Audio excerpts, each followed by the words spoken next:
The Project Gutenberg ebook of A Little Princess. This ebook is for the use of anyone anywhere in the United States and most other parts of the world at no cost and with almost no restrictions whatsoever. You may copy it, give it away or reuse it under the terms of the Project Gutenberg license included with this ebook or online at www.gutenberg.org. If you are not located in the United States, you will have to check the laws of the country where you are located before using this ebook. Title: A Little Princess. Author: Frances Hodgson. Burnett. Release date: July 1, 1994. Ebook number 146. Most recently updated: January 1, 2021. Language: English. Credits: produced by Judith Boss. HTML version by Al Haynes.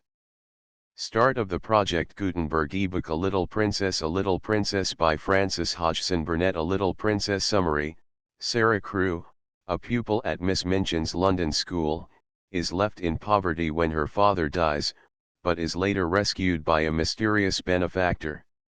Contents: 1. Sara 2. A French Lesson 3. Ermengarde 4. Lottie 5. Becky 6. The Diamond Mines 7. The Diamond Mines Again 8. In the Attic 9. Melchizedek 10. The Indian Gentleman 11. Ramdas 12. The Other Side of the Wall 13. One of the Populace 14. What Melchizedek Heard and Saw 15. The Magic 16. The Visitor 17. It Is the Child 18. I Tried Not to Be 19.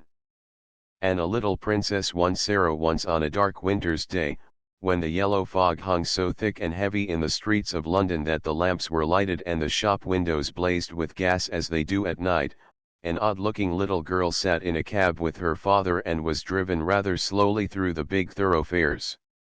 She sat with her feet tucked under her, and leaned against her father, who held her in his arm, as she stared out of the window at the passing people with a queer old-fashioned thoughtfulness in her big eyes.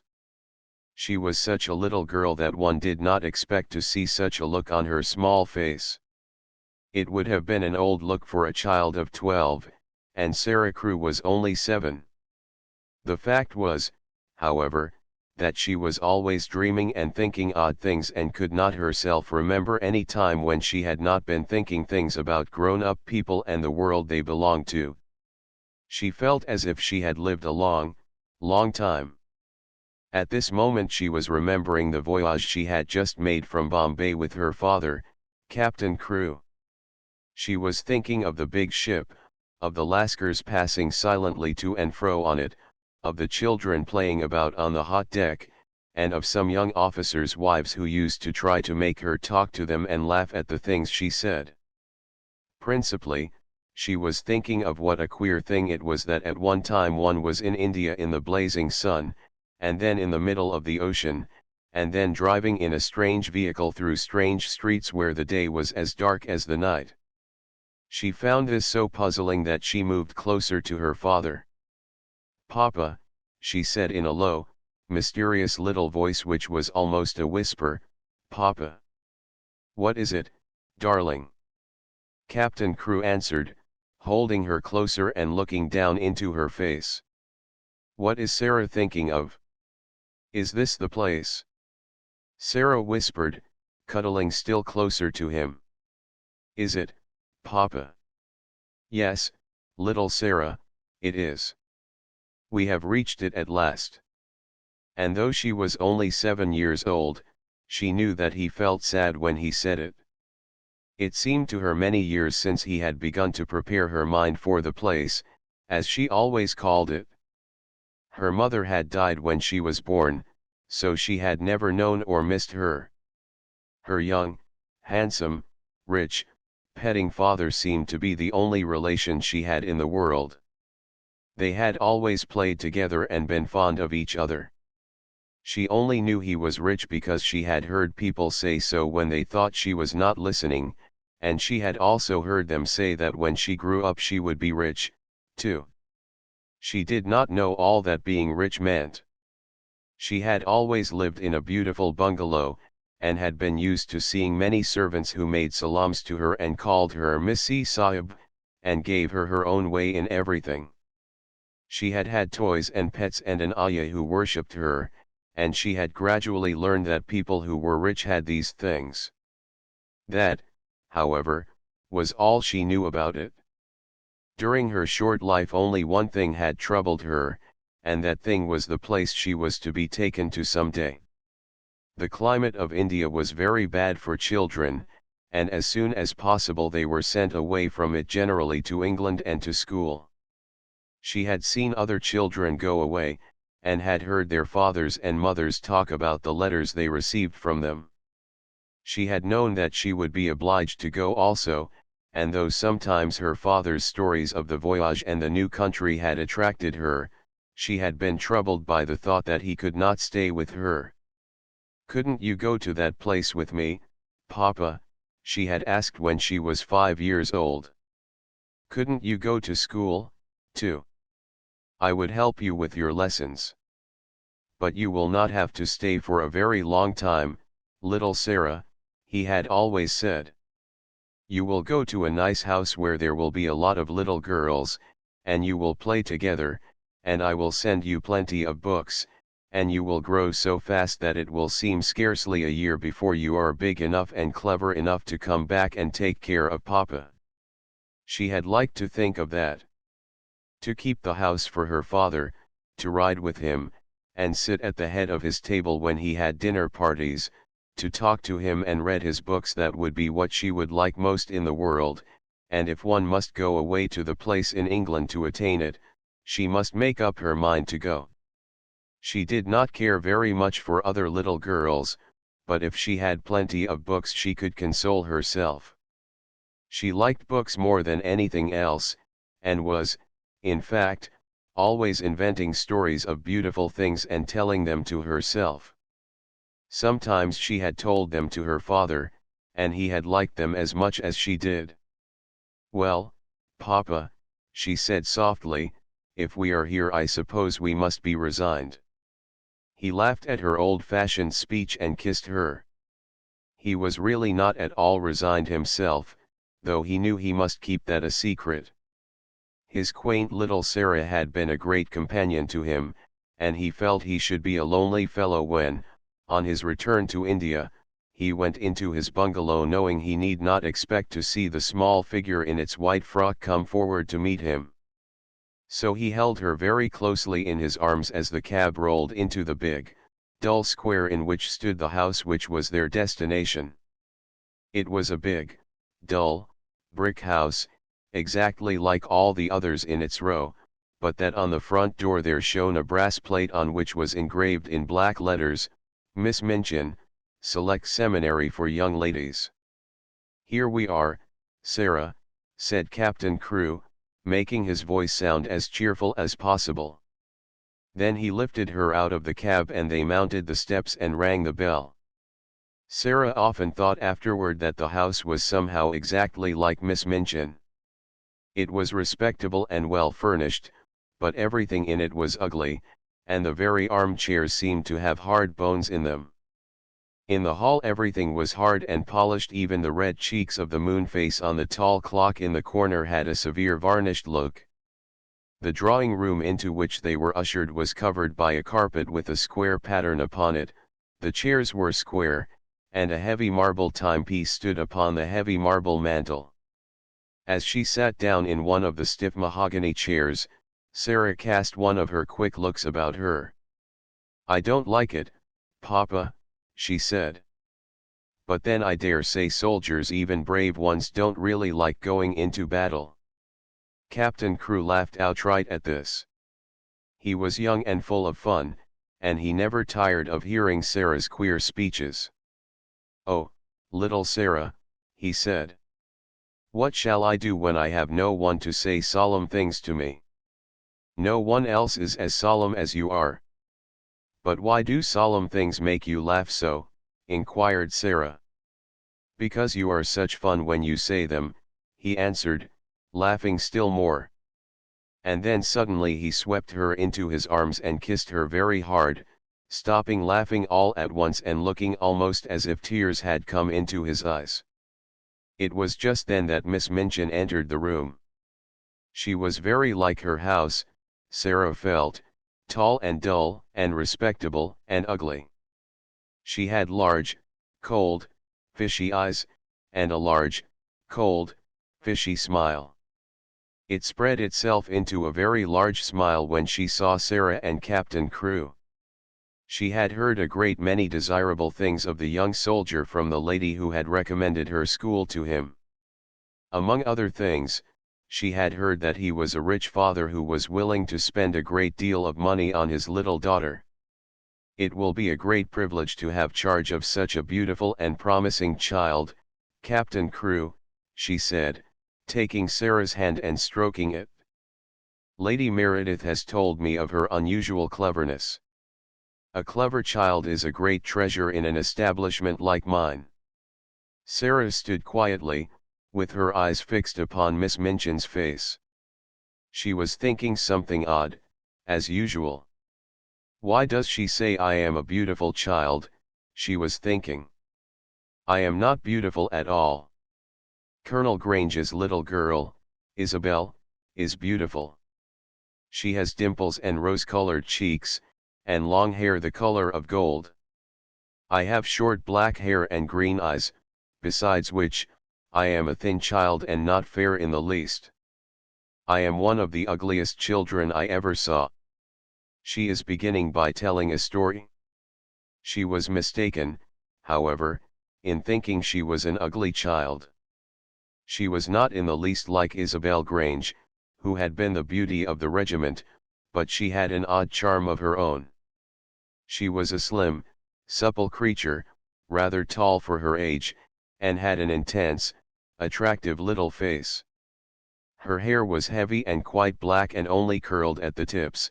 Her eyes were greenish-gray, it is true, but they were big, wonderful eyes with long, black lashes, and though she herself did not like the color of them, many other people did. Still she was very firm in her belief that she was an ugly little girl, and she was not at all elated by Miss Minchin's flattery. I should be telling a story if I said she was beautiful, she thought, and I should know I was telling a story. I believe I am as ugly as she is in my way. What did she say that for? After she had known Miss Minchin longer she learned why she had said it. She discovered that she said the same thing to each papa and mama who brought a child to her school. Sara stood near her father and listened while he and Miss Minchin talked. She had been brought to the seminary because Lady Meredith's two little girls had been educated there, and Captain Crewe had a great respect for Lady Meredith's experience. Sara was to be what was known as a parlour boarder, and she was to enjoy even greater privileges than parlour boarders usually did. She was to have a pretty bedroom and sitting room of her own, she was to have a pony and a carriage, and a maid to take the place of the ayah who had been her nurse in India. I am not in the least anxious about her education, Captain Crewe said, with his gay laugh, as he held Sara's hand and patted it. The difficulty will be to keep her from learning too fast and too much. She is always sitting with her little nose burrowing into books. She doesn't read them, Miss Minchin, she gobbles them up as if she were a little wolf instead of a little girl. She is always starving for new books to gobble, and she wants grown-up books, great, big, fat ones, French and German as well as English history and biography and poets, and all sorts of things. Drag her away from her books when she reads too much. Make her ride her pony in the Row or go out and buy a new doll. She ought to play more with dolls. Papa, said Sara, you see, if I went out and bought a new doll every few days I should have more than I could be fond of. Dolls ought to be intimate friends. Emily is going to be my intimate friend. Captain Crewe looked at Miss Minchin and Miss Minchin looked at Captain Crewe. Who is Emily? She inquired. Tell her, Sara, Captain Crewe said, smiling. Sarah's green-gray eyes looked very solemn and quite soft as she answered. "She is a doll I haven't got yet," she said. "She is a doll Papa is going to buy for me. We are going out together to find her. I have called her Emily. She is going to be my friend when Papa is gone. I want her to talk to about him." Miss Minchin's large, fishy smile became very flattering indeed. "What an original child," she said. "What a darling little creature." "Yes," said Captain Crewe, drawing Sara close. "She is a darling little creature. Take great care of her for me, Miss Minchin." Sara stayed with her father at his hotel for several days. In fact, she remained with him until he sailed away again to India. They went out and visited many big shops together, and bought a great many things.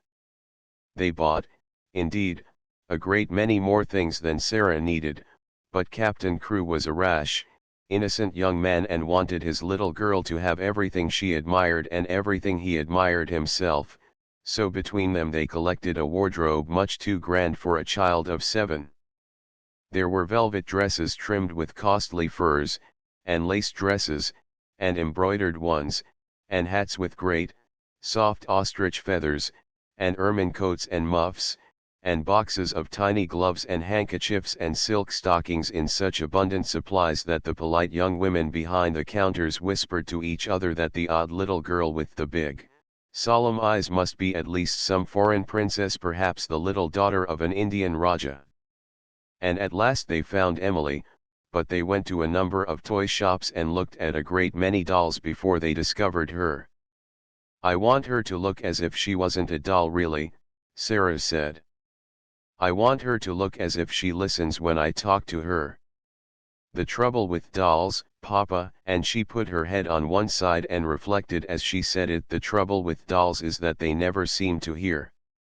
So they looked at big ones and little ones, at dolls with black eyes and dolls with blue, at dolls with brown curls and dolls with golden braids, dolls dressed and dolls undressed.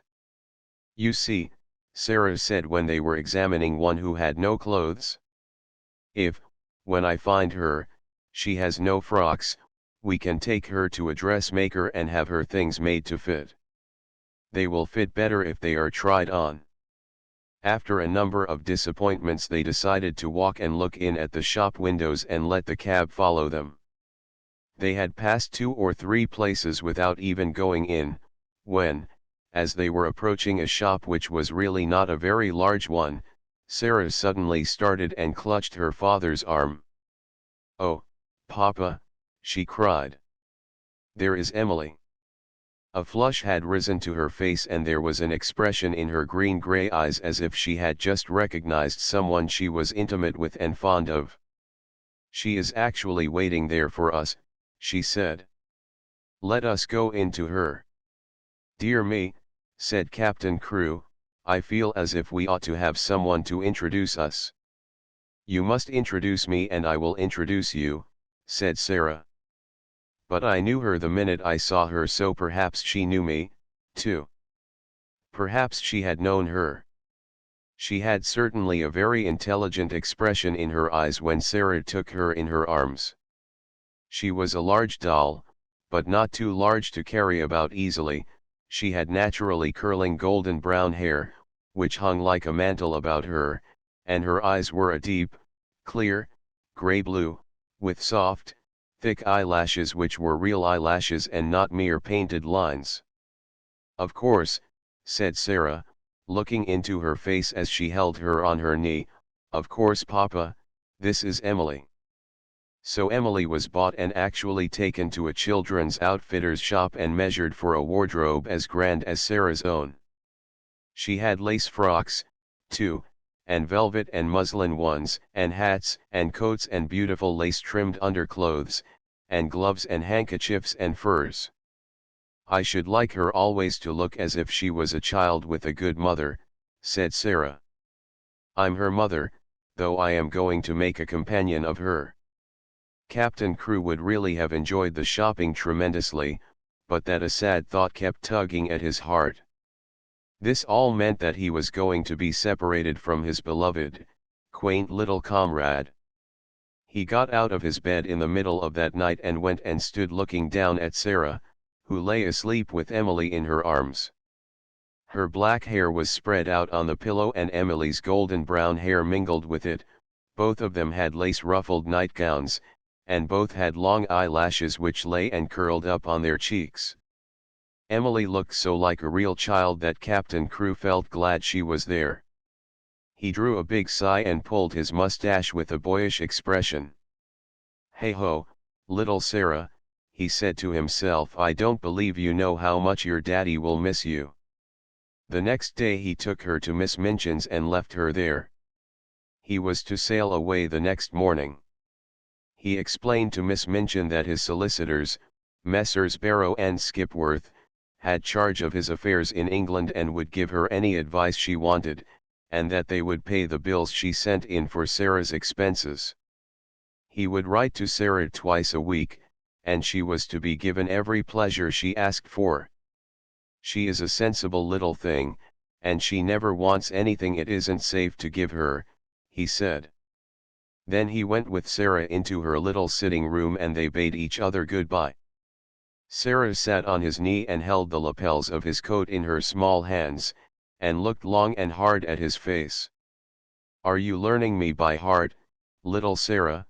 he said, stroking her hair. "No," she answered.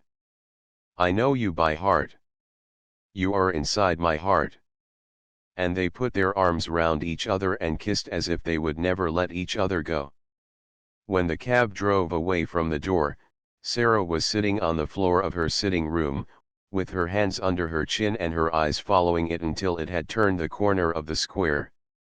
Emily was sitting by her, and she looked after it, too. When Miss Minchin sent her sister, Miss Amelia, to see what the child was doing, she found she could not open the door. "I have locked it," said a queer, polite little voice from inside. "I want to be quite by myself, if you please." Miss Amelia was fat and dumpy, and stood very much in awe of her sister. She was really the better-natured person of the two, but she never disobeyed Miss Minchin. She went downstairs again, looking almost alarmed. "I never saw such a funny, old-fashioned child, sister," she said. "She has locked herself in, and she is not making the least particle of noise. It is much better than if she kicked and screamed, as some of them do," Miss Minchin answered. "I expected that a child as much spoiled as she is would set the whole house in an uproar. If ever a child was given her own way in everything, she is."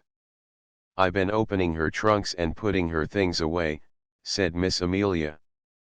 "I never saw anything like them sable and ermine on her coats, and real Valenciennes lace on her underclothing. You have seen some of her clothes. What do you think of them?" "I think they are perfectly ridiculous," replied Miss Minchin, sharply, "but they will look very well at the head of the line when we take the school children to church on Sunday. She has been provided for as if she were a little princess." And upstairs in the locked room Sara and Emily sat on the floor and stared at the corner round which the cab had disappeared, while Captain Crewe looked backward, waving and kissing his hand as if he could not bear to stop. To a French lesson. When Sara entered the schoolroom the next morning, everybody looked at her with wide, interested eyes. By that time every pupil from Lavinia Herbert, who was nearly 13 and felt quite grown up, to Lottie Legg, who was only just 4 and the baby of the school, had heard a great deal about her. They knew very certainly that she was Miss Minchin's show pupil and was considered a credit to the establishment. One or two of them had even caught a glimpse of her French maid, Mariette, who had arrived the evening before.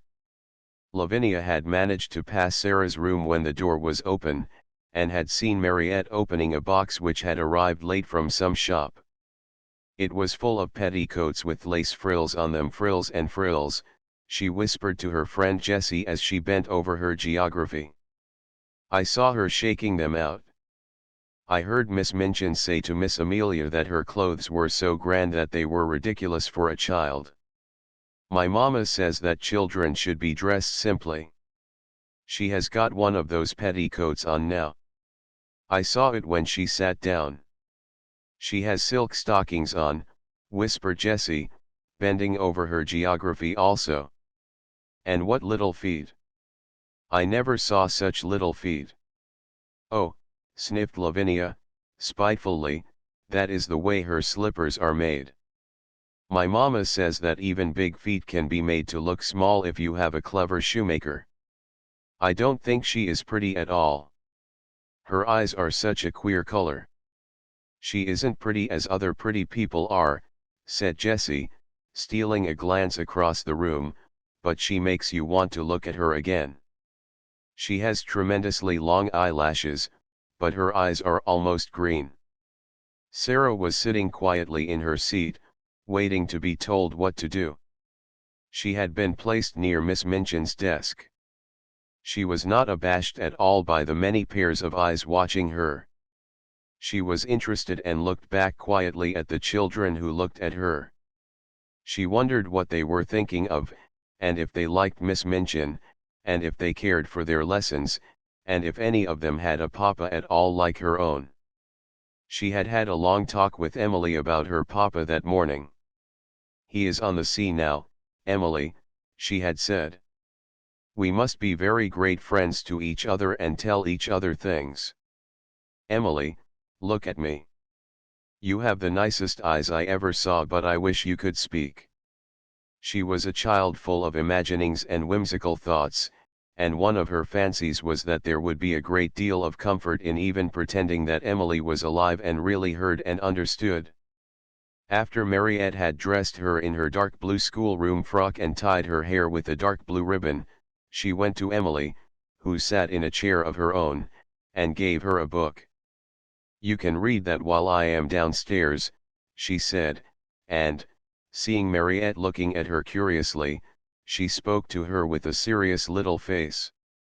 What I believe about dolls, she said, is that they can do things they will not let us know about. Perhaps, really, Emily can read and talk and walk, but she will only do it when people are out of the room. That is her secret. You see, if people knew that dolls could do things, they would make them work. So, perhaps, they have promised each other to keep it a secret.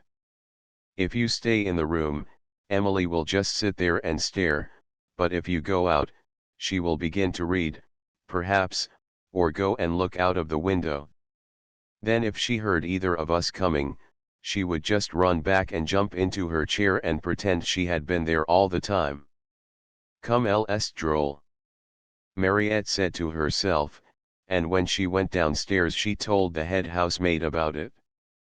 But she had already begun to like this odd little girl who had such an intelligent small face and such perfect manners. She had taken care of children before who were not so polite. Sara was a very fine little person, and had a gentle, appreciative way of saying, if you please, Mariette, thank you, Mariette, which was very charming. Mariette told the head housemaid that she thanked her as if she was thanking a lady. Elle l'air d'une princesse, cette petite, she said. Indeed, she was very much pleased with her new little mistress and liked her place greatly. After Sara had sat in her seat in the schoolroom for a few minutes, being looked at by the pupils, Miss Minchin rapped in a dignified manner upon her desk. Young ladies, she said, I wish to introduce you to your new companion. All the little girls rose in their places, and Sara rose also. I shall expect you all to be very agreeable to Miss Crewe. She has just come to us from a great distance, in fact, from India. As soon as lessons are over you must make each other's acquaintance. The pupils bowed ceremoniously, and Sara made a little curtsy, and then they sat down and looked at each other again. Sara, said Miss Minchin in her schoolroom manner, come here to me. She had taken a book from the desk and was turning over its leaves. Sara went to her politely. "As your papa has engaged a French maid for you," she began, "I conclude that he wishes you to make a special study of the French language." Sara felt a little awkward. "I think he engaged her," she said, "because he thought I would like her, Miss Minchin." "I am afraid," said Miss Minchin, with a slightly sour smile, "that you have been a very spoiled little girl and always imagine that things are done because you like them. My impression is that your papa wished you to learn French." If Sara had been older or less punctilious about being quite polite to people, she could have explained herself in a very few words. But, as it was, she felt a flush rising on her cheeks. Miss Minchin was a very severe and imposing person, and she seemed so absolutely sure that Sara knew nothing whatever of French that she felt as if it would be almost rude to correct her.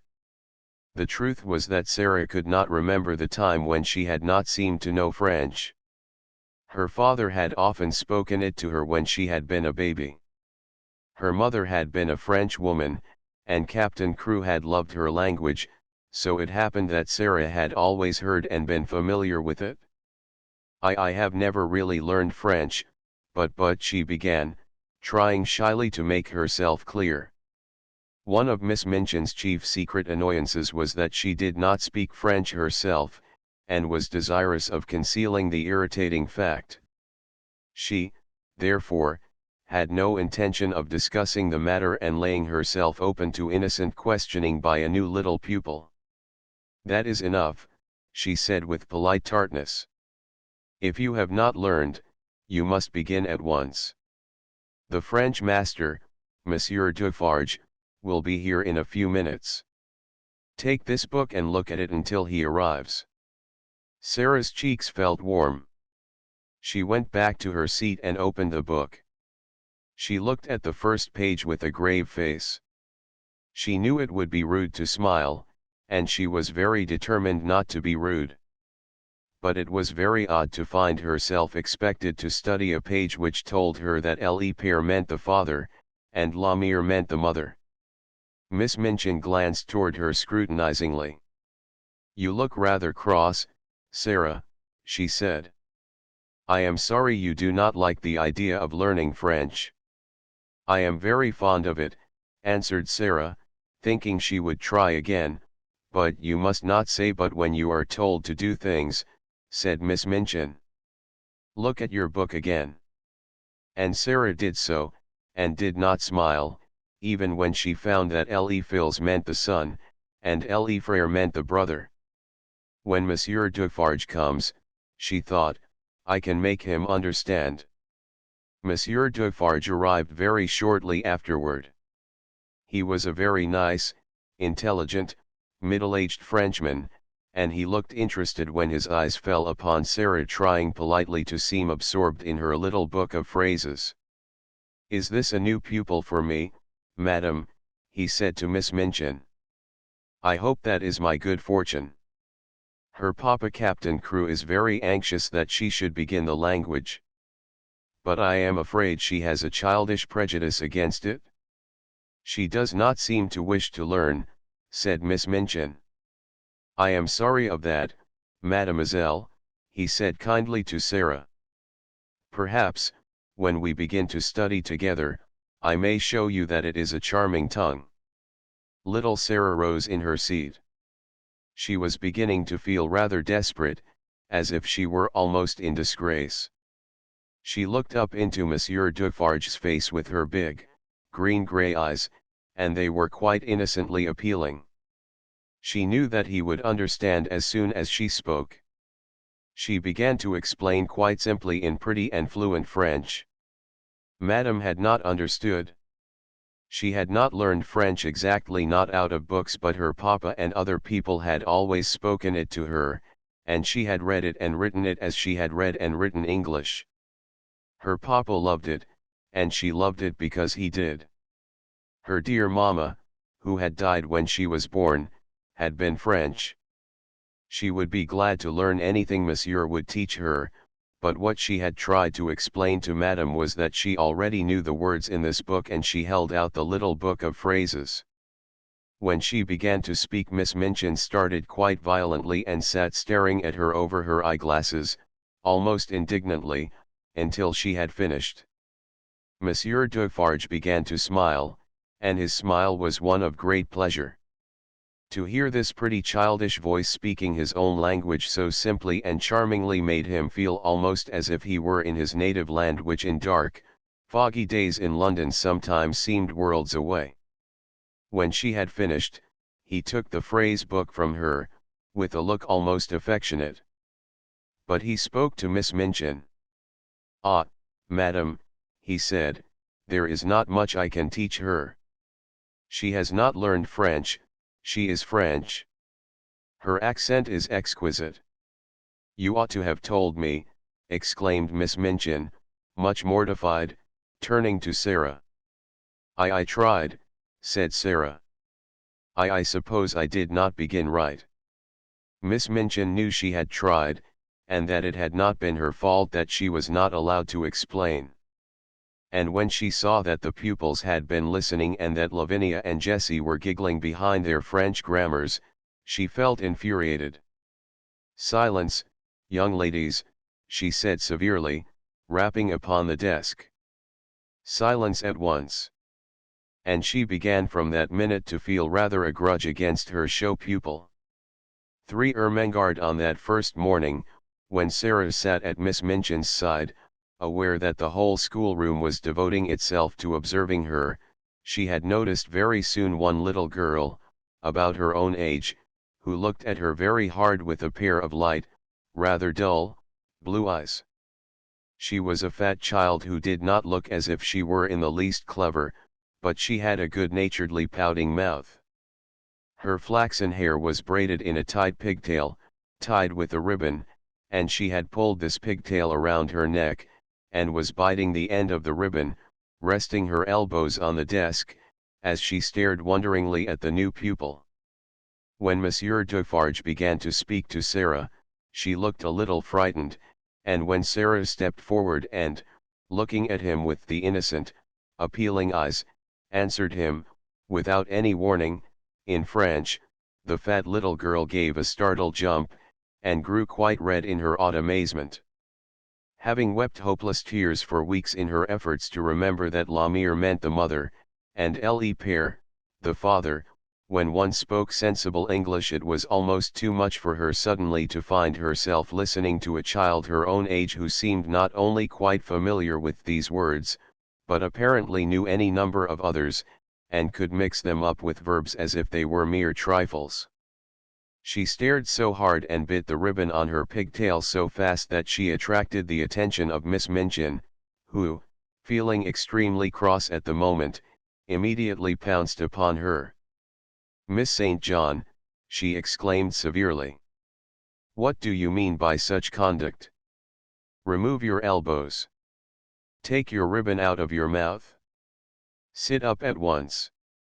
Upon which Miss St. John gave another jump, and when Lavinia and Jessie tittered she became redder than ever, so red, indeed, that she almost looked as if tears were coming into her poor, dull, childish eyes, and Sara saw her and was so sorry for her that she began rather to like her and want to be her friend. It was a way of hers always to want to spring into any fray in which someone was made uncomfortable or unhappy. If Sara had been a boy and lived a few centuries ago, her father used to say, she would have gone about the country with her sword drawn, rescuing and defending everyone in distress. She always wants to fight when she sees people in trouble. So she took rather a fancy to fat, slow, little Miss St. John, and kept glancing toward her through the morning. She saw that lessons were no easy matter to her, and that there was no danger of her ever being spoiled by being treated as a show pupil. Her French lesson was a pathetic thing. Her pronunciation made even Monsieur Defarge smile in spite of himself, and Lavinia and Jessie and the more fortunate girls either giggled or looked at her in wondering disdain. But Sara did not laugh. She tried to look as if she did not hear when Miss St. John called Le Bon Pain, Li Bong Pang. She had a fine, hot little temper of her own, and it made her feel rather savage when she heard the titters and saw the poor, stupid, distressed child's face. "It isn't funny, really," she said between her teeth, as she bent over her book. "They ought not to laugh." When lessons were over and the pupils gathered together in groups to talk, Sara looked for Miss St. John, and finding her bundled rather disconsolately in a window seat, she walked over to her and spoke. She only said the kind of thing little girls always say to each other by way of beginning an acquaintance, but there was something friendly about Sara, and people always felt it. "What is your name?" she said. To explain Miss St. John's amazement one must recall that a new pupil is, for a short time, a somewhat uncertain thing, and of this new pupil the entire school had talked the night before until it fell asleep quite exhausted by excitement and contradictory stories. A new pupil with a carriage and a pony and a maid, and a voyage from India to discuss, was not an ordinary acquaintance. "My name's Ermengarde St. John," she answered. "Mine is Sara Crewe," said Sara. "Yours is very pretty. It sounds like a storybook." "Do you like it?" fluttered Ermengarde. I like yours."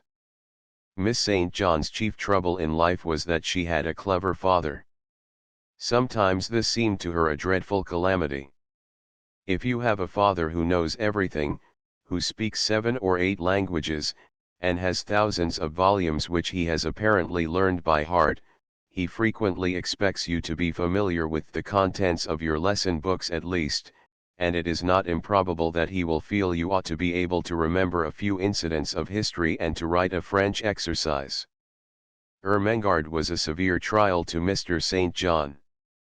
He could not understand how a child of his could be a notably and unmistakably dull creature who never shone in anything.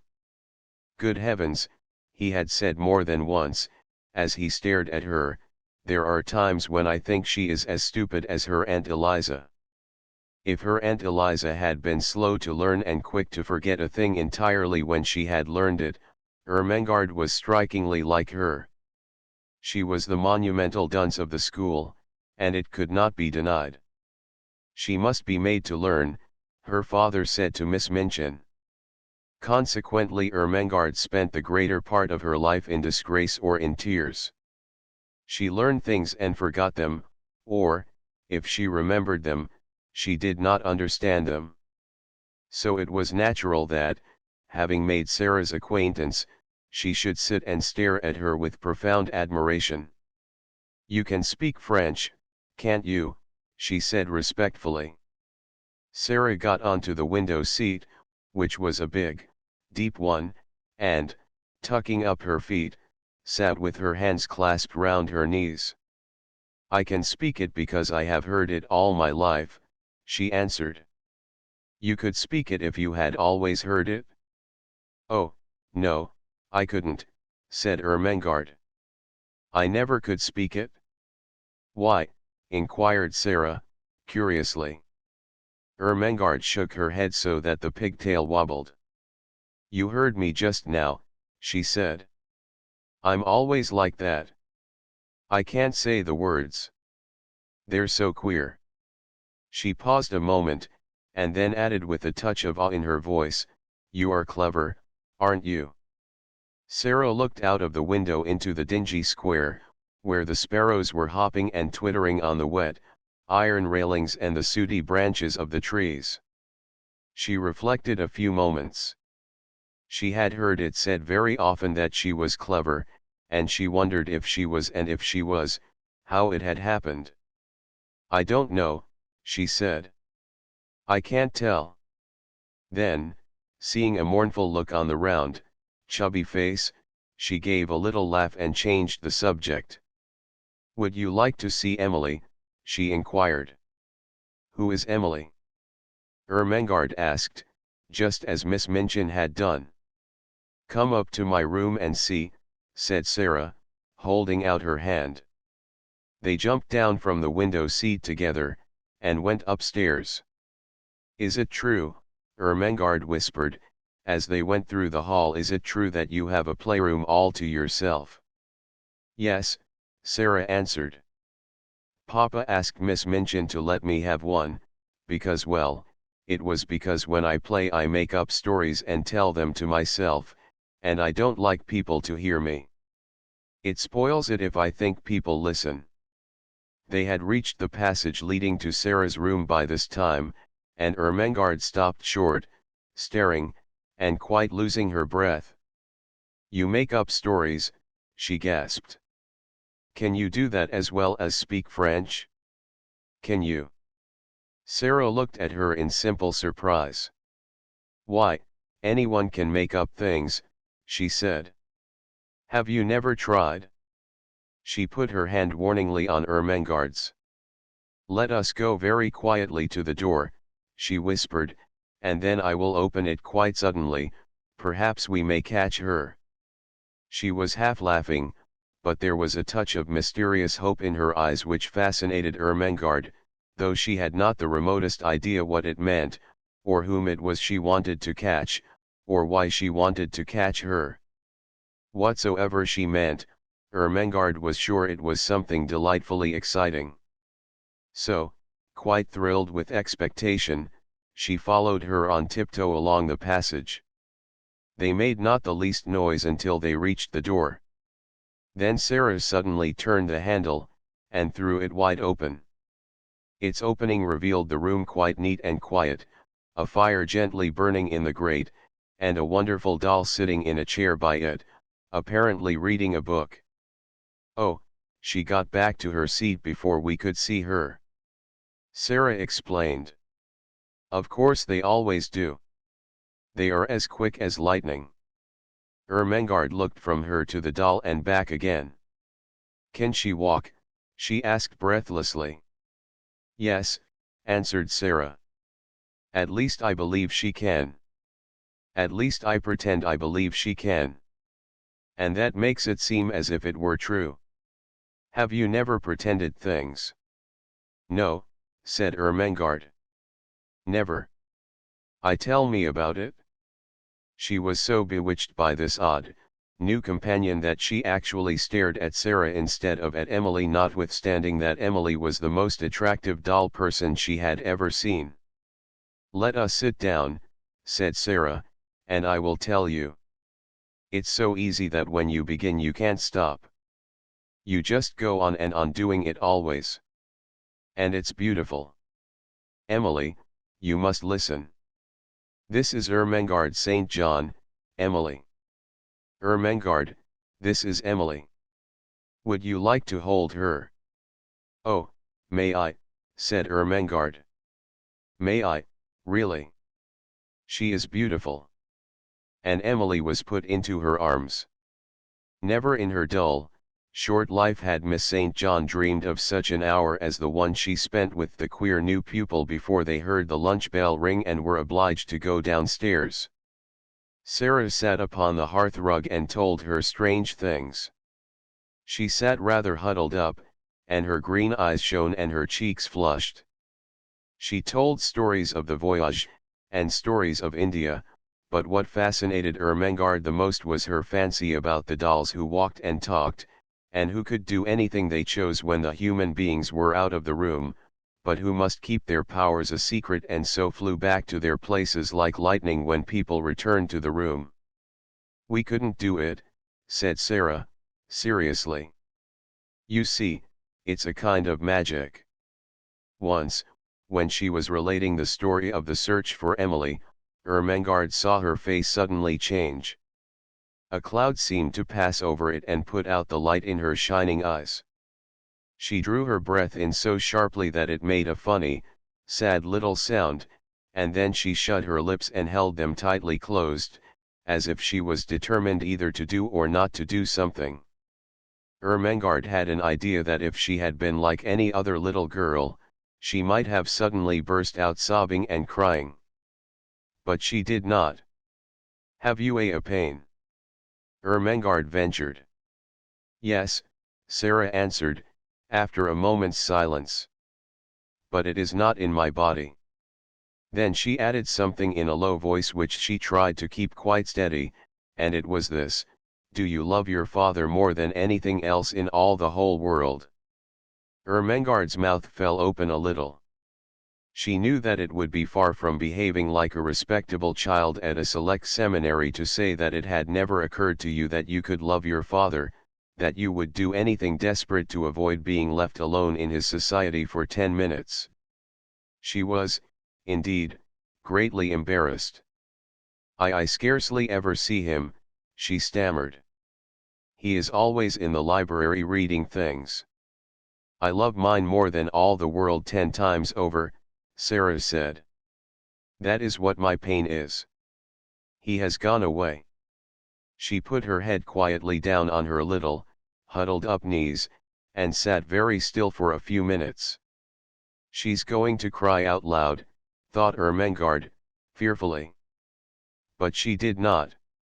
Her short, black locks tumbled about her ears, and she sat still. Then she spoke without lifting her head.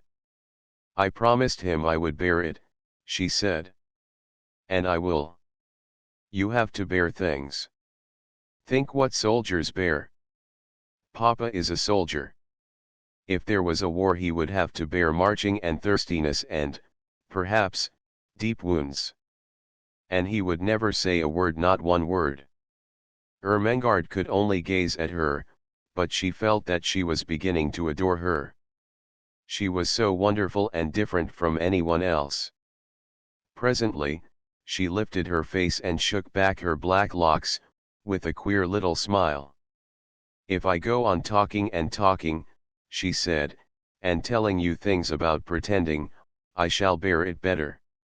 You don't forget, but you bear it better." Ermengarde did not know why a lump came into her throat and her eyes felt as if tears were in them. "Lavinia and Jessie are best friends," she said rather huskily. "I wish we could be best friends. Would you have me for yours? You're clever, and I'm the stupidest child in the school, but I do so like you." "I'm glad of that," said Sara. "It makes you thankful when you are liked." "Yes. We will be friends. And I'll tell you what," a sudden gleam lighting her face, "I can help you with your French lessons." For Lottie, if Sara had been a different kind of child, the life she led at Miss Minchin's select seminary for the next few years would not have been at all good for her. She was treated more as if she were a distinguished guest at the establishment than as if she were a mere little girl. If she had been a self-opinionated, domineering child, she might have become disagreeable enough to be unbearable through being so much indulged and flattered. If she had been an indolent child, she would have learned nothing. Privately Miss Minchin disliked her, but she was far too worldly a woman to do or say anything which might make such a desirable pupil wish to leave her school. She knew quite well that if Sara wrote to her papa to tell him she was uncomfortable or unhappy, Captain Crewe would remove her at once. Miss Minchin's opinion was that if a child were continually praised and never forbidden to do what she liked, she would be sure to be fond of the place where she was so treated. Accordingly, Sara was praised for her quickness at her lessons, for her good manners, for her amiability to her fellow pupils, for her generosity if she gave sixpence to a beggar out of her full little purse.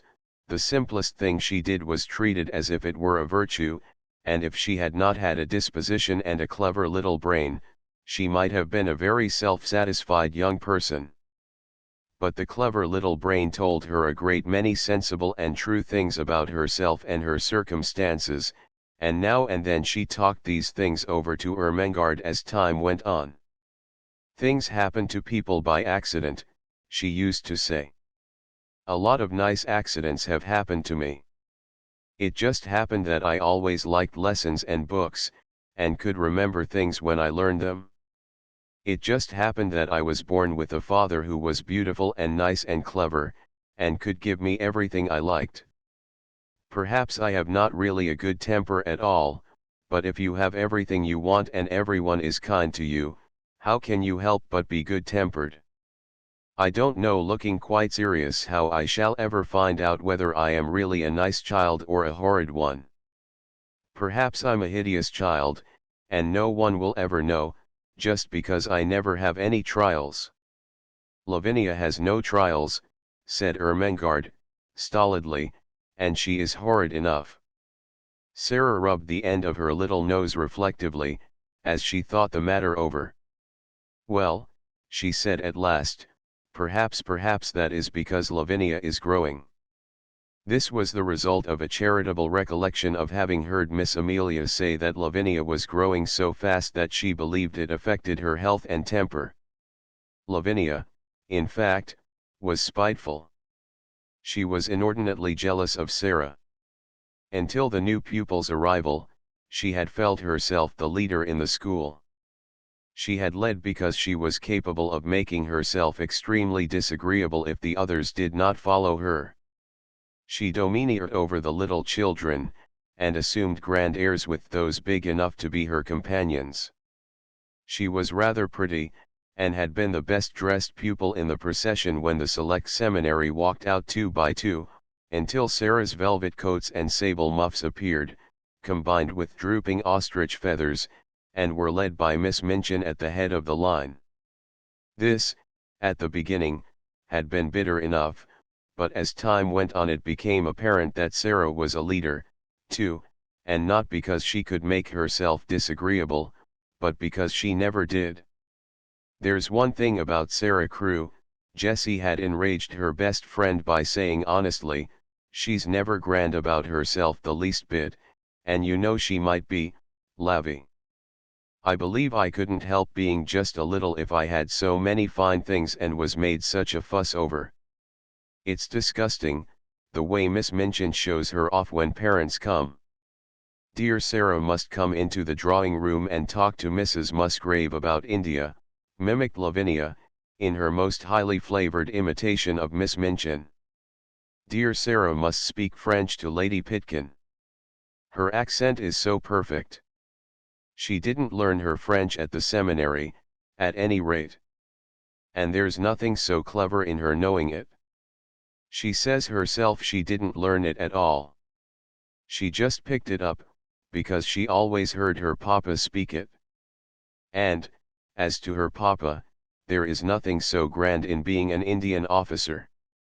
Well, said Jessie, slowly, he's killed tigers. He killed the one in the skin Sara has in her room. That's why she likes it so. She lies on it and strokes its head, and talks to it as if it was a cat. She's always doing something silly, snapped Lavinia. My mama says that way of hers of pretending things is silly. She says she will grow up eccentric. It was quite true that Sara was never grand. She was a friendly little soul, and shared her privileges and belongings with a free hand. The little ones, who were accustomed to being disdained and ordered out of the way by mature ladies aged 10 and 12, were never made to cry by this most envied of them all. She was a motherly young person, and when people fell down and scraped their knees, she ran and helped them up and patted them, or found in her pocket a bonbon or some other article of a soothing nature. She never pushed them out of her way or alluded to their years as a humiliation and a blot upon their small characters. If you are 4, you are 4, she said severely to Lavinia on an occasion of her having, it must be confessed, slapped Lottie and called her a brat, but you will be 5 next year, and 6 the year after that. And, opening large, convicting eyes, it takes 16 years to make you 20. Dear me, said Lavinia, how we can calculate. In fact, it was not to be denied that 16 and 4 made 20, and 20 was an age the most daring were scarcely bold enough to dream of. So the younger children adored Sara. More than once she had been known to have a tea party, made up of these despised ones, in her own room. And Emily had been played with, and Emily's own tea service used the one with cups which held quite a lot of much sweetened weak tea and had blue flowers on them. No one had seen such a very real doll's tea set before. From that afternoon Sara was regarded as a goddess and a queen by the entire alphabet class. Lottie worshipped her to such an extent that if Sara had not been a motherly person, she would have found her tiresome. Lottie had been sent to school by a rather flighty young papa who could not imagine what else to do with her. Her young mother had died, and as the child had been treated like a favorite doll or a very spoiled pet monkey or lap dog ever since the first hour of her life, she was a very appalling little creature. When she wanted anything or did not want anything she wept and howled, and, as she always wanted the things she could not have, and did not want the things that were best for her, her shrill little voice was usually to be heard uplifted in wails in one part of the house or another. Her strongest weapon was that in some mysterious way she had found out that a very small girl who had lost her mother was a person who ought to be pitied and made much of. She had probably heard some grown-up people talking her over in the early days, after her mother's death. So it became her habit to make great use of this knowledge. The first time Sara took her in charge was one morning when, on passing a sitting room, she heard both Miss Minchin and Miss Amelia trying to suppress the angry wails of some child who, evidently, refused to be silenced. She refused so strenuously indeed that Miss Minchin was obliged to almost shout in a stately and severe manner to make herself heard. "What is she crying for?" she almost yelled. "Oh oh oh." Sara heard, "I haven't got any ma'am. "Oh, Lottie," screamed Miss Amelia. "Do stop, darling. Don't cry. Please don't. Oh, oh, oh, oh, oh." Lottie howled tempestuously. "Haven't got any ma'am. She ought to be whipped," Miss Minchin proclaimed. "You shall be whipped, you naughty child." Lottie wailed more loudly than ever. Miss Amelia began to cry. Miss Minchin's voice rose until it almost thundered, then suddenly she sprang up from her chair in impotent indignation and flounced out of the room, leaving Miss Amelia to arrange the matter. Sara had paused in the hall, wondering if she ought to go into the room, because she had recently begun a friendly acquaintance with Lottie and might be able to quiet her. When Miss Minchin came out and saw her, she looked rather annoyed. She realized that her voice, as heard from inside the room, could not have sounded either dignified or amiable. "Oh, Sara," she exclaimed, endeavoring to produce a suitable smile. "I stopped," explained Sara, "because I knew it was Lottie and I thought, perhaps just perhaps, I could make her be quiet." "May I try, Miss Minchin?"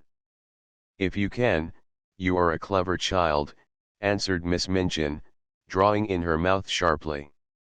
Then, seeing that Sara looked slightly chilled by her asperity, she changed her manner. "But you are clever in everything," she said in her approving way. "I dare say you can manage her. Go in." And she left her. When Sara entered the room, Lottie was lying upon the floor, screaming and kicking her small fat legs violently, and Miss Amelia was bending over her in consternation and despair, looking quite red and damp with heat. Lottie had always found, when in her own nursery at home, that kicking and screaming would always be quieted by any means she insisted on. Poor plump Miss Amelia was trying first one method, and then another. "Poor darling," she said one moment, "I know you haven't any mamma," poor then in quite another tone, "if you don't stop, Lottie, I will shake you. Poor little angel. There. You wicked, bad, detestable child, I will smack you. I will." Sara went to them quietly. She did not know at all what she was going to do, but she had a vague inward conviction that it would be better not to say such different kinds of things quite so helplessly and excitedly. "Miss Amelia," she said in a low voice, "Miss Minchin says I may try to make her stop, may I?" Miss Amelia turned and looked at her hopelessly. "Oh, do you think you can?" she gasped. "I don't know whether I can," answered Sara, still in her half-whisper, "but I will try." Miss Amelia stumbled up from her knees with a heavy sigh, and Lottie's fat little legs kicked as hard as ever. "If you will steal out of the room," said Sara, "I will stay with her." "Oh, Sara," almost whimpered Miss Amelia. "We never had such a dreadful child before. I don't believe we can keep her." But she crept out of the room, and was very much relieved to find an excuse for doing it. Sara stood by the howling furious child for a few moments, and looked down at her without saying anything. Then she sat down flat on the floor beside her and waited. Except for Lottie's angry screams, the room was quite quiet. This was a new state of affairs for little Miss Legg, who was accustomed, when she screamed, to hear other people protest and implore and command and coax by turns. To lie and kick and shriek, and find the only person near you not seeming to mind in the least, attracted her attention. She opened her tight-shut streaming eyes to see who this person was. And it was only another little girl. But it was the one who owned Emily and all the nice things. And she was looking at her steadily and as if she was merely thinking. Having paused for a few seconds to find this out, Lottie thought she must begin again, but the quiet of the room and of Sara's odd, interested face made her first howl rather half-hearted. "I haven't any ma, she announced, but her voice was not so strong. Sara looked at her still more steadily, but with a sort of understanding in her eyes. "Neither have I," she said. This was so unexpected that it was astounding. Lottie actually dropped her legs, gave a wriggle and lay and stared. A new idea will stop a crying child when nothing else will. Also it was true that while Lottie disliked Miss Minchin, who was cross, and Miss Amelia, who was foolishly indulgent, she rather liked Sara, little as she knew her. She did not want to give up her grievance, but her thoughts were distracted from it, so she wriggled again, and, after a sulky sob, said, "Where is she?" Sara paused a moment. Because she had been told that her mamma was in heaven, she had thought a great deal about the matter, and her thoughts had not been quite like those of other people. "She went to heaven," she said. "But I am sure she comes out sometimes to see me though I don't see her. So does yours. Perhaps they can both see us now. Perhaps they are both in this room." Lottie sat bolt upright, and looked about her. She was a pretty, little, curly-headed creature, and her round eyes were like wet forget-me-nots. If her mamma had seen her during the last half-hour, she might not have thought her the kind of child who ought to be related to an angel. Sara went on talking. Perhaps some people might think that what she said was rather like a fairy story, but it was all so real to her own imagination that Lottie began to listen in spite of herself. She had been told that her mamma had wings and a crown, and she had been shown pictures of ladies in beautiful white nightgowns, who were said to be angels. But Sara seemed to be telling a real story about a lovely country where real people were. "There are fields and fields of flowers," she said, forgetting herself, as usual, when she began, and talking rather as if she were in a dream. "Fields and fields of lilies, and when the soft wind blows over them it wafts the scent of them into the air and everybody always breathes it, because the soft wind is always blowing. And little children run about in the lily fields and gather armfuls of them, and laugh and make little wreaths. And the streets are shining. And people are never tired, however far they walk. They can float anywhere they like.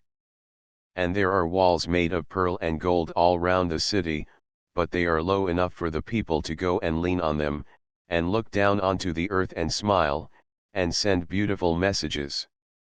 Whatsoever story she had begun to tell, Lottie would, no doubt, have stopped crying, and been fascinated into listening, but there was no denying that this story was prettier than most others. She dragged herself close to Sara, and drank in every word until the end came far too soon. When it did come, she was so sorry that she put up her lip ominously. "I want to go there," she cried. "I haven't any mama in this school." Sara saw the danger signal, and came out of her dream. She took hold of the chubby hand and pulled her close to her side with a coaxing little laugh. "I will be your mama," she said. "We will play that you are my little girl. And Emily shall be your sister."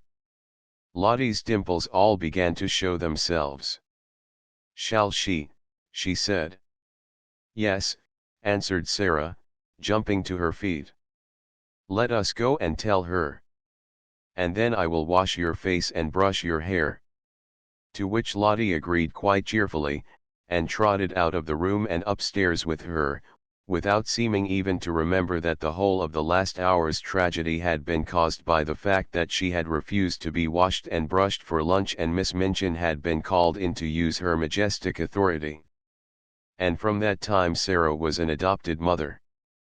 5. Becky, of course the greatest power Sara possessed, and the one which gained her even more followers than her luxuries and the fact that she was the show pupil, the power that Lavinia and certain other girls were most envious of, and at the same time most fascinated by in spite of themselves, was her power of telling stories and of making everything she talked about seem like a story, whether it was one or not. Anyone who has been at school with a teller of stories knows what the wonder means, how he or she is followed about and besought in a whisper to relate romances, how groups gather round and hang on the outskirts of the favored party in the hope of being allowed to join in and listen. Sara not only could tell stories, but she adored telling them. When she sat or stood in the midst of a circle and began to invent wonderful things, her green eyes grew big and shining, her cheeks flushed, and, without knowing that she was doing it, she began to act and made what she told lovely or alarming by the raising or dropping of her voice, the bend and sway of her slim body, and the dramatic movement of her hands. She forgot that she was talking to listening children.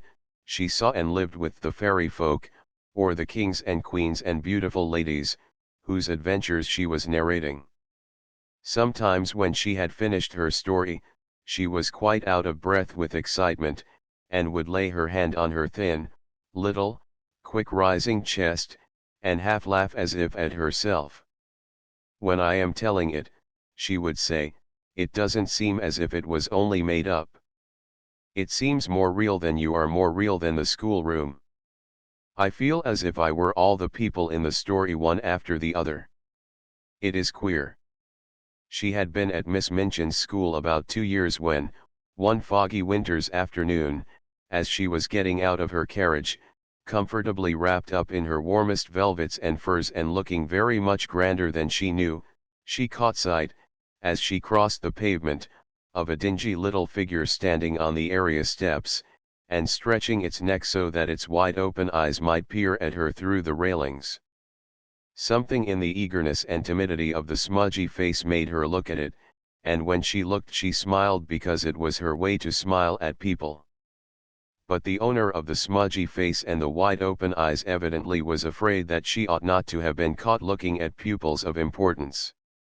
She dodged out of sight like a jack-in-the-box and scurried back into the kitchen, disappearing so suddenly that if she had not been such a poor little forlorn thing, Sara would have laughed in spite of herself. That very evening, as Sara was sitting in the midst of a group of listeners in a corner of the schoolroom telling one of her stories, the very same figure timidly entered the room, carrying a coal box much too heavy for her, and knelt down upon the hearth rug to replenish the fire and sweep up the ashes. She was cleaner than she had been when she peeped through the area railings, but she looked just as frightened. She was evidently afraid to look at the children or seemed to be listening. She put on pieces of coal cautiously with her fingers so that she might make no disturbing noise, and she swept about the fire irons very softly.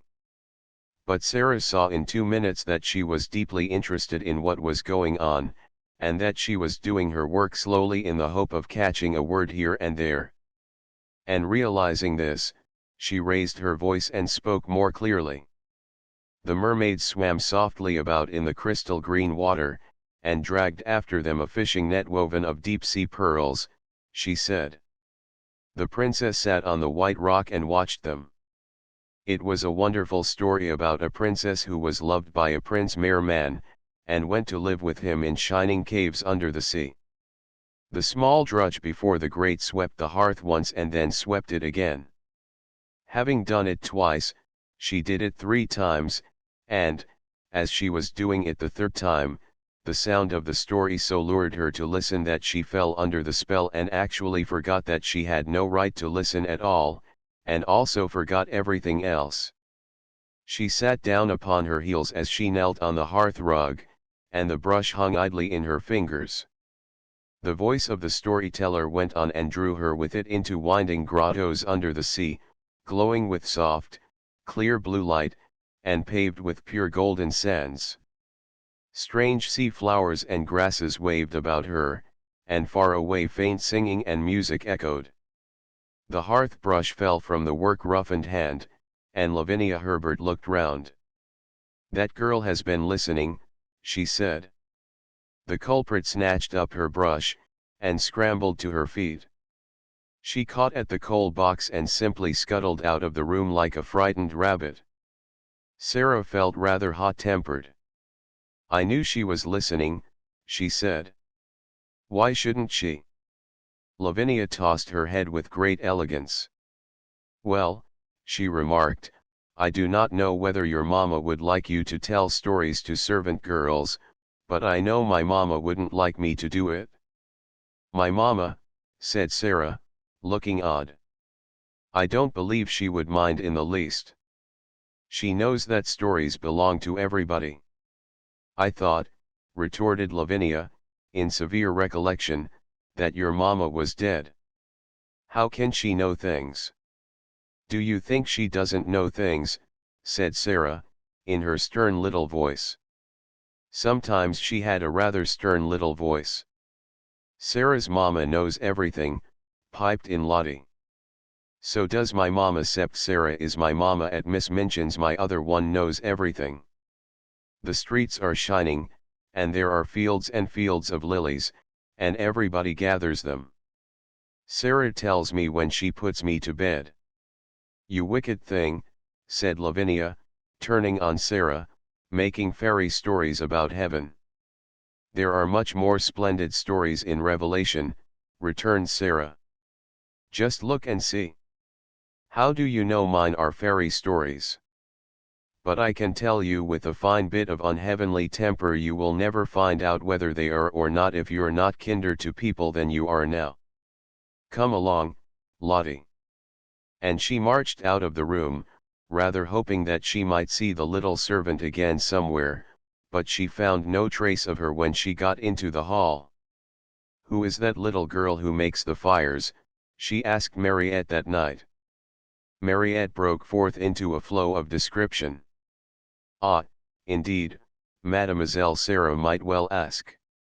She was a forlorn little thing who had just taken the place of scullery maid, though, as to being scullery maid, she was everything else besides.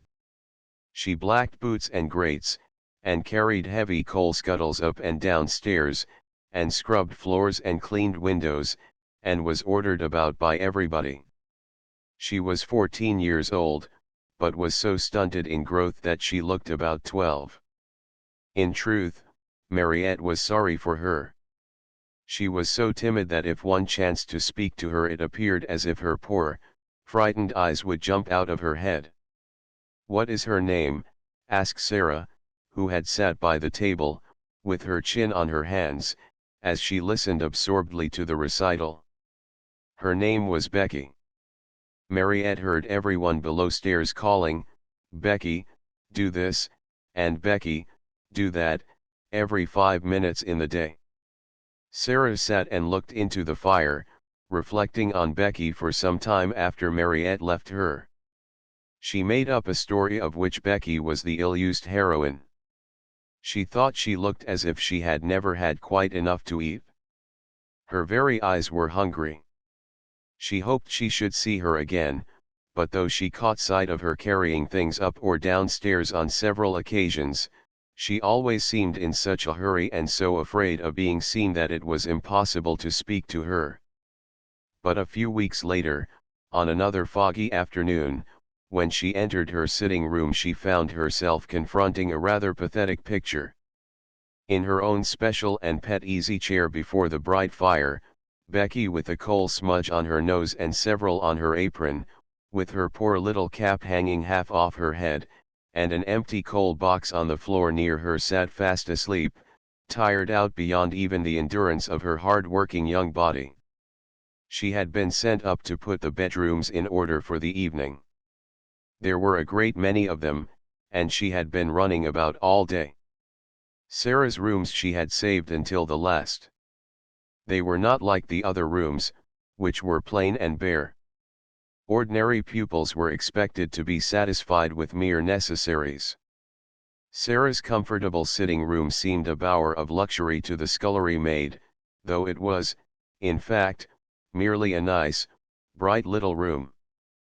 But there were pictures and books in it, and curious things from India. There was a sofa and a low, soft chair.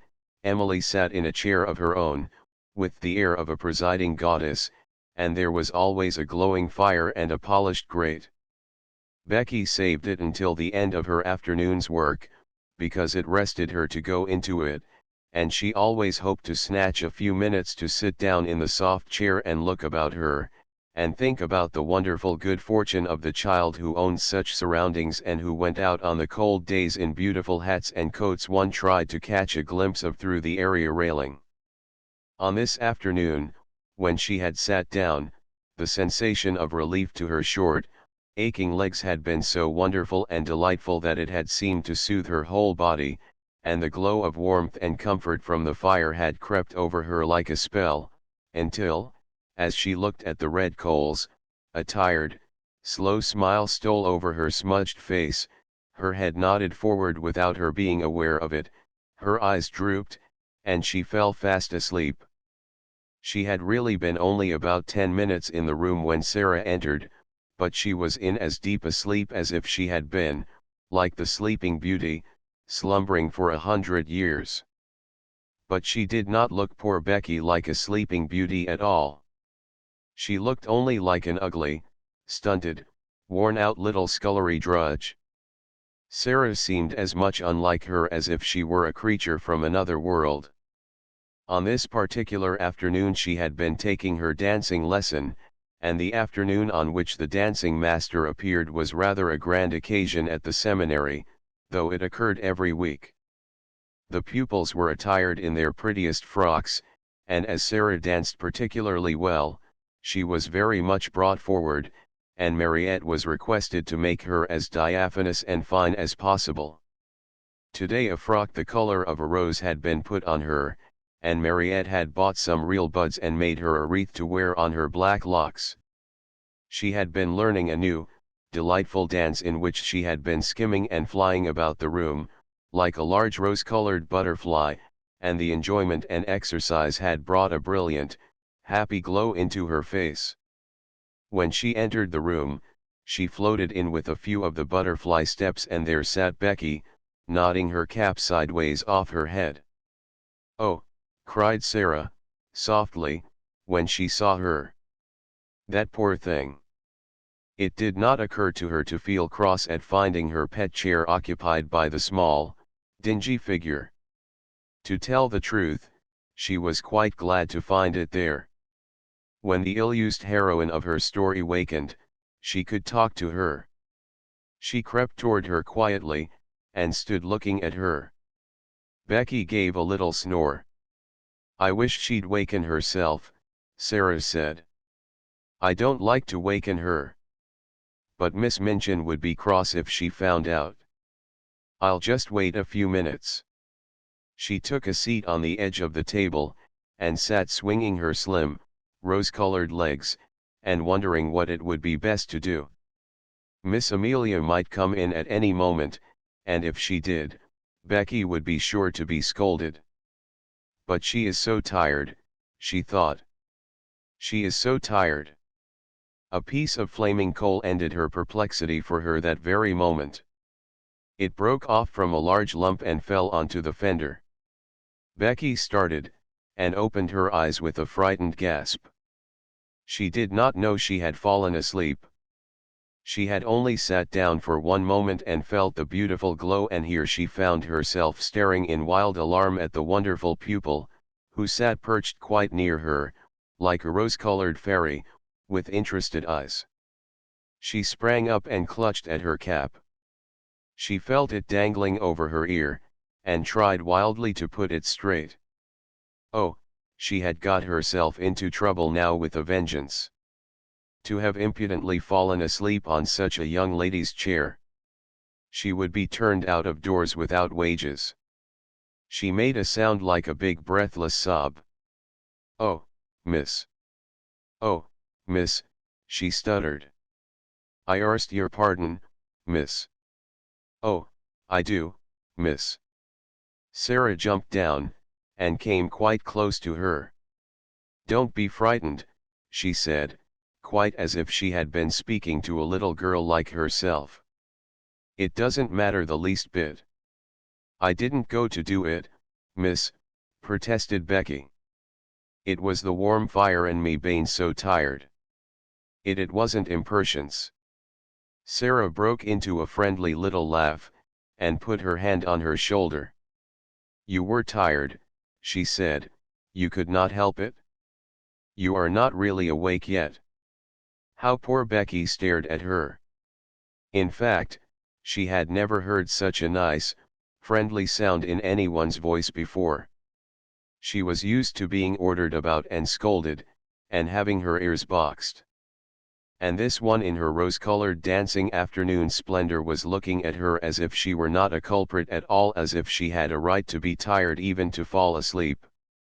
The touch of the soft, slim little paw on her shoulder was the most amazing thing she had ever known. Ain't yer angry, miss," she gasped. "Ain't yer goin' to tell the missus?" "No," cried out Sara. "Of course I'm not." The woeful fright in the coal-smutted face made her suddenly so sorry that she could scarcely bear it. One of her queer thoughts rushed into her mind. She put her hand against Becky's cheek. "Why," she said, "we are just the same. I am only a little girl like you. It's just an accident that I am not you, and you are not me." Becky did not understand in the least. Her mind could not grasp such amazing thoughts, and an accident meant to her a calamity in which someone was run over or fell off a ladder and was carried to the hospital. "A accident, miss," she fluttered respectfully. "Is it?" "Yes," Sara answered, and she looked at her dreamily for a moment. But the next she spoke in a different tone. She realized that Becky did not know what she meant. "Have you done your work?" she asked. "Dare you stay here a few minutes?" Becky lost her breath again. "Here, miss." "Me." Sara ran to the door, opened it, and looked out and listened. "No one is anywhere about," she explained. "If your bedrooms are finished, perhaps you might stay a tiny while. I thought perhaps you might like a piece of cake." The next 10 minutes seemed to Becky like a sort of delirium. Sara opened a cupboard, and gave her a thick slice of cake. She seemed to rejoice when it was devoured in hungry bites. She talked and asked questions, and laughed until Becky's fears actually began to calm themselves, and she once or twice gathered boldness enough to ask a question or so herself, daring as she felt it to be. "Is that," she ventured, looking longingly at the rose-colored frock. And she asked it almost in a whisper. "Is that there your best?" "It is one of my dancing frocks," answered Sara. "I like it, don't you?" For a few seconds Becky was almost speechless with admiration. Then she said in an odd voice, "Aunt, I see a princess." I was standin' in the street with the crowd outside Covent Garden, watchin' the swells go inter the opera. And there was one everyone stared at most. They ses to each other, "That's the princess." She was a growed-up young lady, but she was pink all over gown and cloak, and flowers and all. I called her to mind the minute I see you, sittin' there on the table, miss. You looked like her. I've often thought, said Sara, in her reflecting voice, that I should like to be a princess. I wonder what it feels like. I believe I will begin pretending I am one. Becky stared at her admiringly, and, as before, did not understand her in the least. She watched her with a sort of adoration. Very soon Sara left her reflections and turned to her with a new question. "Becky," she said, "weren't you listening to that story?" "Yes, miss," confessed Becky, a little alarmed again. "I knowed I hadn't ort her, but it was that beautiful I couldn't help it." "I liked you to listen to it," said Sara. "If you tell stories, you like nothing so much as to tell them to people who want to listen. I don't know why it is. Would you like to hear the rest?" Becky lost her breath again. "Me hear it," she cried. "Like as if I was a pupil, miss. All about the prince and the little white mare babies swimming about laughing with stars in their hair." Sara nodded. "You haven't time to hear it now, I'm afraid," she said, "but if you will tell me just what time you come to do my rooms, I will try to be here and tell you a bit of it every day until it is finished. It's a lovely long one and I'm always putting new bits to it." "Then," breathed Becky, devoutly, "I wouldn't mind how heavy the coal boxes was or what the cook done to me, if I might have that to think of." "You may," said Sara. "I'll tell it all to you." When Becky went downstairs, she was not the same Becky who had staggered up, loaded down by the weight of the coal scuttle. She had an extra piece of cake in her pocket, and she had been fed and warmed, but not only by cake and fire. Something else had warmed and fed her, and the something else was Sara. When she was gone, Sara sat on her favorite perch on the end of her table. Her feet were on a chair, her elbows on her knees, and her chin in her hands. "If I was a princess, a real princess," she murmured, "I could scatter largesse to the populace. But even if I am only a pretend princess, I can invent little things to do for people. Things like this." She was just as happy as if it was largesse. "I'll pretend that to do things people like is scattering largesse. I've scattered largesse." 6. The diamond mines. Not very long after this a very exciting thing happened. Not only Sara, but the entire school, found it exciting, and made it the chief subject of conversation for weeks after it occurred. In one of his letters Captain Crewe told a most interesting story. A friend who had been at school with him when he was a boy had unexpectedly come to see him in India. He was the owner of a large tract of land upon which diamonds had been found, and he was engaged in developing the mines. If all went as was confidently expected, he would become possessed of such wealth as it made one dizzy to think of, and because he was fond of the friend of his school days, he had given him an opportunity to share in this enormous fortune by becoming a partner in his scheme. This, at least, was what Sara gathered from his letters. It is true that any other business scheme, however magnificent, would have had but small attraction for her or for the schoolroom, but diamond mines sounded so like the Arabian Nights that no one could be indifferent. Sara thought them enchanting, and painted pictures for Ermengarde and Lottie, of labyrinthine passages in the bowels of the earth, where sparkling stones studded the walls and roofs and ceilings, and strange, dark men dug them out with heavy picks. Ermengarde delighted in the story, and Lottie insisted on its being retold to her every evening. Lavinia was very spiteful about it, and told Jessie that she didn't believe such things as diamond mines existed. "My mama has a diamond ring which cost £40, she said. "And it is not a big one, either. If there were mines full of diamonds, people would be so rich it would be ridiculous." "Perhaps Sara will be so rich that she will be ridiculous," giggled Jessie. "She's ridiculous without being rich," Lavinia sniffed. "I believe you hate her," said Jessie. "No, I don't," snapped Lavinia. "But I don't believe in mines full of diamonds." "Well, people have to get them from somewhere," said Jessie. "Lavinia," with a new giggle, "what do you think Gertrude says?" "I don't know, I'm sure, and I don't care if it's something more about that everlasting Sara." "Well, it is. One of her pretends is that she is a princess. She plays it all the time, even in school. She says it makes her learn her lessons better. She wants Ermengarde to be one, too, but Ermengarde says she is too fat." "She is too fat," said Lavinia. "And Sara is too thin." Naturally, Jessie giggled again. "She says it has nothing to do with what you look like, or what you have. It has only to do with what you think of, and what you do." "I suppose she thinks she could be a princess if she was a beggar," said Lavinia. "Let us begin to call her Your Royal Highness." Lessons for the day were over, and they were sitting before the schoolroom fire, enjoying the time they liked best. It was the time when Miss Minchin and Miss Amelia were taking their tea in the sitting room sacred to themselves. At this hour a great deal of talking was done, and a great many secrets changed hands, particularly if the younger pupils behaved themselves well, and did not squabble or run about noisily, which it must be confessed they usually did. When they made an uproar, the older girls usually interfered with scolding and shakes.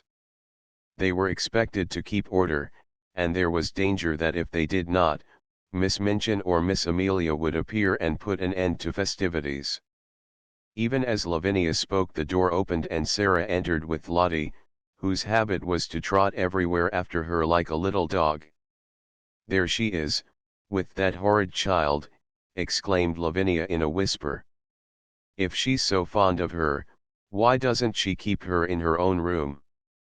She will begin howling about something in 5 minutes." It happened that Lottie had been seized with a sudden desire to play in the schoolroom, and had begged her adopted parent to come with her. She joined a group of little ones who were playing in a corner.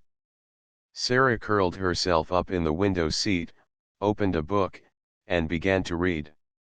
It was a book about the French Revolution, and she was soon lost in a harrowing picture of the prisoners in the Bastille, men who had spent so many years in dungeons that when they were dragged out by those who rescued them, their long, grey hair and beards almost hid their faces, and they had forgotten that an outside world existed at all, and were like beings in a dream. She was so far away from the schoolroom that it was not agreeable to be dragged back suddenly by a howl from Lottie. Never did she find anything so difficult as to keep herself from losing her temper when she was suddenly disturbed while absorbed in a book. People who are fond of books know the feeling of irritation which sweeps over them at such a moment. The temptation to be unreasonable and snappish is one not easy to manage. "It makes me feel as if someone had hit me," Sara had told Ermengarde once in confidence. "And as if I want to hit back.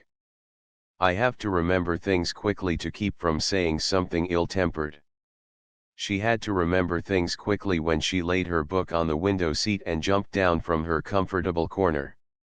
Lottie had been sliding across the schoolroom floor, and, having first irritated Lavinia and Jessie by making a noise, had ended by falling down and hurting her fat knee. She was screaming and dancing up and down in the midst of a group of friends and enemies, who were alternately coaxing and scolding her. "Stop this minute, you crybaby! Stop this minute!"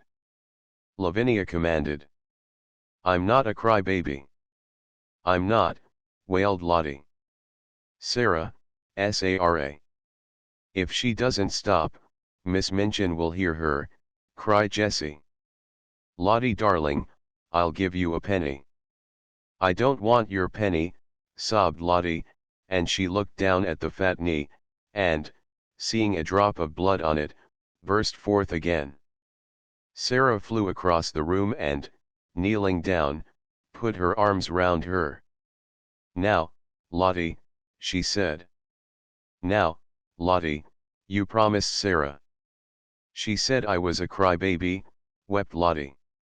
Sara patted her, but spoke in the steady voice Lottie knew. But if you cry, you will be one, Lottie pet. You promised.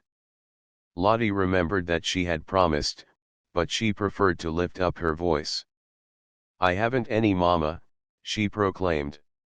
I haven't a bit of mama. Yes, you have, said Sara, cheerfully. Have you forgotten? Don't you know that Sara is your mama? Don't you want Sara for your mama? Lottie cuddled up to her with a consoled sniff. Come and sit in the window seat with me, Sara went on, and I'll whisper a story to you. Will you, whimpered Lottie. Will you tell me about the diamond mines? The diamond mines, broke out Lavinia. Nasty, little spoiled thing, I should like to slap her. Sara got up quickly on her feet.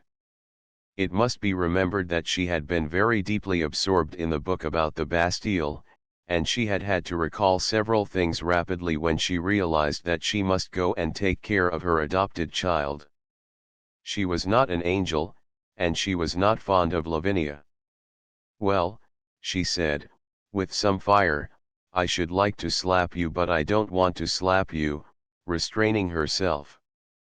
At least I both want to slap you and I should like to slap you but I won't slap you. We are not little gutter children. We are both old enough to know better. Here was Lavinia's opportunity.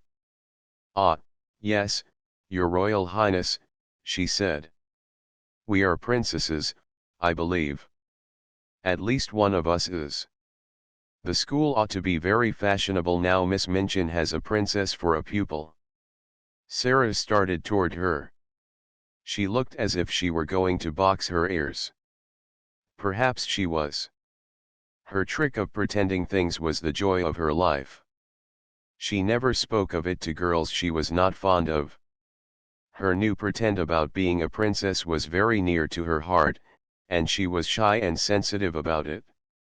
She had meant it to be rather a secret, and here was Lavinia deriding it before nearly all the school.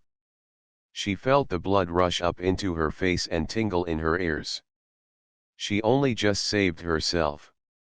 If you were a princess, you did not fly into rages. Her hand dropped, and she stood quite still a moment. When she spoke it was in a quiet, steady voice, she held her head up, and everybody listened to her. It's true, she said. Sometimes I do pretend I am a princess. I pretend I am a princess, so that I can try and behave like one. Lavinia could not think of exactly the right thing to say. Several times she had found that she could not think of a satisfactory reply when she was dealing with Sara. The reason for this was that, somehow, the rest always seemed to be vaguely in sympathy with her opponent. She saw now that they were pricking up their ears interestedly. The truth was, they liked princesses, and they all hoped they might hear something more definite about this one, and drew nearer Sara accordingly. Lavinia could only invent one remark, and it fell rather flat. Dear me, she said, I hope, when you ascend the throne, you won't forget us. I won't, said Sara, and she did not utter another word, but stood quite still, and stared at her steadily as she saw her take Jessie's arm and turn away. After this, the girls who were jealous of her used to speak of her as Princess Sara whenever they wished to be particularly disdainful, and those who were fond of her gave her the name among themselves as a term of affection.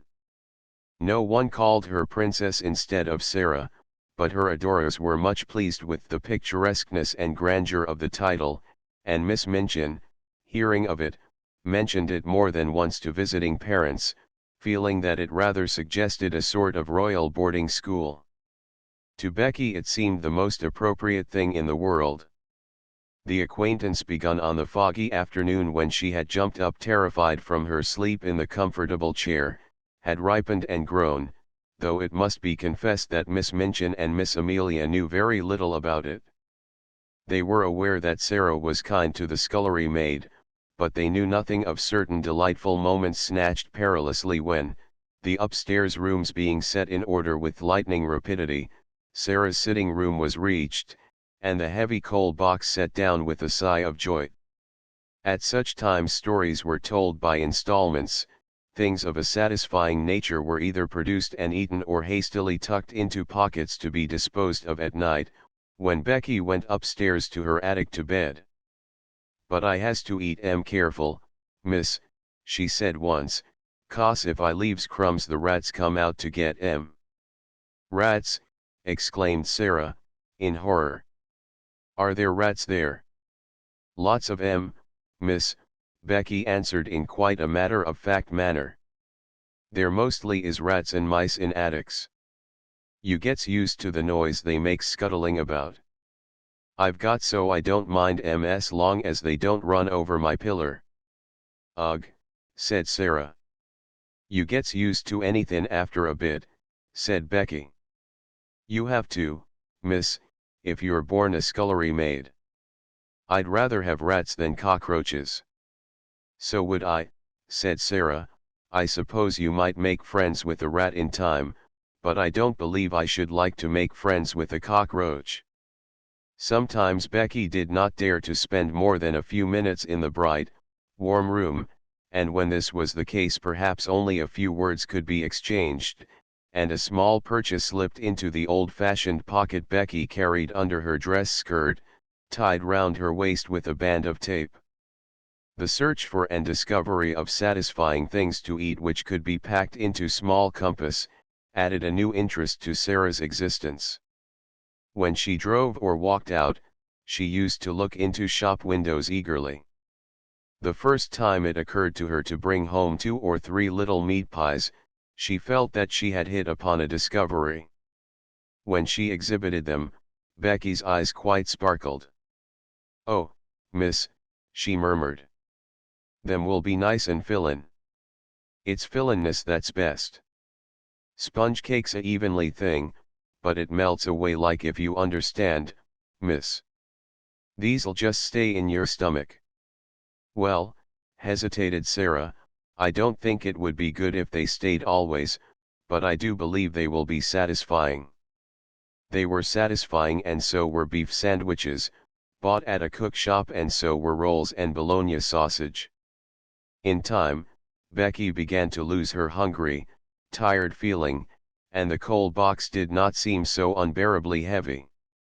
However heavy it was, and whatsoever the temper of the cook, and the hardness of the work heaped upon her shoulders, she had always the chance of the afternoon to look forward to, the chance that Miss Sara would be able to be in her sitting room. In fact, the mere seeing of Miss Sara would have been enough without meat pies. If there was time only for a few words, they were always friendly, merry words that put heart into one, and if there was time for more, then there was an installment of a story to be told, or some other thing one remembered afterward and sometimes lay awake in one's bed in the attic to think over. Sara, who was only doing what she unconsciously liked better than anything else, nature having made her for a giver, had not the least idea what she meant to poor Becky, and how wonderful a benefactor she seemed.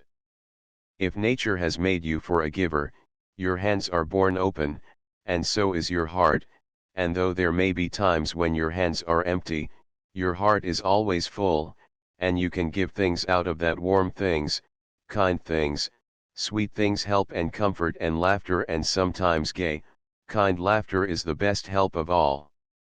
Becky had scarcely known what laughter was through all her poor, little hard-driven life.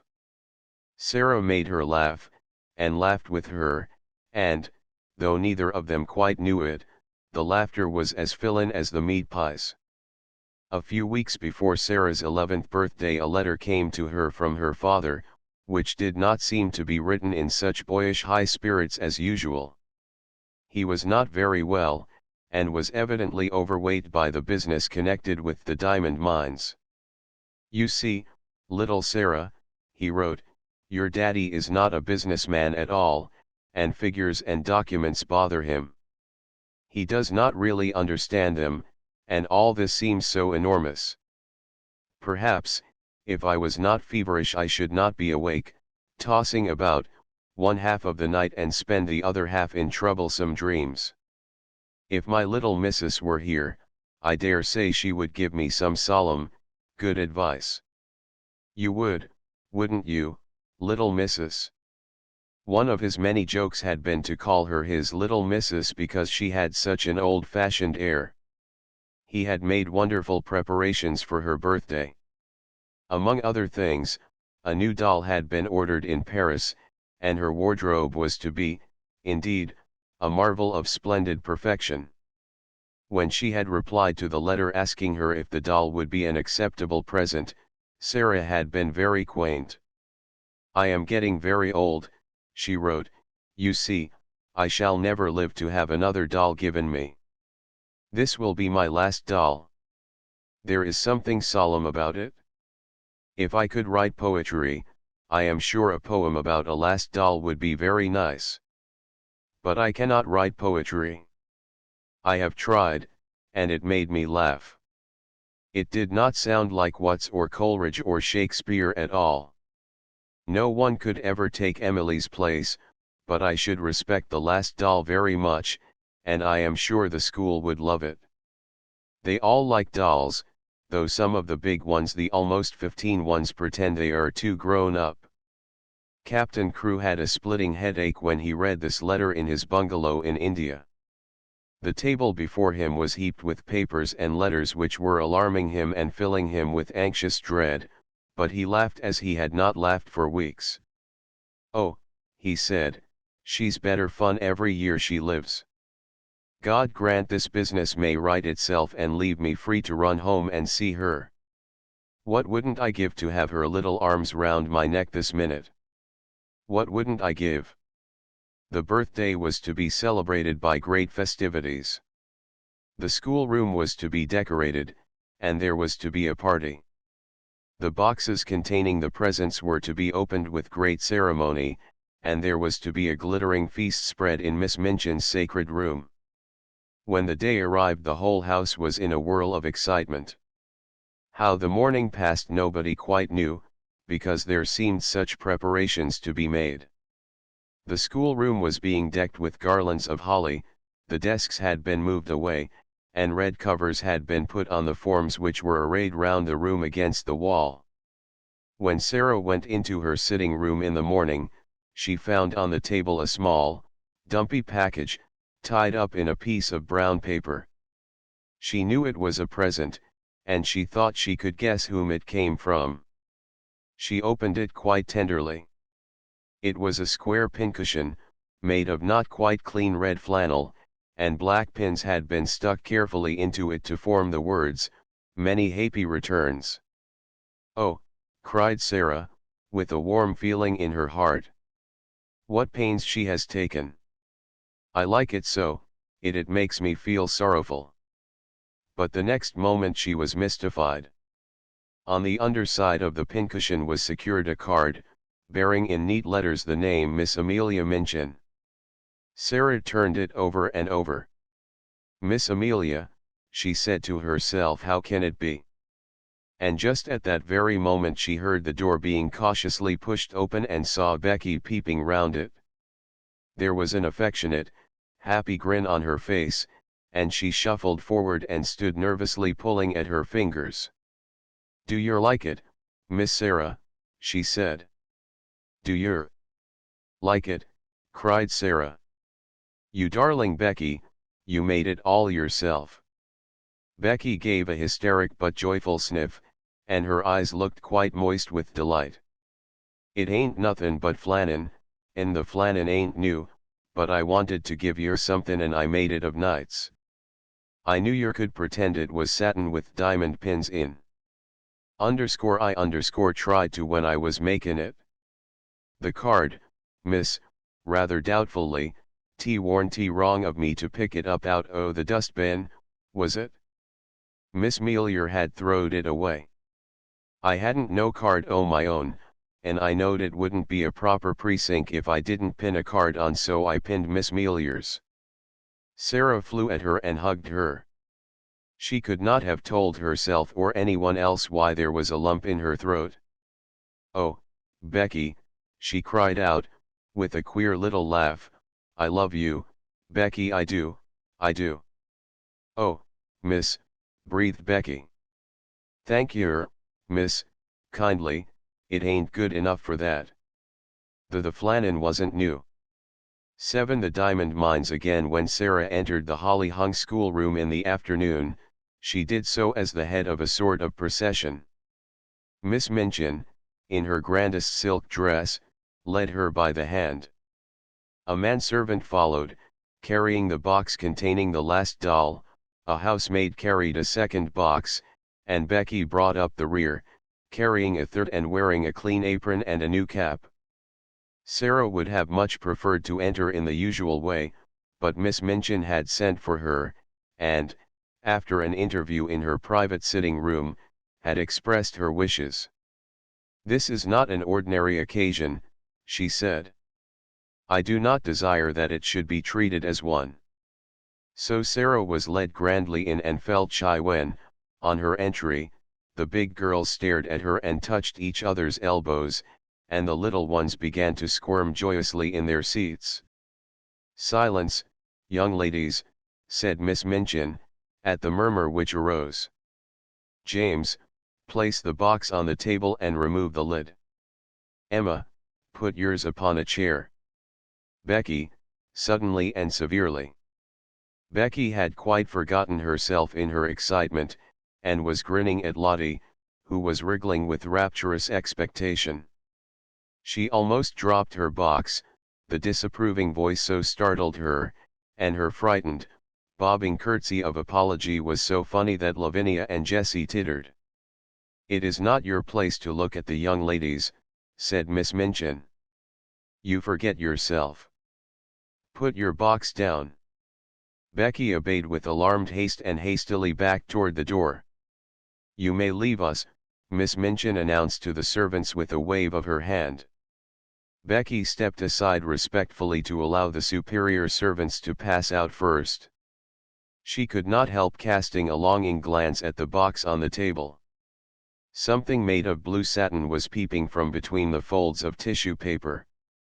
"If you please, Miss Minchin," said Sara, suddenly, "mayn't Becky stay?" It was a bold thing to do. Miss Minchin was betrayed into something like a slight jump. Then she put her eyeglass up, and gazed at her show pupil disturbedly. "Becky," she exclaimed. "My dearest Sara." Sara advanced a step toward her. "I want her because I know she will like to see the presents," she explained. "She is a little girl, too, you know." Miss Minchin was scandalized. She glanced from one figure to the other. "My dear Sara," she said, "Becky is the scullery maid." Scullery maids are not little girls. It really had not occurred to her to think of them in that light.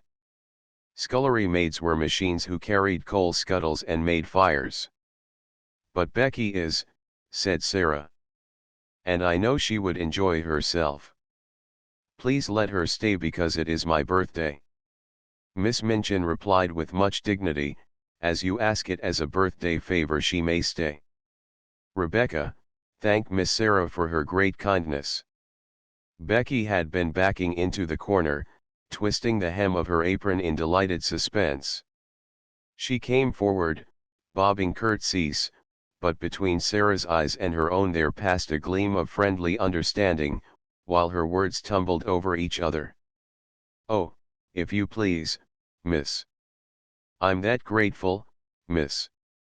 I did want to see the doll, miss, that I did. Thank you, miss. And thank you, ma'am, turning and making an alarmed bob to Miss Minchin for letting me take the liberty. Miss Minchin waved her hand again. This time it was in the direction of the corner near the door. Go and stand there, she commanded. Not too near the young ladies. Becky went to her place, grinning. She did not care where she was sent, so that she might have the luck of being inside the room, instead of being downstairs in the scullery, while these delights were going on. She did not even mind when Miss Minchin cleared her throat ominously and spoke again. Now, young ladies, I have a few words to say to you, she announced. She's going to make a speech, whispered one of the girls. I wish it was over. Sara felt rather uncomfortable. As this was her party, it was probable that the speech was about her. It is not agreeable to stand in a schoolroom and have a speech made about you. You are aware, young ladies, the speech began, for it was a speech that dear Sara is 11 years old today. Dear Sara, murmured Lavinia. Several of you here have also been 11 years old, but Sara's birthdays are rather different from other little girls' birthdays. When she is older she will be heiress to a large fortune, which it will be her duty to spend in a meritorious manner.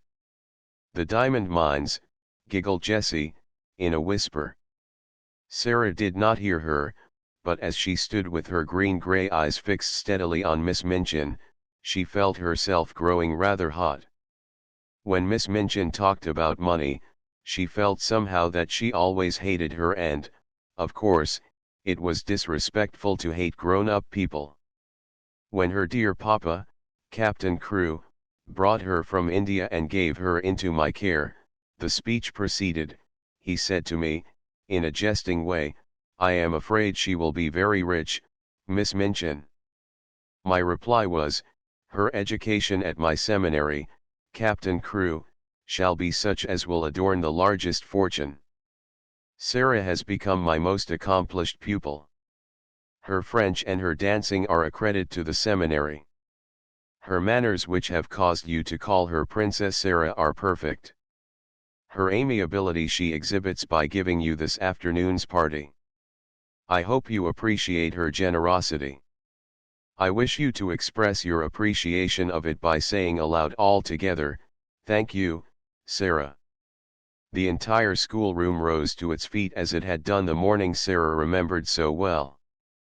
Thank you, Sara, it said, and it must be confessed that Lottie jumped up and down. Sara looked rather shy for a moment.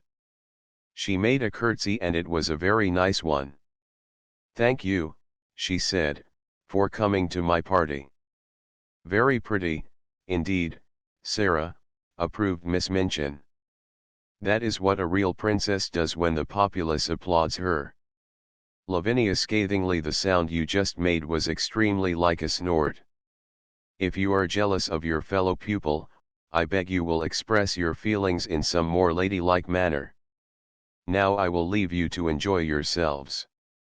The instant she had swept out of the room the spell her presence always had upon them was broken.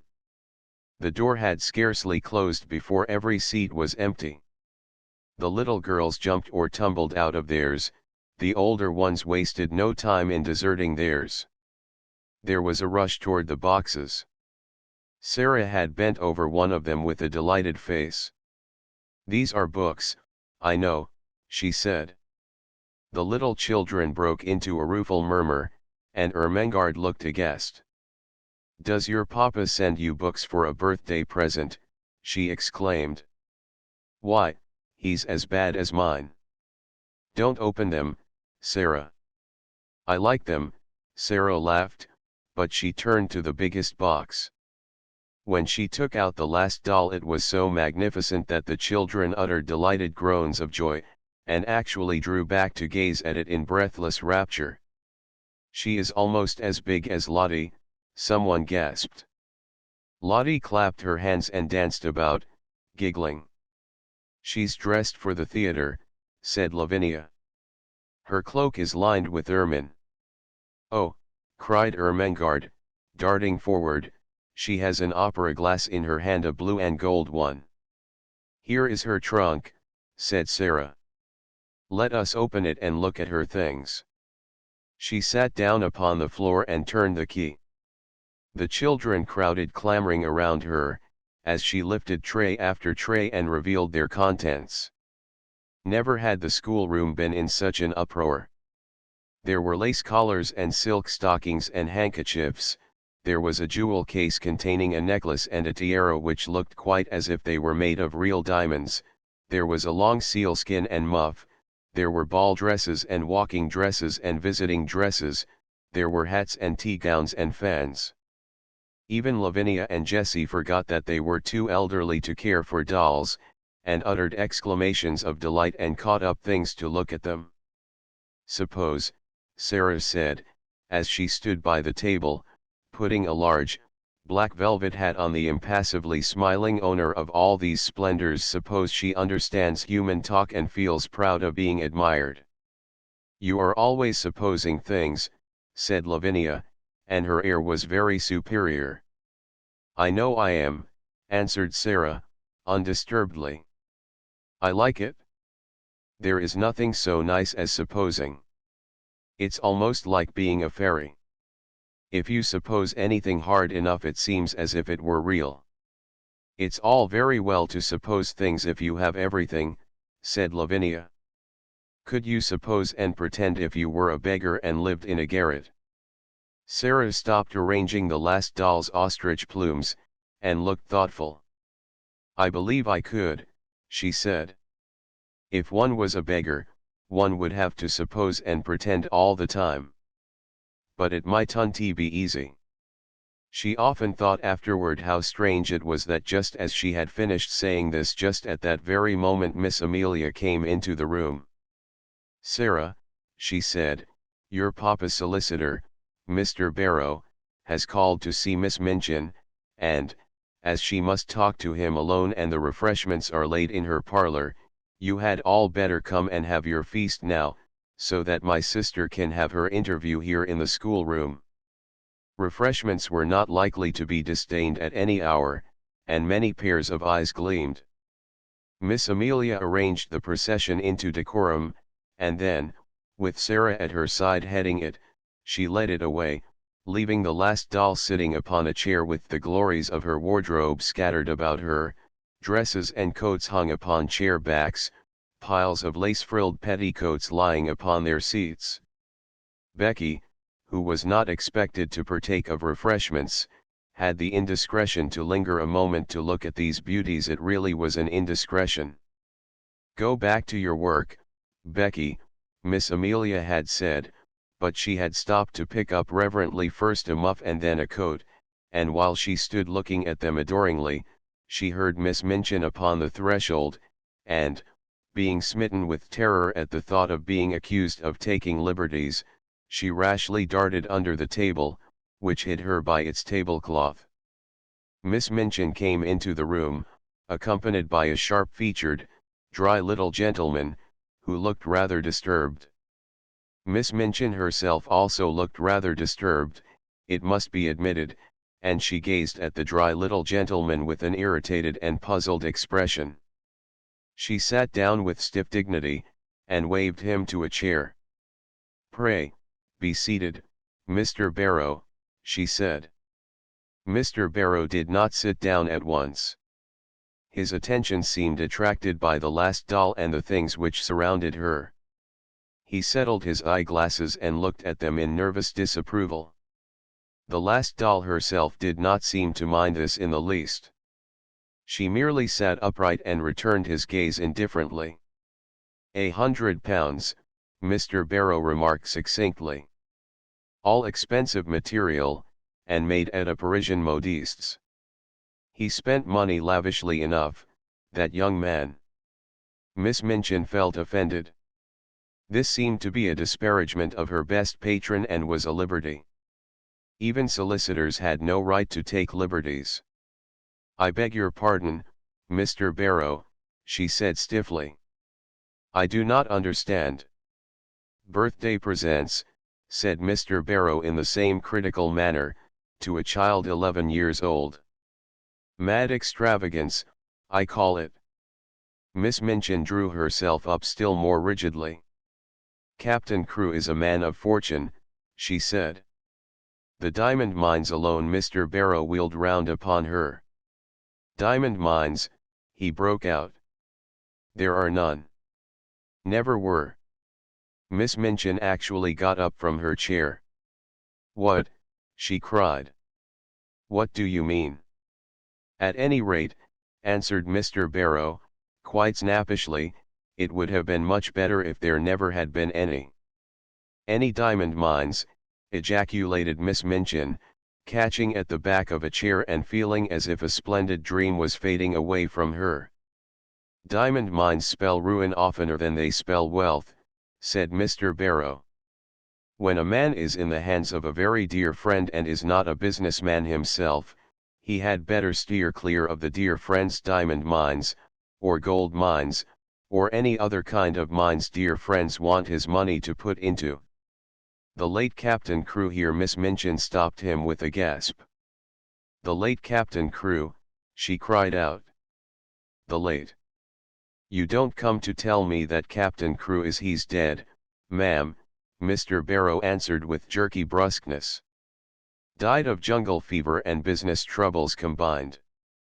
The jungle fever might not have killed him if he had not been driven mad by the business troubles, and the business troubles might not have put an end to him if the jungle fever had not assisted.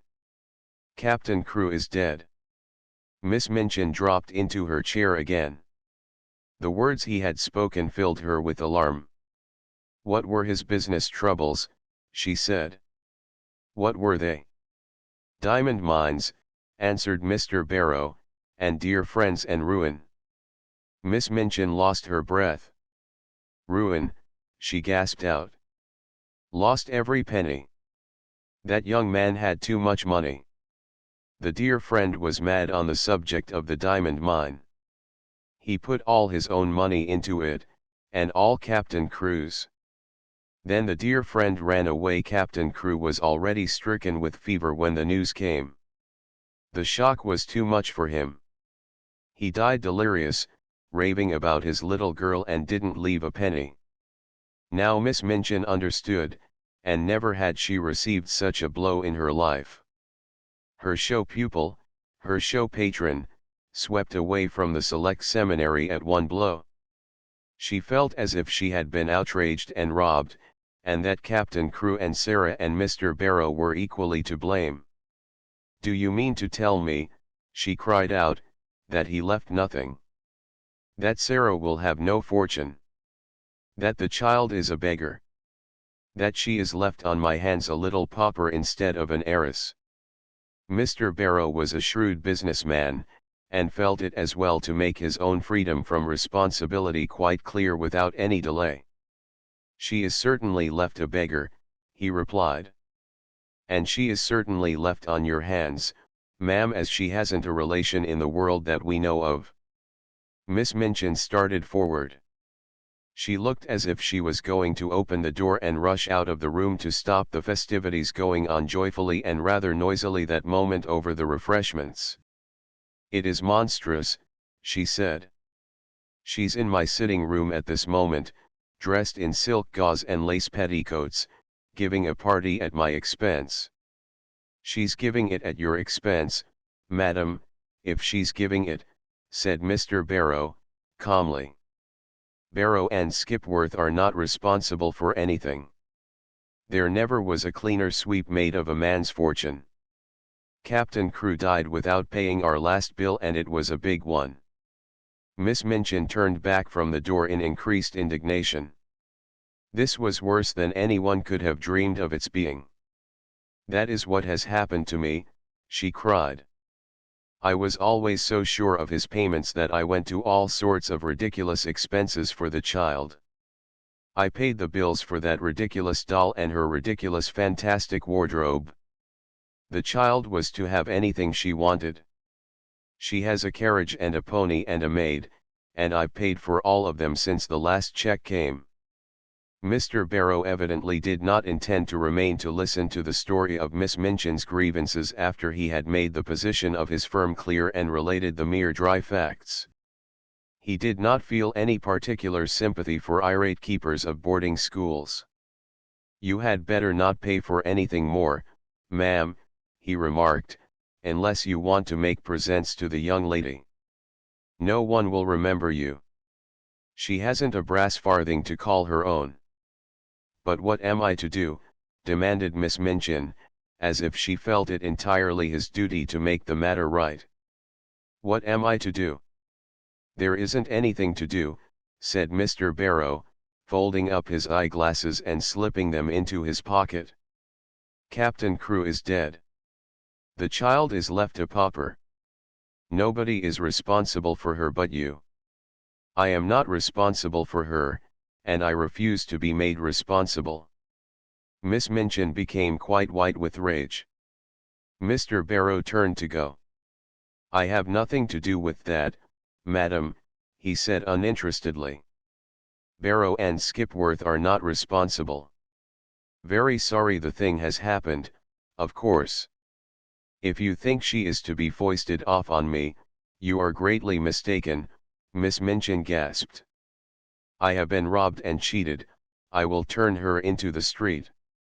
If she had not been so furious, she would have been too discreet to say quite so much. She saw herself burdened with an extravagantly brought-up child whom she had always resented, and she lost all self-control.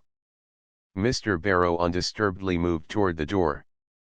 "I wouldn't do that, madam," he commented, "it wouldn't look well. Unpleasant story to get about in connection with the establishment." Pupil bundled out penniless and without friends. He was a clever businessman, and he knew what he was saying. He also knew that Miss Minchin was a businesswoman, and would be shrewd enough to see the truth.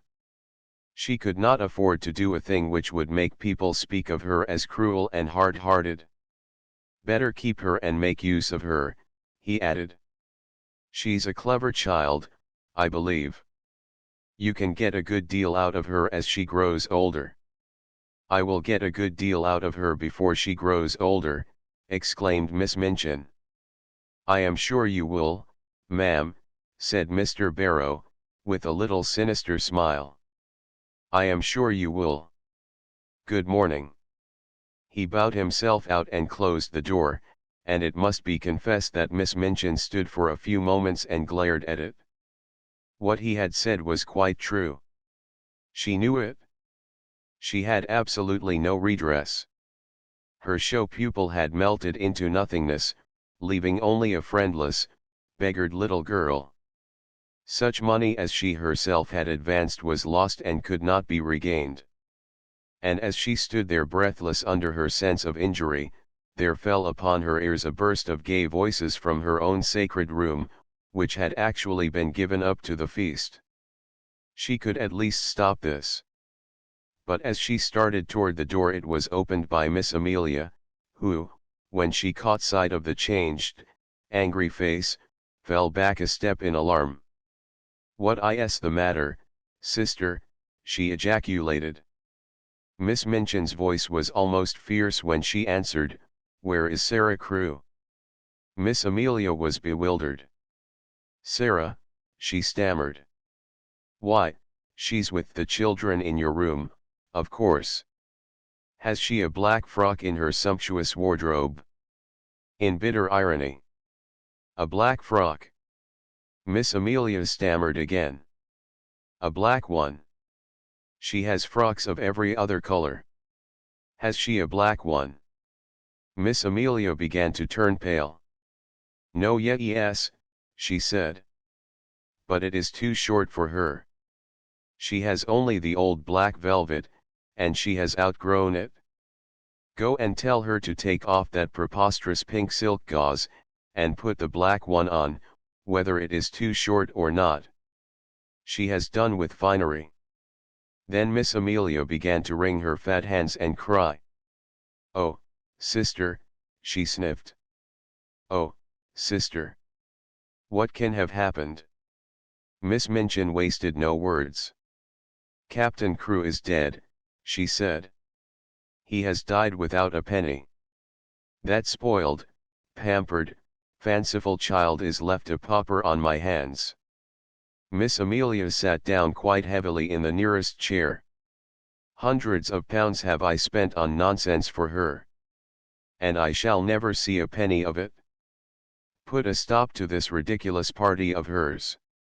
Go and make her change her frock at once." "I," panted Miss Amelia. "Must I go and tell her now?" "This moment," was the fierce answer. "Don't sit staring like a goose. Go." Poor Miss Amelia was accustomed to being called a goose. She knew, in fact, that she was rather a goose, and that it was left to geese to do a great many disagreeable things. It was a somewhat embarrassing thing to go into the midst of a room full of delighted children, and tell the giver of the feast that she had suddenly been transformed into a little beggar, and must go upstairs and put on an old black frock which was too small for her. But the thing must be done. This was evidently not the time when questions might be asked. She rubbed her eyes with her handkerchief until they looked quite red. After which she got up and went out of the room, without venturing to say another word. When her older sister looked and spoke as she had done just now, the wisest course to pursue was to obey orders without any comment. Miss Minchin walked across the room. She spoke to herself aloud without knowing that she was doing it. During the last year the story of the diamond mines had suggested all sorts of possibilities to her. Even proprietors of seminaries might make fortunes in stocks, with the aid of owners of mines. And now, instead of looking forward to gains, she was left to look back upon losses. "The Princess Sara, indeed," she said. "The child has been pampered as if she were a queen." She was sweeping angrily past the corner table as she said it, and the next moment she started at the sound of a loud, sobbing sniff which issued from under the cover. "What is that?" she exclaimed angrily. The loud, sobbing sniff was heard again, and she stooped and raised the hanging folds of the table cover. "How dare you?" she cried out. "How dare you? Come out immediately." It was poor Becky who crawled out, and her cap was knocked on one side, and her face was red with repressed crying. "If you please, it's me, Mum," she explained. "I know I hadn't ought to. But I was lookin' at the doll, Mum, and I was frightened when you come in and slipped under the table." "You have been there all the time, listening," said Miss Minchin. "No, Mum," Becky protested, bobbing curtsies. "Not listenin'. I thought I could slip out without your noticin', but I couldn't and I had to stay. But I didn't listen, Mum, I wouldn't for nothin'. But I couldn't help hearin'." Suddenly it seemed almost as if she lost all fear of the awful lady before her. She burst into fresh tears.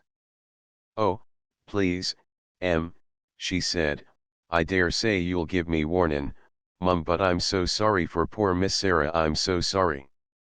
"Leave the room," ordered Miss Minchin. Becky curtsied again, the tears openly streaming down her cheeks.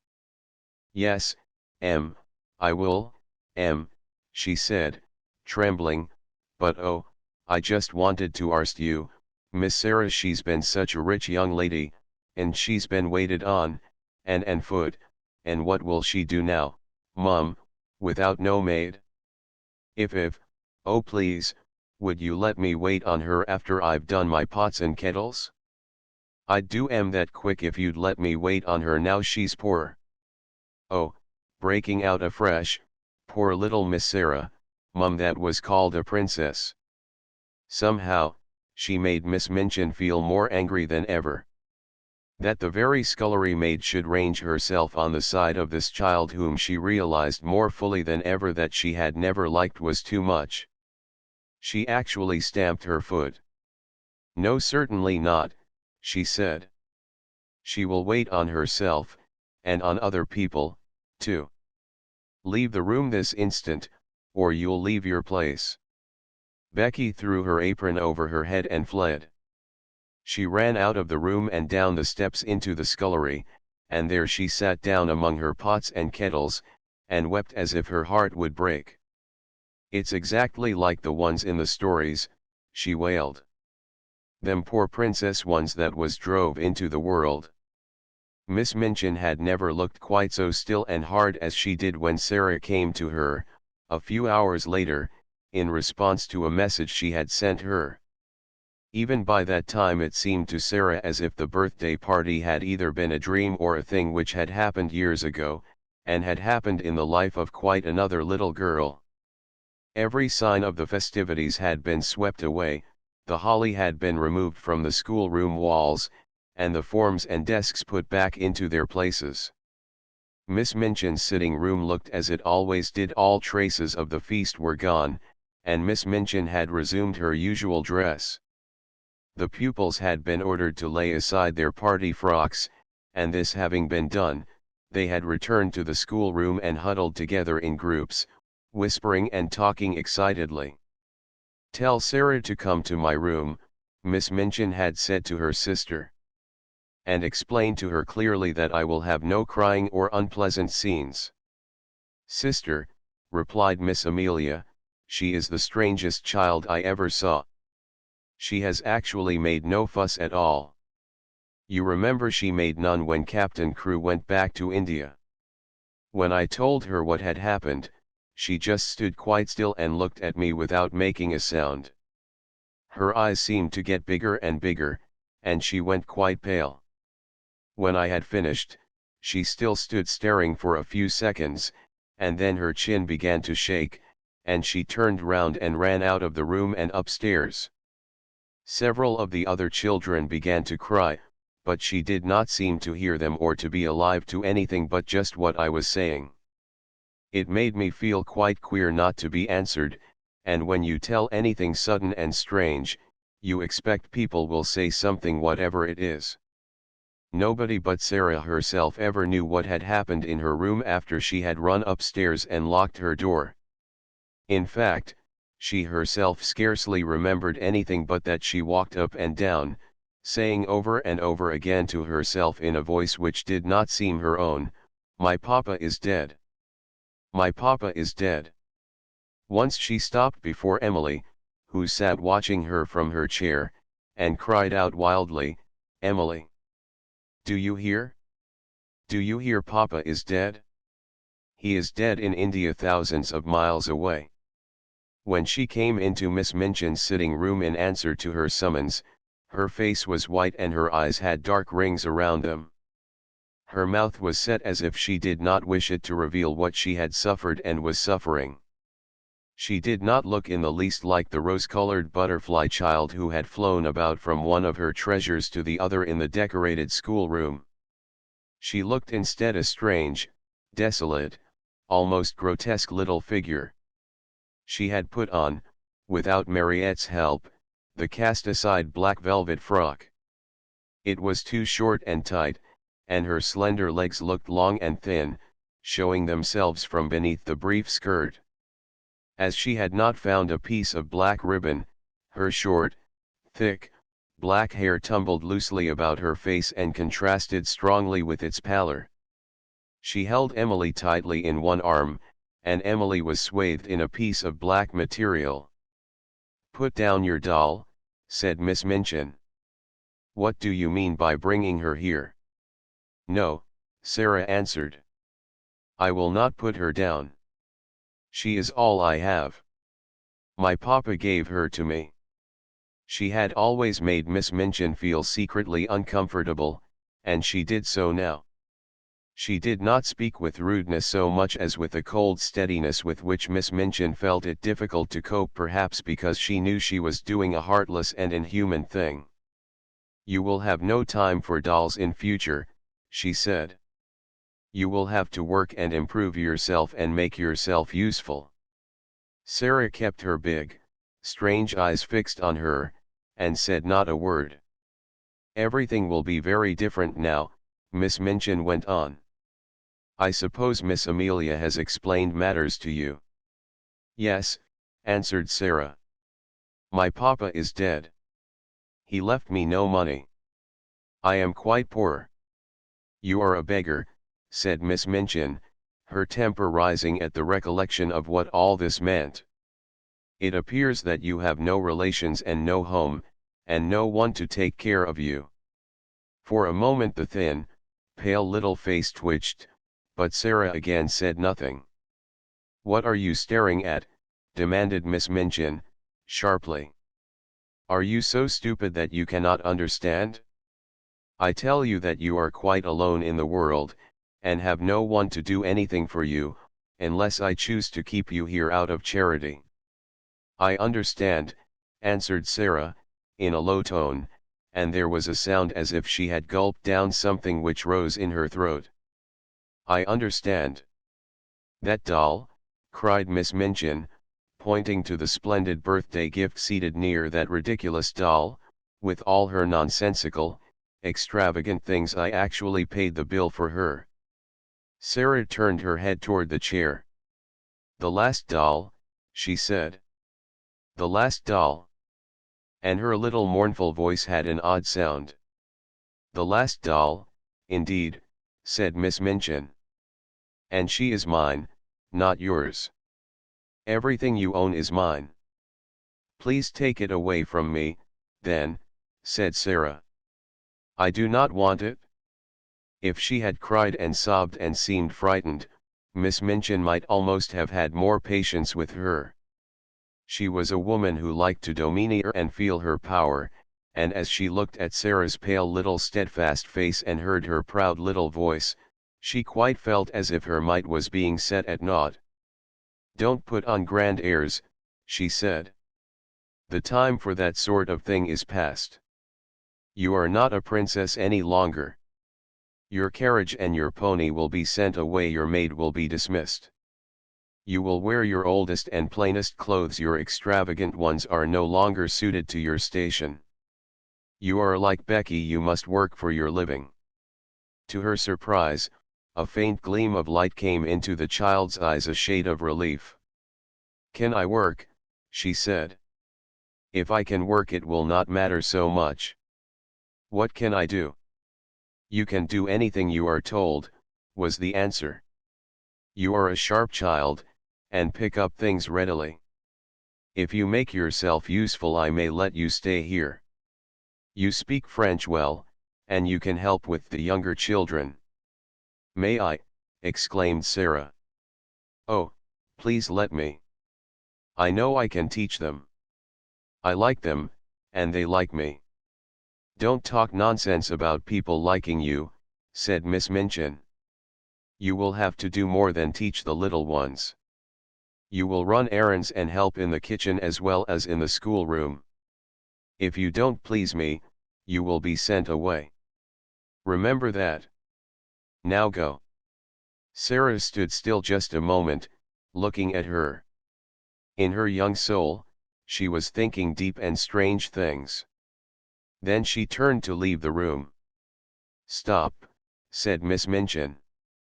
Don't you intend to thank me? Sara paused, and all the deep, strange thoughts surged up in her breast. What for? She said. For my kindness to you, replied Miss Minchin. For my kindness in giving you a home. Sara made 2 or 3 steps toward her. Her thin little chest heaved up and down, and she spoke in a strange, unchildishly fierce way. You are not kind, she said. You are not kind, and it is not a home. And she had turned and run out of the room before Miss Minchin could stop her or do anything but stare after her with stony anger. She went up the stairs slowly, but panting for breath, and she held Emily tightly against her side. I wish she could talk, she said to herself. If she could speak, if she could speak.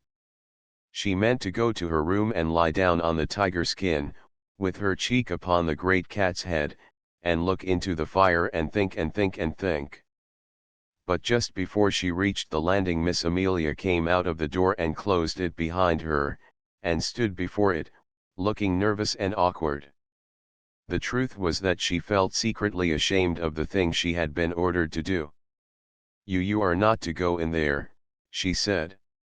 "Not go in," exclaimed Sara, and she fell back a pace. "That is not your room now," Miss Amelia answered, reddening a little.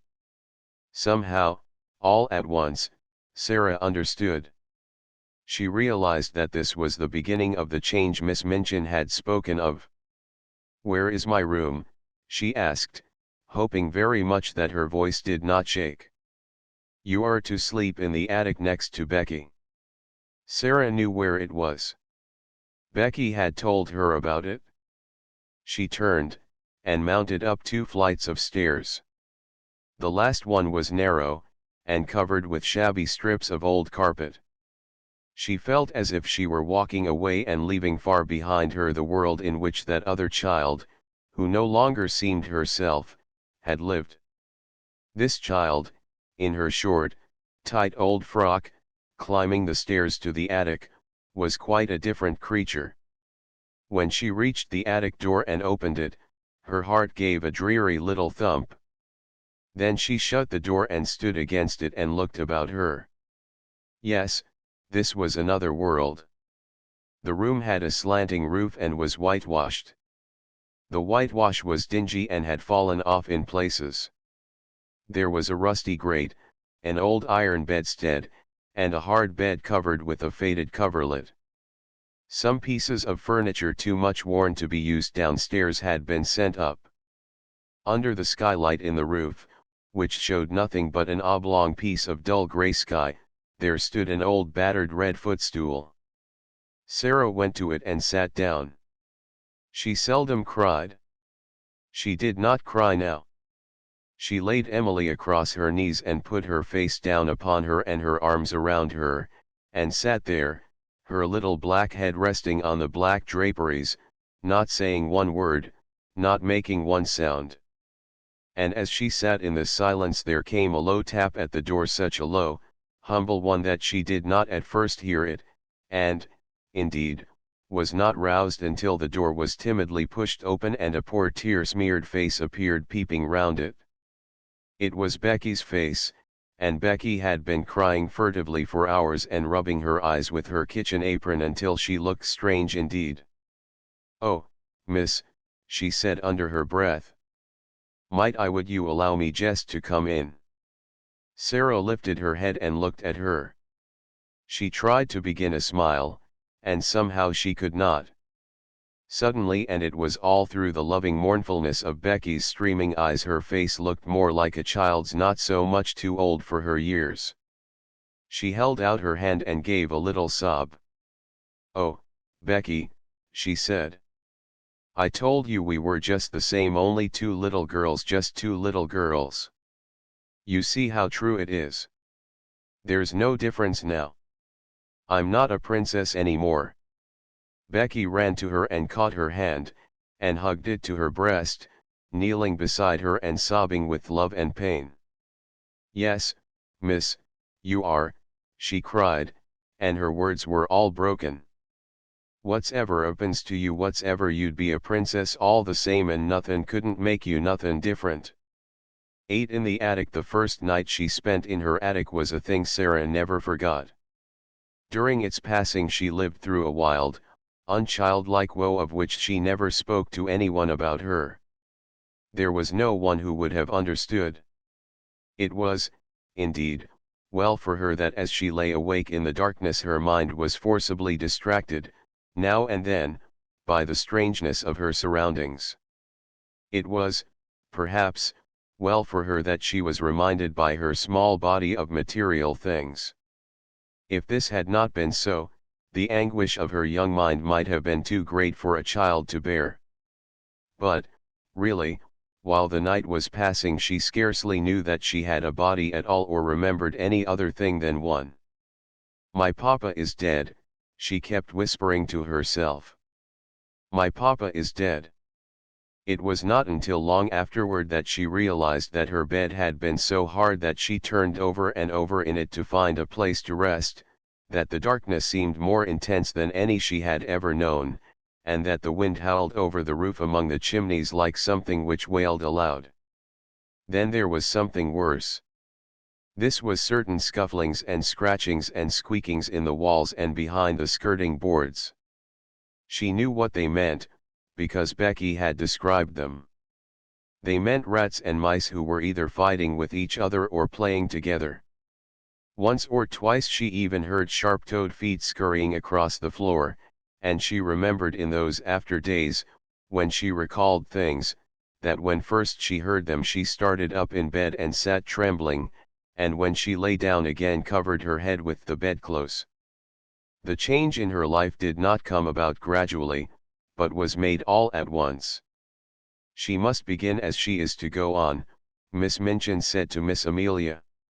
She must be taught at once what she is to expect. Mariette had left the house the next morning.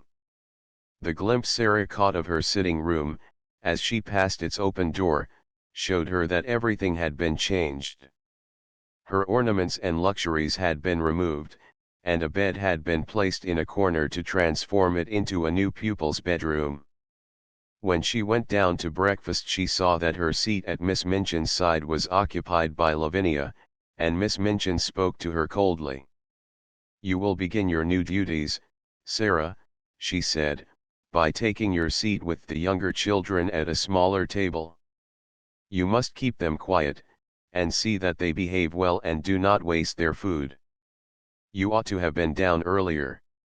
Lottie has already upset her tea." That was the beginning, and from day to day the duties given to her were added to.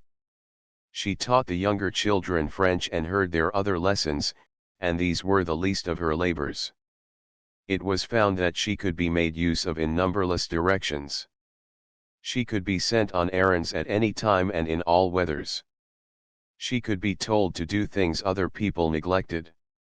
The cook and the housemaids took their tone from Miss Minchin, and rather enjoyed ordering about the young one who had been made so much fuss over for so long. They were not servants of the best class, and had neither good manners nor good tempers, and it was frequently convenient to have at hand someone on whom blame could be laid. During the first month or two, Sara thought that her willingness to do things as well as she could, and her silence under reproof, might soften those who drove her so hard. In her proud little heart she wanted them to see that she was trying to earn her living and not accepting charity. But the time came when she saw that no one was softened at all, and the more willing she was to do as she was told, the more domineering and exacting careless housemaids became, and the more ready a scolding cook was to blame her.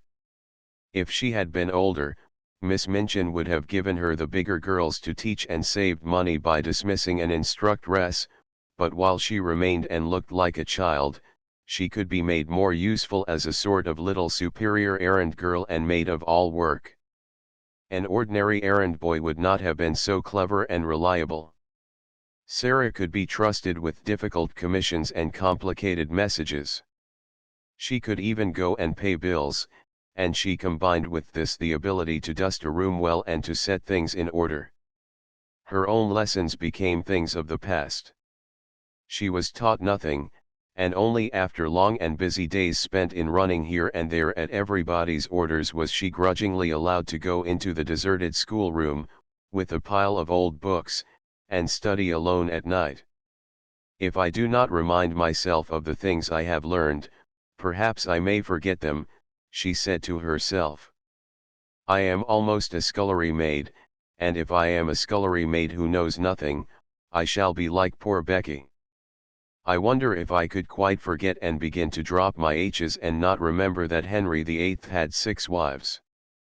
One of the most curious things in her new existence was her changed position among the pupils. Instead of being a sort of small royal personage among them, she no longer seemed to be one of their number at all. She was kept so constantly at work that she scarcely ever had an opportunity of speaking to any of them, and she could not avoid seeing that Miss Minchin preferred that she should live a life apart from that of the occupants of the schoolroom. "I will not have her forming intimacies and talking to the other children," that lady said. "Girls like a grievance, and if she begins to tell romantic stories about herself, she will become an ill-used heroine, and parents will be given a wrong impression. It is better that she should live a separate life, one suited to her circumstances. I am giving her a home, and that is more than she has any right to expect from me." Sara did not expect much, and was far too proud to try to continue to be intimate with girls who evidently felt rather awkward and uncertain about her. The fact was that Miss Minchin's pupils were a set of dull, matter-of-fact young people. They were accustomed to being rich and comfortable, and as Sara's frocks grew shorter and shabbier and queerer looking, and it became an established fact that she wore shoes with holes in them and was sent out to buy groceries and carry them through the streets in a basket on her arm when the cook wanted them in a hurry, they felt rather as if, when they spoke to her, they were addressing an underservant. "To think that she was the girl with the diamond mines," Lavinia commented. "She does look an object. And she's queerer than ever. I never liked her much, but I can't bear that way she has now of looking at people without speaking, just as if she was finding them out." "I am," said Sara, promptly, when she heard of this. "That's what I look at some people for. I like to know about them. I think them over afterward." The truth was that she had saved herself annoyance several times by keeping her eye on Lavinia, who was quite ready to make mischief, and would have been rather pleased to have made it for the ex-show pupil. Sara never made any mischief herself, or interfered with anyone. She worked like a drudge, she tramped through the wet streets, carrying parcels and baskets, she labored with the childish inattention of the little one's French lessons. As she became shabbier and more forlorn-looking, she was told that she had better take her meals downstairs. She was treated as if she was nobody's concern, and her heart grew proud and sore, but she never told anyone what she felt. "Soldiers don't complain," she would say between her small, shut teeth. "I am not going to do it, I will pretend this is part of a war." But there were hours when her child heart might almost have broken with loneliness but for three people. The first, it must be owned, was Becky, just Becky. Throughout all that first night spent in the garret, she had felt a vague comfort in knowing that on the other side of the wall in which the rats scuffled and squeaked there was another young human creature. And during the nights that followed, the sense of comfort grew. They had little chance to speak to each other during the day. Each had her own tasks to perform, and any attempt at conversation would have been regarded as a tendency to loiter and lose time.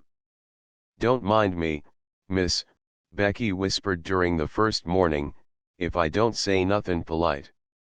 Some 'ud be down on us if I did. I means please and thank you and beg pardon, but I dasn't to take time to say it." But before daybreak she used to slip into Sara's attic and button her dress and give her such help as she required before she went downstairs to light the kitchen fire. And when night came, Sara always heard the humble knock at her door, which meant that her handmaid was ready to help her again if she was needed. During the first weeks of her grief Sara felt as if she were too stupefied to talk, so it happened that some time passed before they saw each other much or exchanged visits. Becky's heart told her that it was best that people in trouble should be left alone. The second of the trio of comforters was Ermengarde, but odd things happened before Ermengarde found her place. When Sara's mind seemed to awaken again to the life about her, she realized that she had forgotten that an Ermengarde lived in the world. The two had always been friends, but Sara had felt as if she were years the older. It could not be contested that Ermengarde was as dull as she was affectionate. She clung to Sara in a simple, helpless way, she brought her lessons to her that she might be helped, she listened to her every word and besieged her with requests for stories. But she had nothing interesting to say herself, and she loathed books of every description. She was, in fact, not a person one would remember when one was caught in the storm of a great trouble, and Sara forgot her.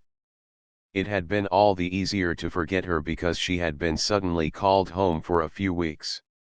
When she came back she did not see Sara for a day or two, and when she met her for the first time she encountered her coming down a corridor with her arms full of garments which were to be taken downstairs to be mended.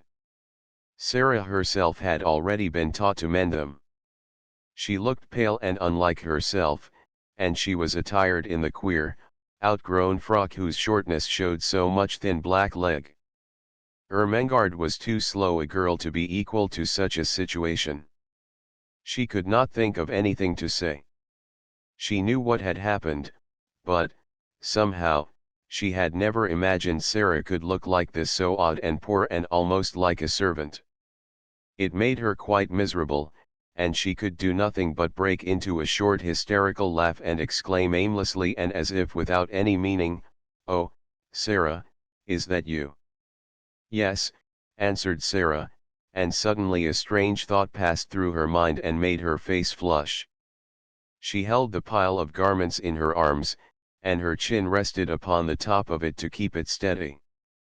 Something in the look of her straight-gazing eyes made Ermengarde lose her wits still more.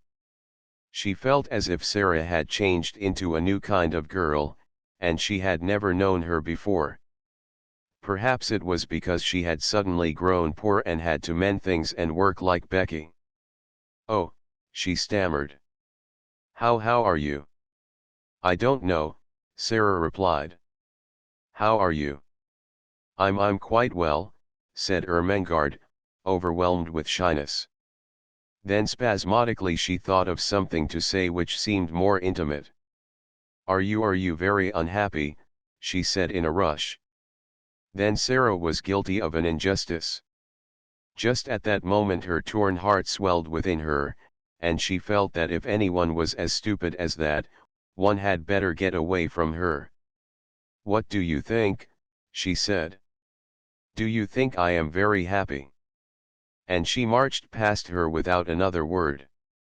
In course of time she realized that if her wretchedness had not made her forget things, she would have known that poor, dull Ermengarde was not to be blamed for her unready, awkward ways.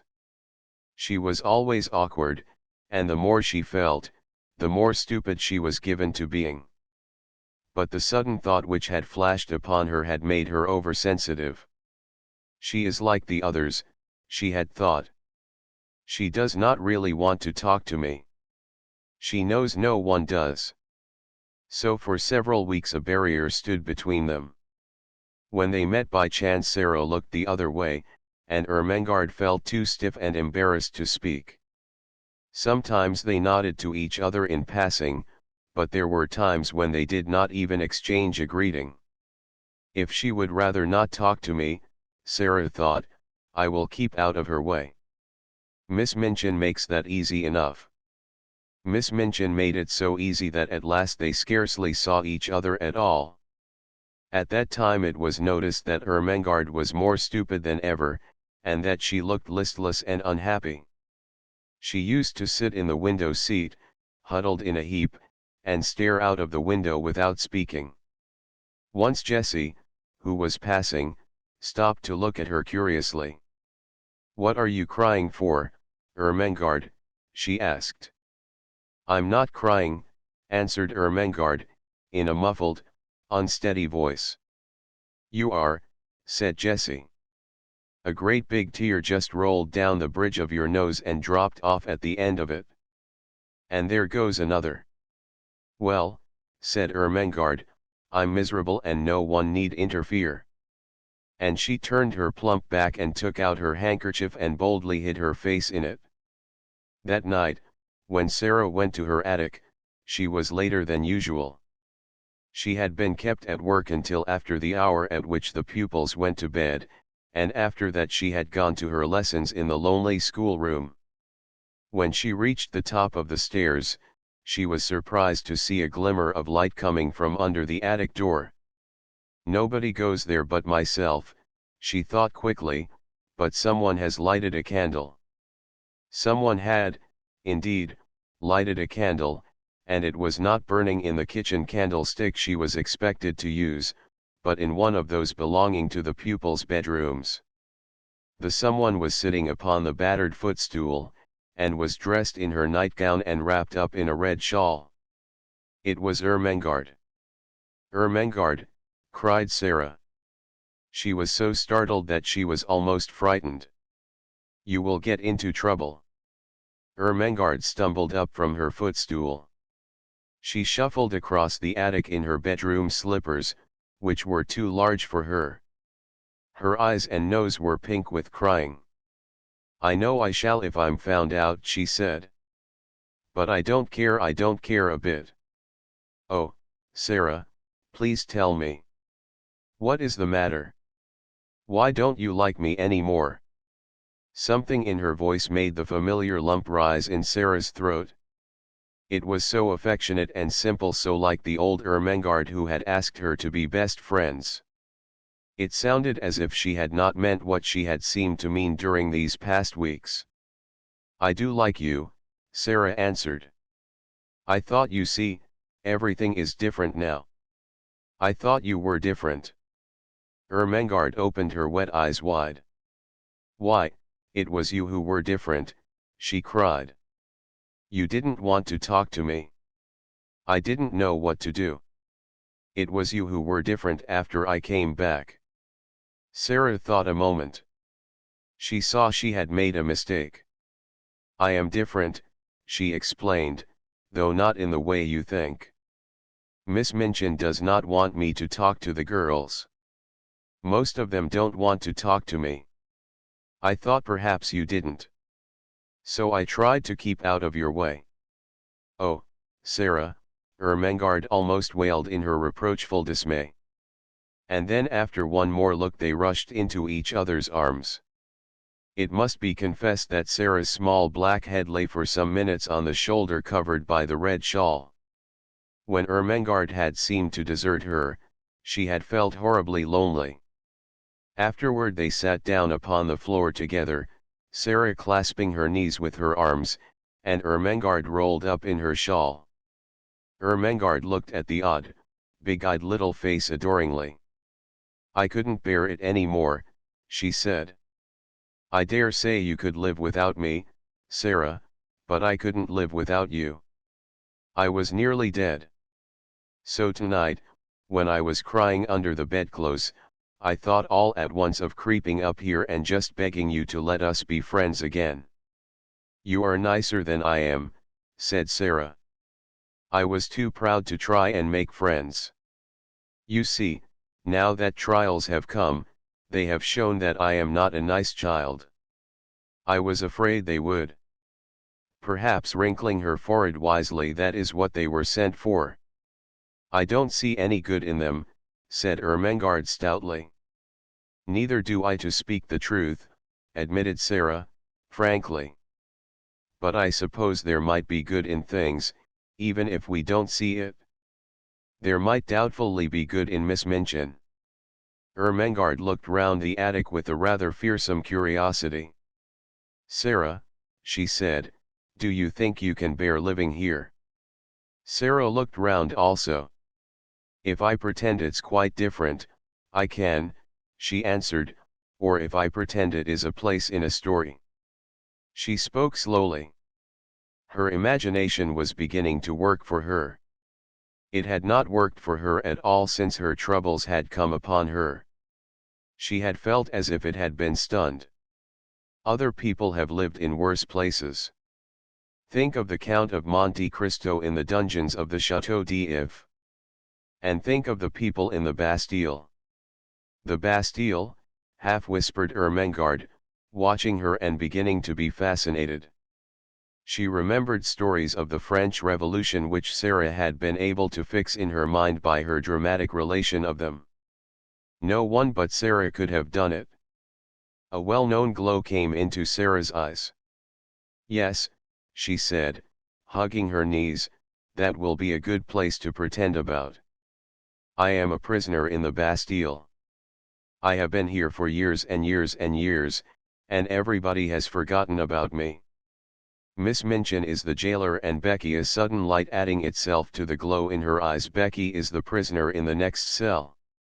She turned to Ermengarde, looking quite like the old Sara.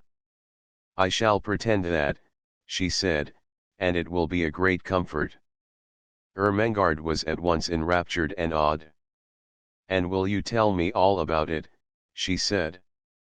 "May I creep up here at night, whenever it is safe, and hear the things you have made up in the day? It will seem as if we were more best friends than ever." "Yes," answered Sara, nodding.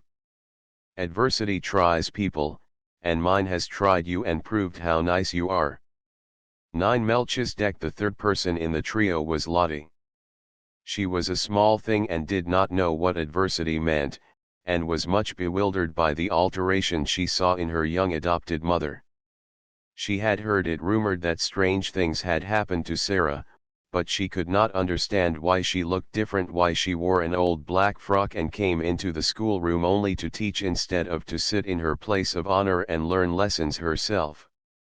There had been much whispering among the little ones when it had been discovered that Sara no longer lived in the rooms in which Emily had so long sat in state. Lottie's chief difficulty was that Sara said so little when one asked her questions. At 7 mysteries must be made very clear if one is to understand them. "Are you very poor now, Sara?"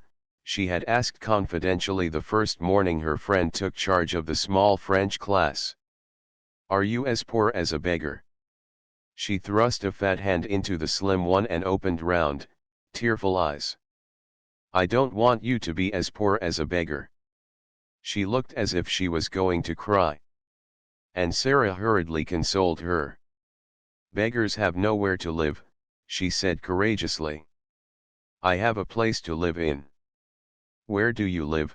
persisted Lottie. "The new girl sleeps in your room, and it isn't pretty anymore." "I live in another room," said Sara. "Is it a nice one?" inquired Lottie. "I want to go and see it." "You must not talk," said Sara. "Miss Minchin is looking at us. She will be angry with me for letting you whisper." She had found out already that she was to be held accountable for everything which was objected to. If the children were not attentive, if they talked, if they were restless, it was she who would be reproved. But Lottie was a determined little person. If Sara would not tell her where she lived, she would find out in some other way. She talked to her small companions and hung about the elder girls and listened when they were gossiping, and acting upon certain information they had unconsciously let drop, she started late one afternoon on a voyage of discovery, climbing stairs she had never known the existence of, until she reached the attic floor. There she found 2 doors near each other, and opening one, she saw her beloved Sara standing upon an old table and looking out of a window. "Sara," she cried, aghast. "Mama Sara." She was aghast because the attic was so bare and ugly and seemed so far away from all the world. Her short legs had seemed to have been mounting hundreds of stairs. Sara turned round at the sound of her voice. It was her turn to be aghast. What would happen now? If Lottie began to cry and anyone chanced to hear, they were both lost. She jumped down from her table and ran to the child. "Don't cry and make a noise," she implored. "I shall be scolded if you do, and I have been scolded all day." It's not such a bad room, Lottie." "Isn't it?"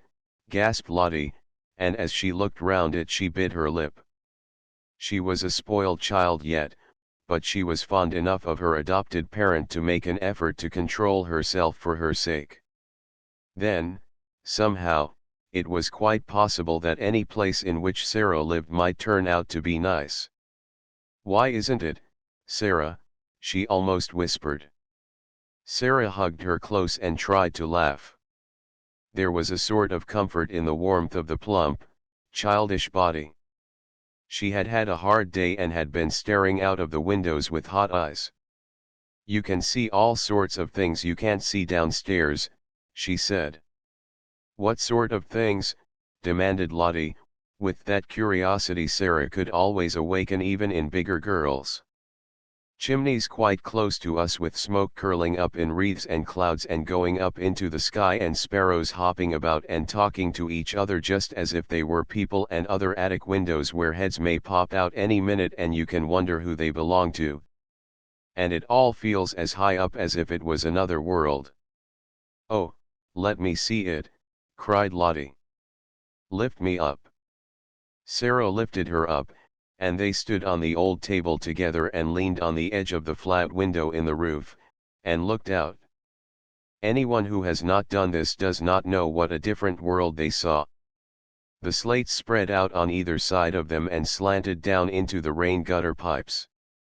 The sparrows, being at home there, twittered and hopped about quite without fear.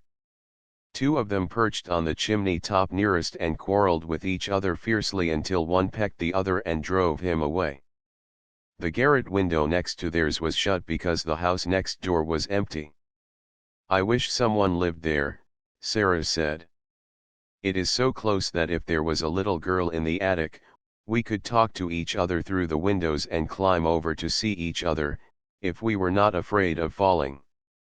The sky seemed so much nearer than when one saw it from the street, that Lottie was enchanted. From the attic window, among the chimney pots, the things which were happening in the world below seemed almost unreal. One scarcely believed in the existence of Miss Minchin and Miss Amelia and the schoolroom, and the roll of wheels in the square seemed a sound belonging to another existence. "Oh, Sara," cried Lottie, cuddling in her guarding arm. "I like this attic, I like it. It is nicer than downstairs." "Look at that sparrow," whispered Sara. "I wish I had some crumbs to throw to him." "I have some," came in a little shriek from Lottie. "I have part of a bun in my pocket, I bought it with my penny yesterday, and I saved a bit." When they threw out a few crumbs, the sparrow jumped and flew away to an adjacent chimney top.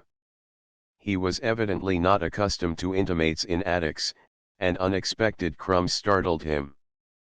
But when Lottie remained quite still and Sara chirped very softly, almost as if she were a sparrow herself, he saw that the thing which had alarmed him represented hospitality, after all. He put his head on one side, and from his perch on the chimney looked down at the crumbs with twinkling eyes. Lottie could scarcely keep still. "Will he come? Will he come?" she whispered. "His eyes look as if he would," Sara whispered back. "He is thinking and thinking whether he dare." "Yes, he will. Yes, he is coming." He flew down and hopped toward the crumbs, but stopped a few inches away from them, putting his head on one side again, as if reflecting on the chances that Sara and Lottie might turn out to be big cats and jump on him. At last his heart told him they were really nicer than they looked, and he hopped nearer and nearer, darted at the biggest crumb with a lightning peck, seized it, and carried it away to the other side of his chimney. "Now he knows," said Sara. "And he will come back for the others." He did come back, and even brought a friend, and the friend went away and brought a relative, and among them they made a hearty meal over which they twittered and chattered and exclaimed, stopping every now and then to put their heads on one side and examine Lottie and Sara. Lottie was so delighted that she quite forgot her first shocked impression of the attic. In fact, when she was lifted down from the table and returned to earthly things, as it were, Sara was able to point out to her many beauties in the room which she herself would not have suspected the existence of. "It is so little and so high above everything," she said, "that it is almost like a nest in a tree. The slanting ceiling is so funny. See, you can scarcely stand up at this end of the room, and when the morning begins to come I can lie in bed and look right up into the sky through that flat window in the roof. It is like a square patch of light. If the sun is going to shine, little pink clouds float about, and I feel as if I could touch them. And if it rains, the drops patter and patter as if they were saying something nice. Then if there are stars, you can lie and try to count how many go into the patch. It takes such a lot. And just look at that tiny, rusty grate in the corner. If it was polished and there was a fire in it, just think how nice it would be. You see, it's really a beautiful little room. She was walking round the small place, holding Lottie's hand and making gestures which described all the beauties she was making herself see. She quite made Lottie see them, too. Lottie could always believe in the things Sara made pictures of. You see, she said, there could be a thick, soft blue Indian rug on the floor, and in that corner there could be a soft little sofa, with cushions to curl up on, and just over it could be a shelf full of books so that one could reach them easily, and there could be a fur rug before the fire, and hangings on the wall to cover up the whitewash, and pictures. They would have to be little ones, but they could be beautiful, and there could be a lamp with a deep rose-colored shade, and a table in the middle, with things to have tea with, and a little fat copper kettle singing on the hob, and the bed could be quite different. It could be made soft and covered with a lovely silk coverlet. It could be beautiful.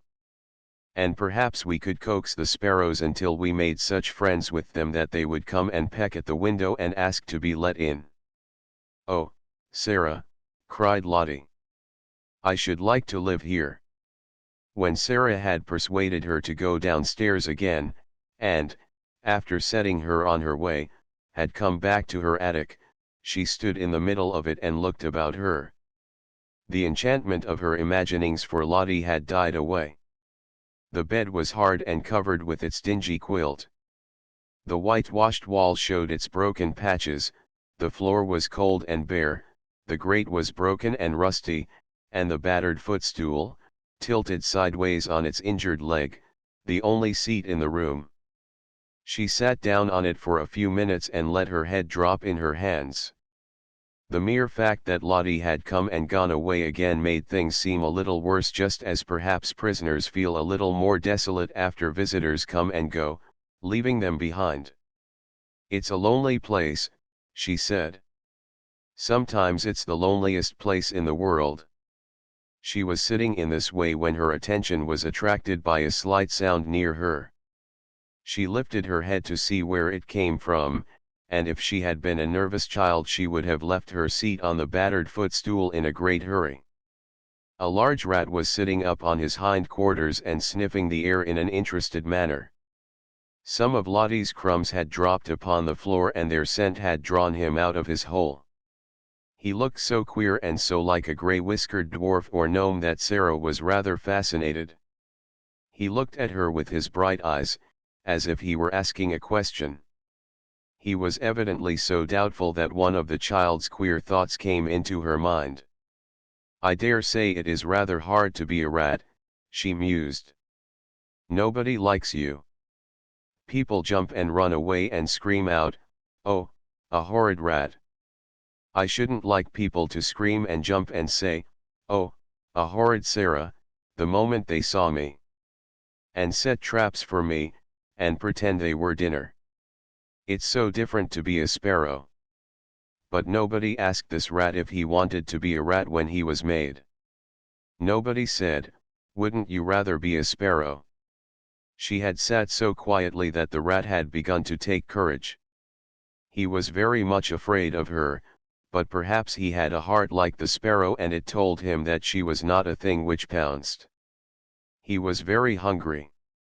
He had a wife and a large family in the wall, and they had had frightfully bad luck for several days. He had left the children crying bitterly, and felt he would risk a good deal for a few crumbs, so he cautiously dropped upon his feet. "Come on," said Sara, "I'm not a trap. You can have them, poor thing. Prisoners in the Bastille used to make friends with rats. Suppose I make friends with you. How it is that animals understand things I do not know, but it is certain that they do understand. Perhaps there is a language which is not made of words and everything in the world understands it. Perhaps there is a soul hidden in everything and it can always speak, without even making a sound, to another soul. But whatsoever was the reason, The rat knew from that moment that he was safe even though he was a rat. He knew that this young human being sitting on the red footstool would not jump up and terrify him with wild, sharp noises or throw heavy objects at him which, if they did not fall and crush him, would send him limping in his scurry back to his hole. He was really a very nice rat, and did not mean the least harm. When he had stood on his hind legs and sniffed the air, with his bright eyes fixed on Sara, he had hoped that she would understand this, and would not begin by hating him as an enemy. When the mysterious thing which speaks without saying any words told him that she would not, he went softly toward the crumbs and began to eat them. As he did it he glanced every now and then at Sara, just as the sparrows had done, and his expression was so very apologetic that it touched her heart. She sat and watched him without making any movement. One crumb was very much larger than the others. In fact, it could scarcely be called a crumb. It was evident that he wanted that piece very much, but it lay quite near the footstool and he was still rather timid. I believe he wants it to carry to his family in the wall, Sara thought. If I do not stir at all, perhaps he will come and get it. She scarcely allowed herself to breathe, she was so deeply interested. The rat shuffled a little nearer and ate a few more crumbs, then he stopped and sniffed delicately, giving a side glance at the occupant of the footstool, then he darted at the piece of bun with something very like the sudden boldness of the sparrow, and the instant he had possession of it fled back to the wall, slipped down a crack in the skirting board, and was gone. I knew he wanted it for his children, said Sara. I do believe I could make friends with him. A week or so afterward, on one of the rare nights when Ermengarde found it safe to steal up to the attic, when she tapped on the door with the tips of her fingers, Sara did not come to her for 2 or 3 minutes. There was, indeed, such a silence in the room at first that Ermengarde wondered if she could have fallen asleep. Then, to her surprise, she heard her utter a little, low laugh and speak coaxingly to someone. There! Ermengarde heard her say. Take it and go home, Melchizedek. Go home to your wife. Almost immediately Sara opened the door, and when she did so she found Ermengarde standing with alarmed eyes upon the threshold. Who are you talking to, Sara? She gasped out. Sara drew her in cautiously, but she looked as if something pleased and amused her. You must promise not to be frightened, not to scream the least bit, or I can't tell you, she answered. Ermengarde felt almost inclined to scream on the spot, but managed to control herself. She looked all round the attic and saw no one. And yet Sara had certainly been speaking to someone. She thought of ghosts. Is it something that will frighten me? She asked timorously. Some people are afraid of them, said Sara. I was at first, but I am not now. Was it a ghost? Quaked Ermengarde. No, said Sara, laughing. It was my rat. Ermengarde made one bound, and landed in the middle of the little dingy bed. She tucked her feet under her nightgown and the red shawl. She did not scream, but she gasped with fright. Oh! Oh! She cried under her breath. A rat? A rat! I was afraid you would be frightened, said Sara. But you needn't be. I am making him tame. He actually knows me and comes out when I call him. Are you too frightened to want to see him? The truth was that, as the days had gone on and, with the aid of scraps brought up from the kitchen, her curious friendship had developed, she had gradually forgotten that the timid creature she was becoming familiar with was a mere rat. At first Ermengarde was too much alarmed to do anything but huddle in a heap upon the bed and tuck up her feet, but the sight of Sara's composed little countenance and the story of Melchizedek's first appearance began at last to rouse her curiosity, and she leaned forward over the edge of the bed and watched Sara go and kneel down by the hole in the skirting board. He won't run out quickly and jump on the bed, will he?" she said. "No," answered Sara. "He's as polite as we are. He is just like a person. Now watch." She began to make a low, whistling sound, so low and coaxing that it could only have been heard in entire stillness.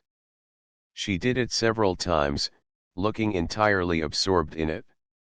Ermengarde thought she looked as if she were working a spell. And at last, evidently in response to it, a grey-whiskered, bright-eyed head peeped out of the hole.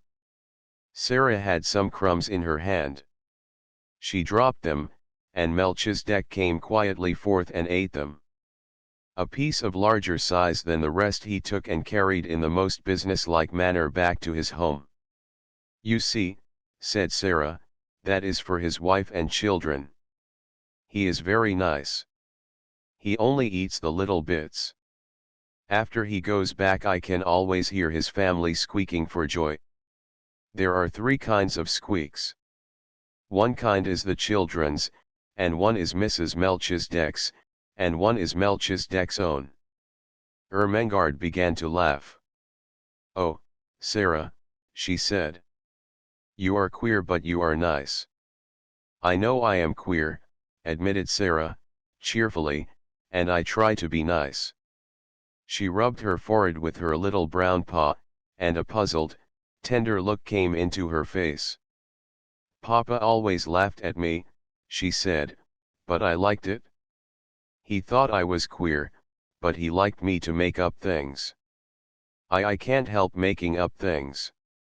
If I didn't, I don't believe I could live." She paused and glanced around the attic. "I'm sure I couldn't live here," she added in a low voice. Ermengarde was interested, as she always was. "When you talk about things," she said, "they seem as if they grew real. You talk about Melchizedek as if he was a person." "He is a person," said Sara. "He gets hungry and frightened, just as we do, and he is married and has children. How do we know he doesn't think things, just as we do? His eyes look as if he was a person. That was why I gave him a name." She sat down on the floor in her favorite attitude, holding her knees. "Besides," she said, "he is a Bastille rat sent to be my friend. I can always get a bit of bread the cook has thrown away, and it is quite enough to support him." "Is it the Bastille yet?" asked Ermengarde, eagerly. "Do you always pretend it is the Bastille?" "Nearly always," answered Sara. "Sometimes I try to pretend it is another kind of place, but the Bastille is generally easiest, particularly when it is cold." Just at that moment Ermengarde almost jumped off the bed, she was so startled by a sound she heard. It was like 2 distinct knocks on the wall. "What is that?" she exclaimed. Sara got up from the floor and answered quite dramatically, "It is the prisoner in the next cell." "Becky," cried Ermengarde, enraptured. "Yes," said Sara. "Listen, the 2 knocks meant, 'Prisoner, are you there?'" She knocked 3 times on the wall herself, as if in answer. "That means, 'Yes, I am here, and all is well.'" 4 knocks came from Becky's side of the wall. "That means," explained Sara, "then, fellow sufferer, we will sleep in peace. Good night." Ermengarde quite beamed with delight. "Oh, Sara," she whispered joyfully. "It is like a story." "It is a story," said Sara. "Everything's a story. You are a story, I am a story. Miss Minchin is a story." And she sat down again and talked until Ermengarde forgot that she was a sort of escaped prisoner herself, and had to be reminded by Sara that she could not remain in the Bastille all night, but must steal noiselessly downstairs again and creep back into her deserted bed. 10 The Indian gentleman. But it was a perilous thing for Ermengarde and Lottie to make pilgrimages to the attic. They could never be quite sure when Sara would be there, and they could scarcely ever be certain that Miss Amelia would not make a tour of inspection through the bedrooms after the pupils were supposed to be asleep. So their visits were rare ones, and Sara lived a strange and lonely life. It was a lonelier life when she was downstairs than when she was in her attic. She had no one to talk to, and when she was sent out on errands and walked through the streets, a forlorn little figure carrying a basket or a parcel, trying to hold her hat on when the wind was blowing, and feeling the water soak through her shoes when it was raining, she felt as if the crowds hurrying past her made her loneliness greater. When she had been the Princess Sara, driving through the streets in her brougham, or walking, attended by Mariette, the sight of her bright, eager little face and picturesque coats and hats had often caused people to look after her. A happy, beautifully cared for little girl naturally attracts attention. Shabby, poorly dressed children are not rare enough and pretty enough to make people turn around to look at them and smile. No one looked at Sara in these days, and no one seemed to see her as she hurried along the crowded pavements. She had begun to grow very fast, and, as she was dressed only in such clothes as the plainer remnants of her wardrobe would supply, she knew she looked very queer, indeed. All her valuable garments had been disposed of, and such as had been left for her use she was expected to wear so long as she could put them on at all. Sometimes, when she passed a shop window with a mirror in it, she almost laughed outright on catching a glimpse of herself, and sometimes her face went red and she bit her lip and turned away. In the evening, when she passed houses whose windows were lighted up, she used to look into the warm rooms and amuse herself by imagining things about the people she saw sitting before the fires or about the tables. It always interested her to catch glimpses of rooms before the shutters were closed. There were several families in the square in which Miss Minchin lived, with which she had become quite familiar in a way of her own. The one she liked best she called the large family. She called it the large family not because the members of it were big for, indeed, most of them were little, but because there were so many of them. There were 8 children in the large family, and a stout, rosy mother, and a stout, rosy father, and a stout, rosy grandmother, and any number of servants. The 8 children were always either being taken out to walk or to ride in perambulators by comfortable nurses, or they were going to drive with their mamma, or they were flying to the door in the evening to meet their papa and kiss him and dance around him and drag off his overcoat and look in the pockets for packages, or they were crowding about the nursery windows and looking out and pushing each other and laughing. In fact, they were always doing something enjoyable and suited to the tastes of a large family. Sara was quite fond of them, and had given them names out of books, quite romantic names. She called them the Montmorencys when she did not call them the large family. The fat, fair baby with the lace cap was Ethelberta Beauchamp Montmorency, the next baby was Violet Cole-Mondely Montmorency, the little boy who could just stagger and who had such round legs was Sidney Cecil Vivian Montmorency, and then came Lillian Evangeline Maud Marian, Rosalind Gladys, Guy Clarence, Veronica Eustacia, and Claude Harold Hector. One evening a very funny thing happened, though, perhaps, in one sense it was not a funny thing at all. Several of the Montmorencys were evidently going to a children's party, and just as Sara was about to pass the door they were crossing the pavement to get into the carriage which was waiting for them. Veronica Eustacia and Rosalind Gladys, in white lace frocks and lovely sashes, had just got in, and Guy Clarence, aged 5, was following them. He was such a pretty fellow and had such rosy cheeks and blue eyes, and such a darling little round head covered with curls, that Sara forgot her basket and shabby cloak altogether, in fact, forgot everything but that she wanted to look at him for a moment. So she paused and looked. It was Christmas time, and the large family had been hearing many stories about children who were poor and had no mammas and papas to fill their stockings and take them to the pantomime, children who were, in fact, cold and thinly clad and hungry. In the stories, kind people, sometimes little boys and girls with tender hearts, invariably saw the poor children and gave them money or rich gifts, or took them home to beautiful dinners. Guy Clarence had been affected to tears that very afternoon by the reading of such a story, and he had burned with a desire to find such a poor child and give her a certain sixpence he possessed, and thus provide for her for life. An entire sixpence, he was sure, would mean affluence for evermore. As he crossed the strip of red carpet laid across the pavement from the door to the carriage, he had this very sixpence in the pocket of his very short man-o'-war trousers, and just as Rosalind Gladys got into the vehicle and jumped on the seat in order to feel the cushions spring under her, he saw Sara standing on the wet pavement in her shabby frock and hat, with her old basket on her arm, looking at him hungrily. He thought that her eyes looked hungry because she had perhaps had nothing to eat for a long time. He did not know that they looked so because she was hungry for the warm, merry life his home held and his rosy face spoke of, and that she had a hungry wish to snatch him in her arms and kiss him. He only knew that she had big eyes and a thin face and thin legs and a common basket and poor clothes. So he put his hand in his pocket and found his sixpence and walked up to her benignly. "Here, poor little girl," he said. "Here is a sixpence. I will give it to you."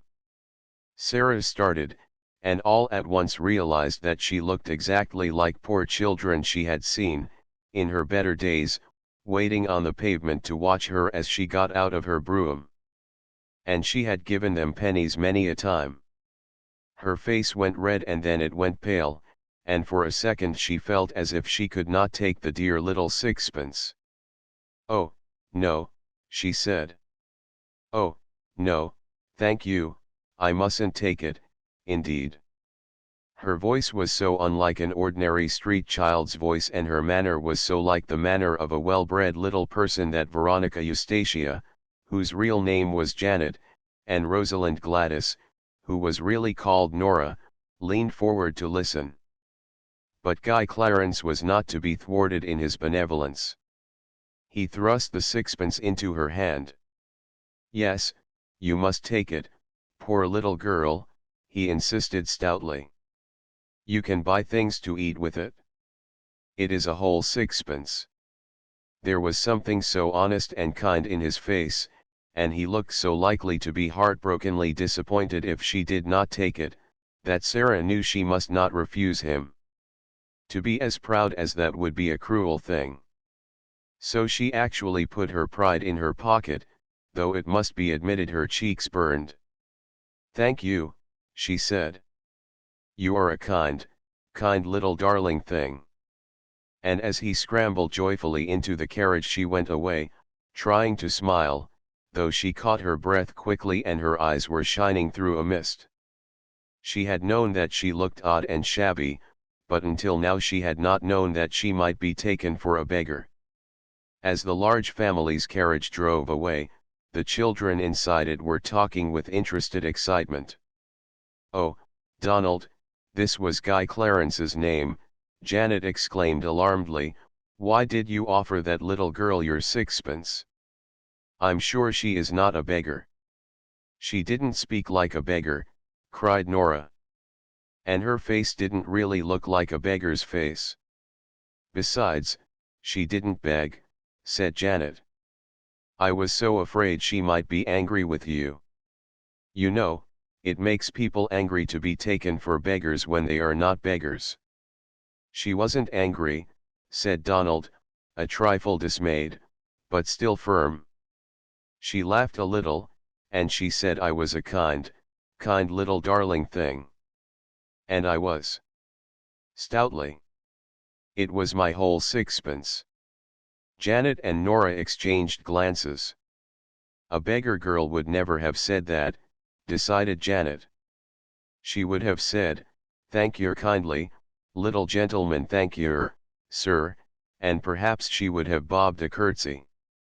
Sara knew nothing about the fact, but from that time the large family was as profoundly interested in her as she was in it. Faces used to appear at the nursery windows when she passed, and many discussions concerning her were held round the fire. "She is a kind of servant at the seminary," Janet said. "I don't believe she belongs to anybody. I believe she is an orphan. But she is not a beggar, however shabby she looks." And afterward she was called by all of them, the little girl who is not a beggar, which was, of course, rather a long name, and sounded very funny sometimes when the youngest one said it in a hurry. Sara managed to bore a hole in the sixpence and hung it on an old bit of narrow ribbon round her neck. Her affection for the large family increased as, indeed, her affection for everything she could love increased. She grew fonder and fonder of Becky, and she used to look forward to the 2 mornings a week when she went into the schoolroom to give the little ones their French lesson. Her small pupils loved her, and strove with each other for the privilege of standing close to her and insinuating their small hands into hers. It fed her hungry heart to feel them nestling up to her. She made such friends with the sparrows that when she stood upon the table, put her head and shoulders out of the attic window, and chirped, she heard almost immediately a flutter of wings and answering twitters, and a little flock of dingy town birds appeared and alighted on the slates to talk to her and make much of the crumbs she scattered. With Melchizedek she had become so intimate that he actually brought Mrs. Melchizedek with him sometimes, and now and then 1 or 2 of his children. She used to talk to him, and, somehow, he looked quite as if he understood. There had grown in her mind rather a strange feeling about Emily, who always sat and looked on at everything. It arose in one of her moments of great desolateness. She would have liked to believe or pretend to believe that Emily understood and sympathized with her. She did not like to own to herself that her only companion could feel and hear nothing. She used to put her in a chair sometimes and sit opposite to her on the old red footstool, and stare and pretend about her until her own eyes would grow large with something which was almost like fear, particularly at night when everything was so still, when the only sound in the attic was the occasional sudden scurry and squeak of Melchizedek's family in the wall. One of her pretence was that Emily was a kind of good witch who could protect her. Sometimes, after she had stared at her until she was wrought up to the highest pitch of fancifulness, she would ask her questions and find herself almost feeling as if she would presently answer. But she never did. "As to answering, though," said Sara, trying to console herself, "I don't answer very often. I never answer when I can help it. When people are insulting you, there is nothing so good for them as not to say a word, just to look at them and think. Miss Minchin turns pale with rage when I do it, Miss Amelia looks frightened, and so do the girls. When you will not fly into a passion, people know you are stronger than they are, because you are strong enough to hold in your rage, and they are not, and they say stupid things they wish they hadn't said afterward. There's nothing so strong as rage, except what makes you hold it in that's stronger. It's a good thing not to answer your enemies. I scarcely ever do. Perhaps Emily is more like me than I am like myself. Perhaps she would rather not answer her friends, even. She keeps it all in her heart." But though she tried to satisfy herself with these arguments, she did not find it easy. When, after a long, hard day, in which she had been sent here and there, sometimes on long errands through wind and cold and rain, she came in wet and hungry, and was sent out again because nobody chose to remember that she was only a child, and that her slim legs might be tired and her small body might be chilled, when she had been given only harsh words and cold, slighting looks for thanks, when the cook had been vulgar and insolent, when Miss Minchin had been in her worst mood, and when she had seen the girls sneering among themselves at her shabbiness, then she was not always able to comfort her sore, proud, desolate heart with fancies when Emily merely sat upright in her old chair and stared. One of these nights, when she came up to the attic cold and hungry, With a tempest raging in her young breast, Emily's stare seemed so vacant, her sawdust legs and arms so inexpressive, that Sara lost all control over herself. There was nobody but Emily, no one in the world. And there she Saturday, I shall die presently, she said at first. Emily simply stared. I can't bear this, said the poor child, trembling. I know I shall die. I'm cold, I'm wet, I'm starving to death. I've walked 1,000 miles today, and they have done nothing but scold me from morning until night. And because I could not find that last thing the cook sent me for, they would not give me any supper. Some men laughed at me because my old shoes made me slip down in the mud. I'm covered with mud now. And they laughed. Do you hear? She looked at the staring glass eyes and complacent face, and suddenly a sort of heartbroken rage seized her. She lifted her little savage hand and knocked Emily off the chair, bursting into a passion of sobbing. Sara, who never cried. You are nothing but a doll, she cried. Nothing but a doll, doll, doll. You care for nothing. You are stuffed with sawdust. You never had a heart. Nothing could ever make you feel. You are a doll. Emily lay on the floor, with her legs ignominiously doubled up over her head, and a new flat place on the end of her nose, but she was calm, even dignified. Sara hid her face in her arms. The rats in the wall began to fight and bite each other and squeak and scramble. Melchizedek was chastising some of his family. Sara's sobs gradually quieted themselves. It was so unlike her to break down that she was surprised at herself. After a while she raised her face and looked at Emily, who seemed to be gazing at her round the side of one angle, and, somehow, by this time actually with a kind of glassy-eyed sympathy. Sara bent and picked her up. Remorse overtook her. She even smiled at herself, a very little smile. You can't help being a doll, she said with a resigned sigh, any more than Lavinia and Jessie can help not having any sense. We are not all made alike. Perhaps you do your sawdust best. And she kissed her and shook her clothes straight, and put her back upon her chair. She had wished very much that someone would take the empty house next door. She wished it because of the attic window which was so near hers.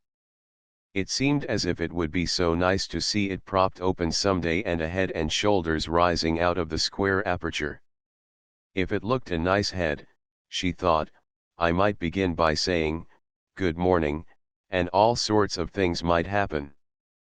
But, of course, it's not really likely that anyone but under-servants would sleep there. One morning, on turning the corner of the square after a visit to the grocer's, the butcher's, and the baker's, she saw, to her great delight, that during her rather prolonged absence, a van full of furniture had stopped before the next house, the front doors were thrown open, and men in shirt sleeves were going in and out carrying heavy packages and pieces of furniture. It's taken, she said. It really is taken. Oh, I do hope a nice head will look out of the attic window. She would almost have liked to join the group of loiterers who had stopped on the pavement to watch the things carried in. She had an idea that if she could see some of the furniture she could guess something about the people it belonged to. Miss Minchin's tables and chairs are just like her, she thought. I remember thinking that the first minute I saw her, even though I was so little. I told Papa afterward, and he laughed and said it was true. I am sure the large family have fat, comfortable armchairs and sofas, and I can see that their red flowery wallpaper is exactly like them.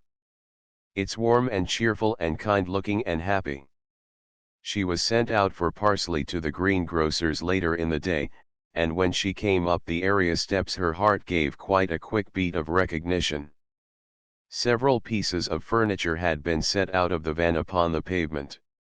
There was a beautiful table of elaborately wrought teakwood, and some chairs, and a screen covered with rich oriental embroidery. The sight of them gave her a weird, homesick feeling. She had seen things so like them in India. One of the things Miss Minchin had taken from her was a carved teakwood desk her father had sent her. "They are beautiful things," she said, "they look as if they ought to belong to a nice person. All the things look rather grand. I suppose it is a rich family." The vans of furniture came and were unloaded and gave place to others all the day. Several times it so happened that Sara had an opportunity of seeing things carried in. It became plain that she had been right in guessing that the newcomers were people of large means. All the furniture was rich and beautiful, and a great deal of it was oriental. Wonderful rugs and draperies and ornaments were taken from the vans, many pictures and books enough for a library. Among other things there was a superb god Buddha in a splendid shrine. Someone in the family must have been in India, Sara thought. They have got used to Indian things and like them. I am glad. I shall feel as if they were friends, even if a head never looks out of the attic window. When she was taking in the evening's milk for the cook, there was really no odd job she was not called upon to do. She saw something occur which made the situation more interesting than ever. The handsome, rosy man who was the father of the large family walked across the square in the most matter-of-fact manner, and ran up the steps of the next-door house. He ran up them as if he felt quite at home and expected to run up and down them many a time in the future.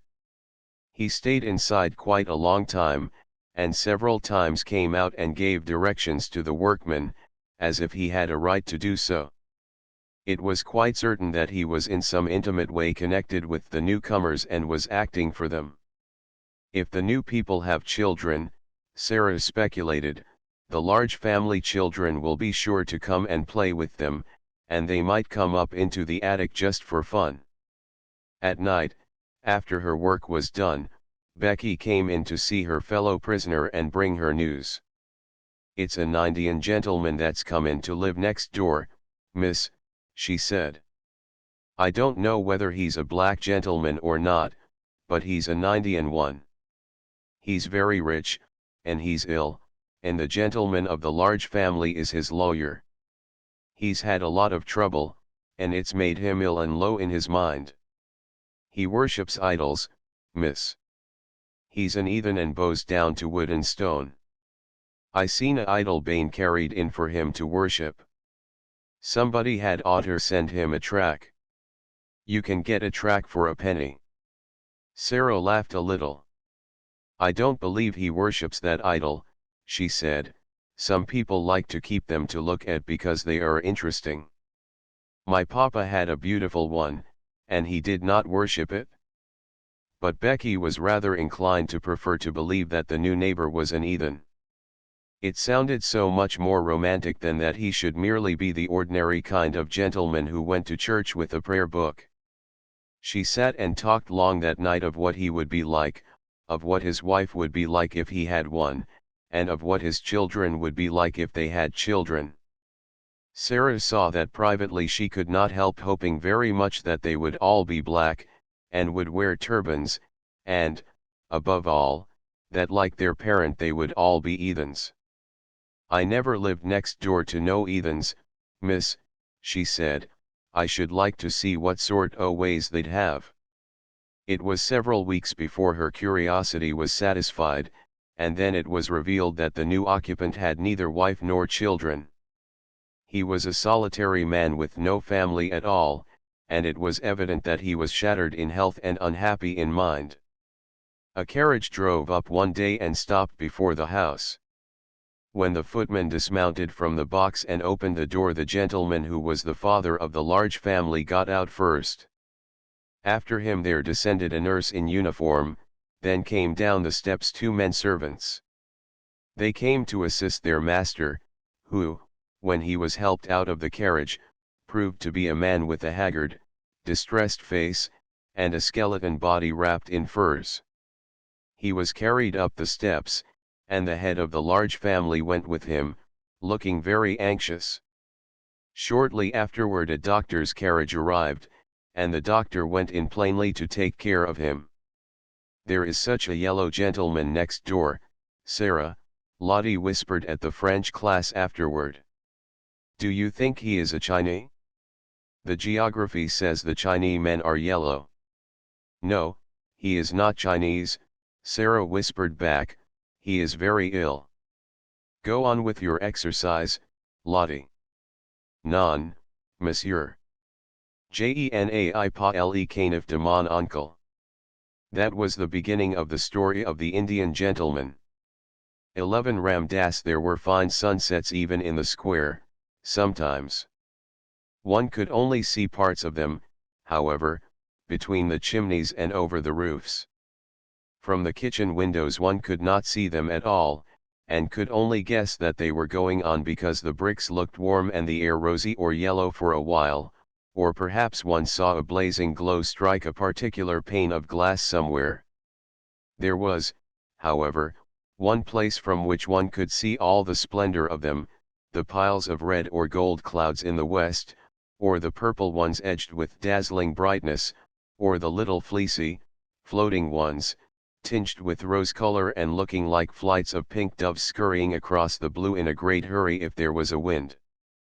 The place where one could see all this, and seem at the same time to breathe a purer air, was, of course, the attic window.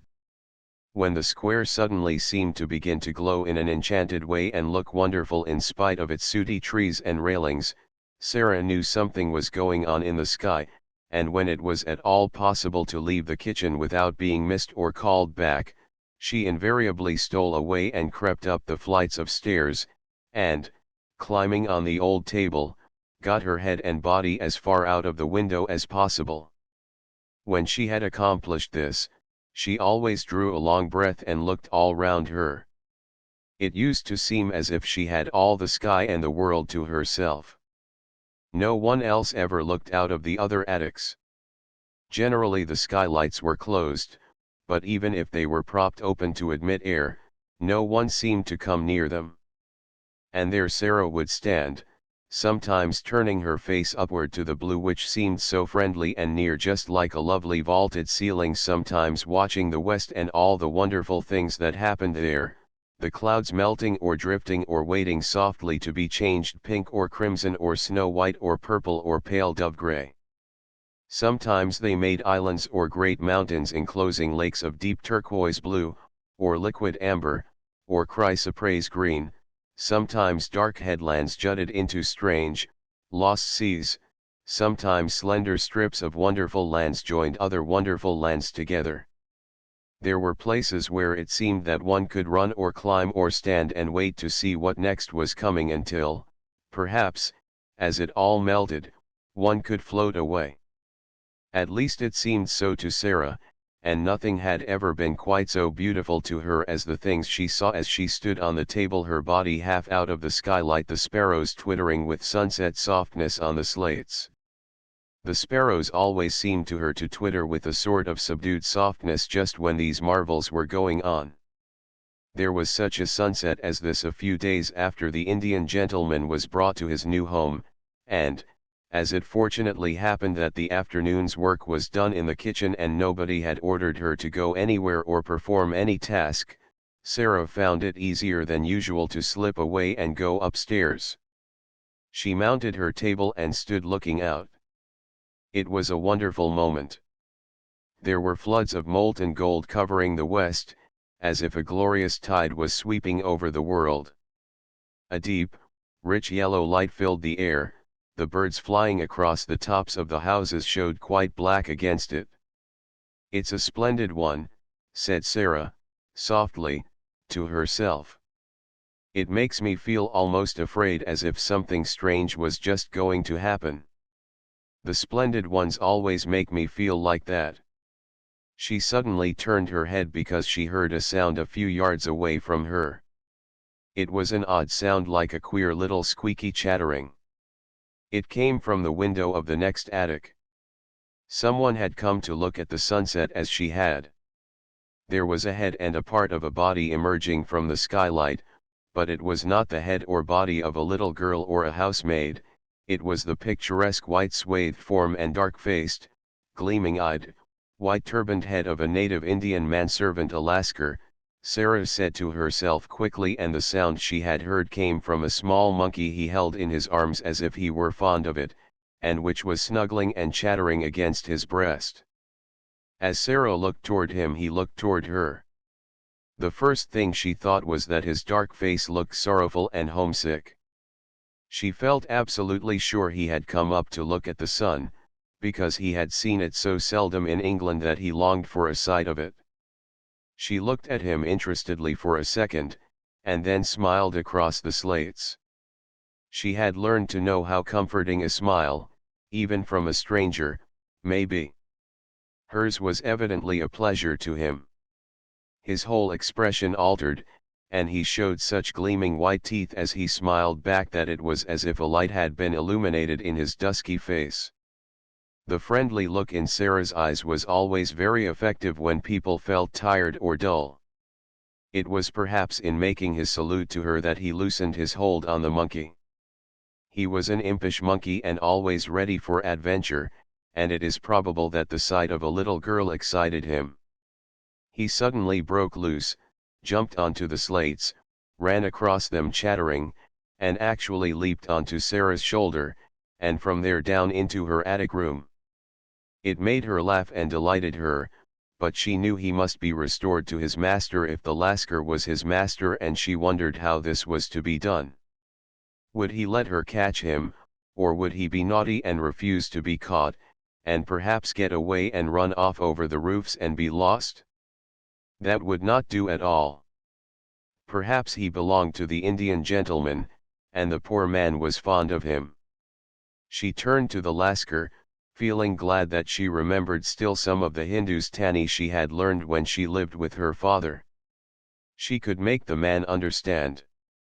She spoke to him in the language he knew. "Will he let me catch him?" she asked.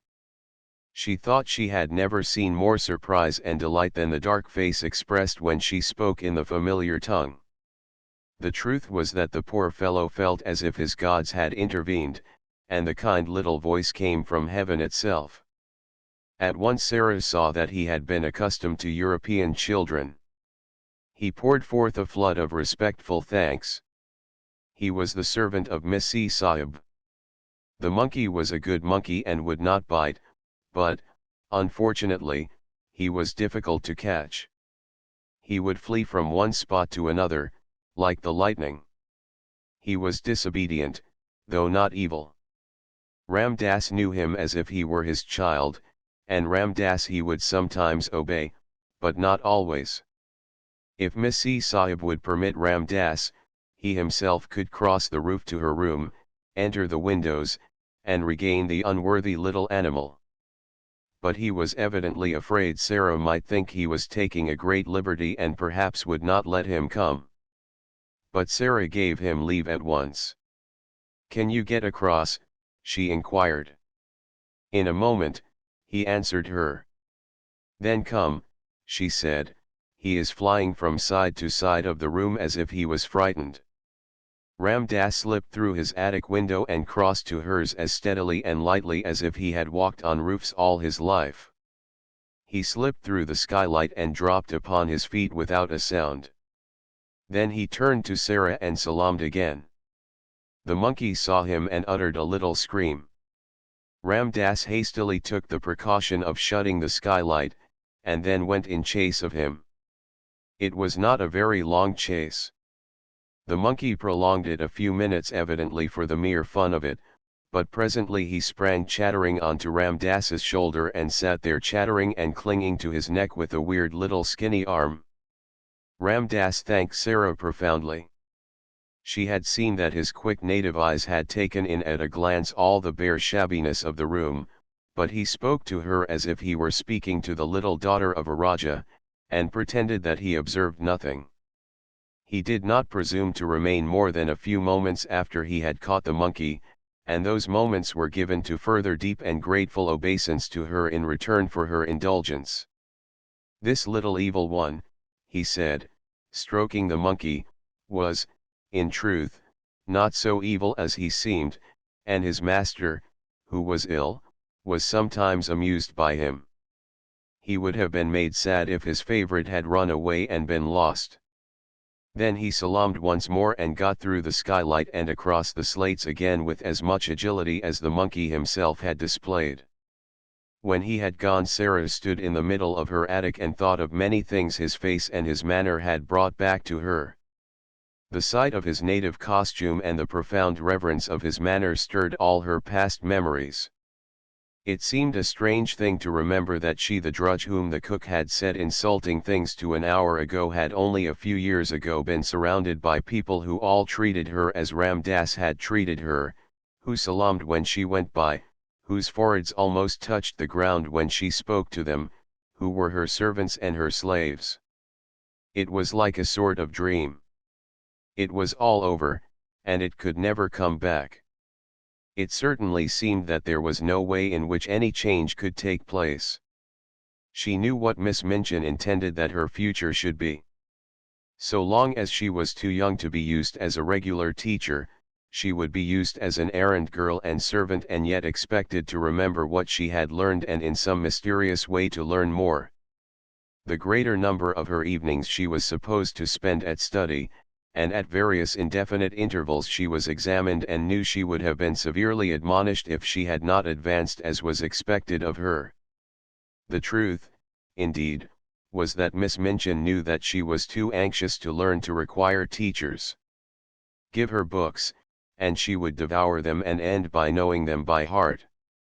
She might be trusted to be equal to teaching a good deal in the course of a few years. This was what would happen. When she was older she would be expected to drudge in the schoolroom as she drudged now in various parts of the house. They would be obliged to give her more respectable clothes, but they would be sure to be plain and ugly and to make her look somehow like a servant. That was all there seemed to be to look forward to, and Sara stood quite still for several minutes and thought it over. Then a thought came back to her which made the color rise in her cheek and a spark light itself in her eyes. She straightened her thin little body and lifted her head. "Whatever comes," she said, "cannot alter one thing. If I am a princess in rags and tatters, I can be a princess inside. It would be easy to be a princess if I were dressed in cloth of gold, but it is a great deal more of a triumph to be one all the time when no one knows it. There was Marie Antoinette when she was in prison and her throne was gone and she had only a black gown on, and her hair was white, and they insulted her and called her Widow Capet. She was a great deal more like a queen then than when she was so gay and everything was so grand. I like her best then. Those howling mobs of people did not frighten her. She was stronger than they were, even when they cut her head off." This was not a new thought, but quite an old one, by this time. It had consoled her through many a bitter day, and she had gone about the house with an expression in her face which Miss Minchin could not understand and which was a source of great annoyance to her, as it seemed as if the child were mentally living a life which held her above the rest of the world. It was as if she scarcely heard the rude and acid things said to her, or, if she heard them, did not care for them at all. Sometimes, when she was in the midst of some harsh, domineering speech, Miss Minchin would find the still, unchildish eyes fixed upon her with something like a proud smile in them. At such times she did not know that Sara was saying to herself, "You don't know that you are saying these things to a princess, and that if I chose I could wave my hand and order you to execution.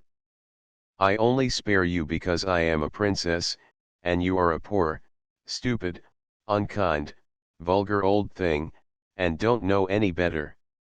This used to interest and amuse her more than anything else, and queer and fanciful as it was, she found comfort in it and it was a good thing for her. While the thought held possession of her, she could not be made rude and malicious by the rudeness and malice of those about her. A princess must be polite, she said to herself. And so when the servants, taking their tone from their mistress, were insolent and ordered her about, she would hold her head erect and reply to them with a quaint civility which often made them stare at her. "She's got more airs and graces than if she come from Buckingham Palace, that young one," said the cook, chuckling a little sometimes. "I lose my temper with her often enough, but I will say she never forgets her manners. If you please, cook, will you be so kind, cook? I beg your pardon, cook, may I trouble you, cook?" She drops 'em about the kitchen as if they was nothing. The morning after the interview with Ram Dass and his monkey, Sara was in the schoolroom with her small pupils. Having finished giving them their lessons, she was putting the French exercise books together and thinking, as she did it, of the various things royal personages in disguise were called upon to do, Alfred the Great, for instance, burning the cakes and getting his ears boxed by the wife of the neatherd. How frightened she must have been when she found out what she had done. If Miss Minchin should find out that she, Sara, whose toes were almost sticking out of her boots, was a princess, a real one. The look in her eyes was exactly the look which Miss Minchin most disliked. She would not have it. She was quite near her and was so enraged that she actually flew at her and boxed her ears exactly as the neatherd's wife had boxed King Alfred's. It made Sara start. She wakened from her dream at the shock, and, catching her breath, stood still a second. Then, not knowing she was going to do it, she broke into a little laugh. "What are you laughing at, you bold, impudent child?" Miss Minchin exclaimed. It took Sara a few seconds to control herself sufficiently to remember that she was a princess. Her cheeks were red and smarting from the blows she had received. "I was thinking," she answered. "Beg my pardon immediately," said Miss Minchin. Sara hesitated a second before she replied. "I will beg your pardon for laughing, if it was rude," she said then, "but I won't beg your pardon for thinking." "What were you thinking?" demanded Miss Minchin. "How dare you think? What were you thinking?"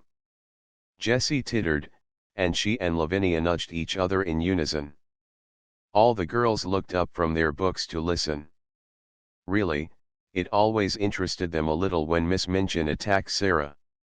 Sara always said something queer, and never seemed the least bit frightened. She was not in the least frightened now, though her boxed ears were scarlet and her eyes were as bright as stars. "I was thinking," she answered grandly and politely, "that you did not know what you were doing." "That I did not know what I was doing?" Miss Minchin fairly gasped. "Yes," said Sara, "and I was thinking what would happen if I were a princess and you boxed my ears, what I should do to you. And I was thinking that if I were one, you would never dare to do it, whatever I said or did. And I was thinking how surprised and frightened you would be if you suddenly found out." She had the imagined future so clearly before her eyes that she spoke in a manner which had an effect even upon Miss Minchin. It almost seemed for the moment to her narrow, unimaginative mind that there must be some real power hidden behind this candid daring. "What?" she exclaimed. "Found out what?"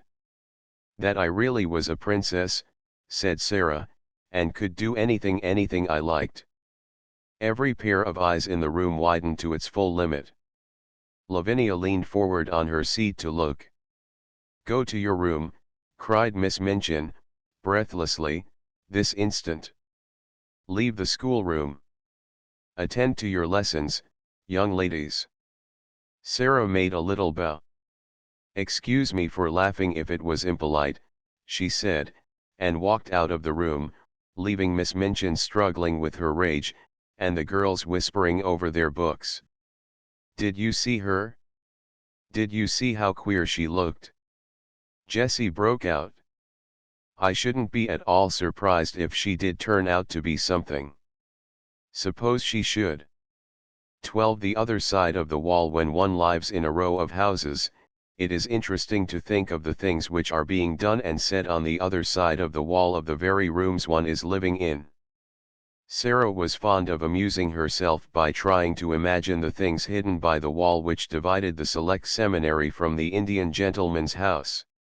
She knew that the schoolroom was next to the Indian gentleman's study, and she hoped that the wall was thick so that the noise made sometimes after lesson hours would not disturb him. "I am growing quite fond of him," she said to Ermengarde. "I should not like him to be disturbed. I have adopted him for a friend." You can do that with people you never speak to at all. You can just watch them, and think about them and be sorry for them, until they seem almost like relations. I'm quite anxious sometimes when I see the doctor call twice a day. "I have very few relations," said Ermengarde, reflectively, "and I'm very glad of it. I don't like those I have. My two aunts are always saying, 'Dear me, Ermengarde, you are very fat. You shouldn't eat sweets,' and my uncle is always asking me things like, 'When did Edward III ascend the throne?' and 'Who died of a surfeit of lampreys?'" Sara laughed. "People you never speak to can't ask you questions like that," she said, "and I'm sure the Indian gentleman wouldn't even if he was quite intimate with you. I am fond of him." She had become fond of the large family because they looked happy, but she had become fond of the Indian gentleman because he looked unhappy. He had evidently not fully recovered from some very severe illness.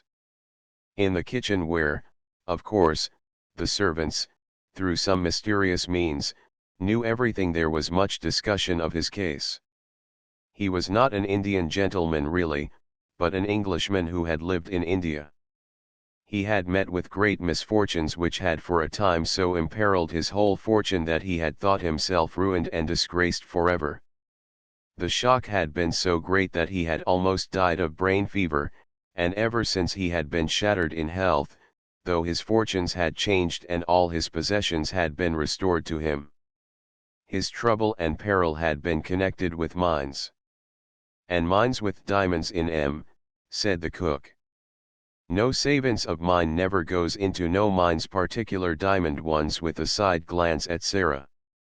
"We all know something of them." He felt as my papa felt, Sara thought. He was ill as my papa was, but he did not die. So her heart was more drawn to him than before. When she was sent out at night she used sometimes to feel quite glad, because there was always a chance that the curtains of the house next door might not yet be closed and she could look into the warm room and see her adopted friend. When no one was about she used sometimes to stop, and, holding to the iron railings, wish him good night as if he could hear her. "Perhaps you can feel if you can't hear," was her fancy. Perhaps kind thoughts reach people somehow, even through windows and doors and walls. Perhaps you feel a little warm and comforted, and don't know why, when I am standing here in the cold and hoping you will get well and happy again. I am so sorry for you," she would whisper in an intense little voice. "I wish you had a little missus who could pet you as I used to pet Papa when he had a headache. I should like to be your little missus myself, poor dear. Good night, good night. God bless you." She would go away, feeling quite comforted and a little warmer herself. Her sympathy was so strong that it seemed as if it must reach him somehow as he sat alone in his armchair by the fire, nearly always in a great dressing gown, and nearly always with his forehead resting in his hand as he gazed hopelessly into the fire. He looked to Sara like a man who had a trouble on his mind still, not merely like one whose troubles lay all in the past. "He always seems as if he were thinking of something that hurts him now," she said to herself, "but he has got his money back and he will get over his brain fever in time, so he ought not to look like that. I wonder if there is something else." If there was something else, something even servants did not hear of, she could not help believing that the father of the large family knew it, the gentleman she called Mr. Montmorency. Mr. Montmorency went to see him often, and Mrs. Montmorency and all the little Montmorencys went, too, though less often.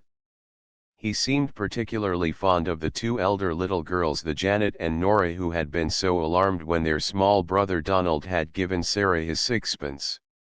He had, in fact, a very tender place in his heart for all children, and particularly for little girls. Janet and Nora were as fond of him as he was of them, and looked forward with the greatest pleasure to the afternoons when they were allowed to cross the square and make their well-behaved little visits to him. They were extremely decorous little visits because he was an invalid. "He is a poor thing," said Janet, "and he says we cheer him up." We try to cheer him up very quietly. Janet was the head of the family, and kept the rest of it in order. It was she who decided when it was discreet to ask the Indian gentleman to tell stories about India, and it was she who saw when he was tired and it was the time to steal quietly away and tell Ram Das to go to him. They were very fond of Ram Das. He could have told any number of stories if he had been able to speak anything but Hindustani. The Indian gentleman's real name was Mr. Carrisford, and Janet told Mr. Carrisford about the encounter with the little girl who was not a beggar. He was very much interested, and all the more so when he heard from Ram Das of the adventure of the monkey on the roof. Ram Das made for him a very clear picture of the attic and its desolateness, of the bare floor and broken plaster, the rusty, empty grate, and the hard, narrow bed. "Carmichael," he said to the father of the large family, after he had heard this description, "I wonder how many of the attics in this square are like that one, and how many wretched little servant girls sleep on such beds, while I toss on my down pillows, loaded and harassed by wealth that is, most of it not mine." "My dear fellow," Mr. Carmichael answered cheerily, "the sooner you cease tormenting yourself the better it will be for you. If you possessed all the wealth of all the Indies, you could not set right all the discomforts in the world, and if you began to refurnish all the attics in this square, there would still remain all the attics in all the other squares and streets to put in order. And there you are." Mr. Carrisford sat and bit his nails as he looked into the glowing bed of coals in the grate. "Do you suppose," he said slowly, after a pause, "do you think it is possible that the other child, the child I never cease thinking of, I believe could possibly be reduced to any such condition as the poor little soul next door?" Mr. Carmichael looked at him uneasily. He knew that the worst thing the man could do for himself, for his reason and his health, was to begin to think in the particular way of this particular subject. "If the child at Madame Pascal's school in Paris was the one you are in search of," he answered soothingly, "she would seem to be in the hands of people who can afford to take care of her. They adopted her because she had been the favorite companion of their little daughter who died. They had no other children, and Madame Pascal said that they were extremely well-to-do Russians. And the wretched woman actually did not know where they had taken her," exclaimed Mr. Carrisford. Mr. Carmichael shrugged his shoulders. "She was a shrewd, worldly French woman, and was evidently only too glad to get the child so comfortably off her hands when the father's death left her totally unprovided for. Women of her type do not trouble themselves about the futures of children who might prove burdens. The adopted parents apparently disappeared and left no trace. But you say if the child was the one I am in search of. You say if. We are not sure. There was a difference in the name. Madame Pascal pronounced it as if it were Crewe instead of Crewe, but that might be merely a matter of pronunciation. The circumstances were curiously similar. An English officer in India had placed his motherless little girl at the school. He had died suddenly after losing his fortune. Mr. Carmichael paused a moment, as if a new thought had occurred to him. "Are you sure the child was left at a school in Paris? Are you sure it was Paris?" "My dear fellow," broke forth Carrisford, with restless bitterness, "I am sure of nothing. I never saw either the child or her mother. Ralph Crewe and I loved each other as boys, but we had not met since our school days, until we met in India. I was absorbed in the magnificent promise of the mines. He became absorbed, too. The whole thing was so huge and glittering that we half lost our heads. When we met we scarcely spoke of anything else. I only knew that the child had been sent to school somewhere. I do not even remember, now, how I knew it. He was beginning to be excited. He always became excited when his still weakened brain was stirred by memories of the catastrophes of the past. Mr. Carmichael watched him anxiously. It was necessary to ask some questions, but they must be put quietly and with caution. But you had reason to think the school was in Paris. Yes, was the answer, because her mother was a French woman, and I had heard that she wished her child to be educated in Paris. It seemed only likely that she would be there. Yes, Mr. Carmichael said, it seems more than probable.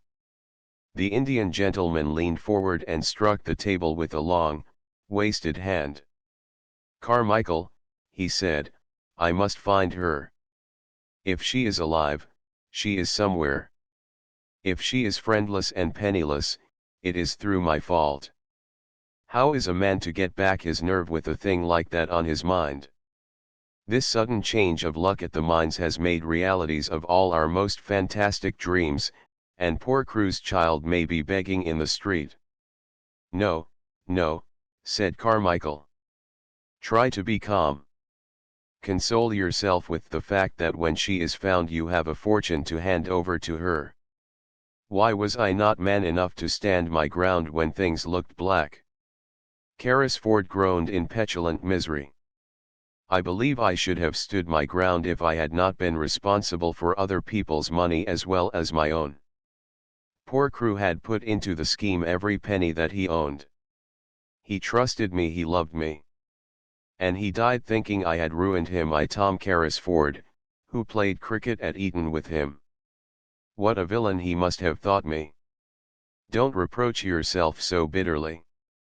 I don't reproach myself because the speculation threatened to fail. I reproach myself for losing my courage. I ran away like a swindler and a thief, because I could not face my best friend and tell him I had ruined him and his child. The good-hearted father of the large family put his hand on his shoulder comfortingly. You ran away because your brain had given way under the strain of mental torture, he said. You were half delirious already.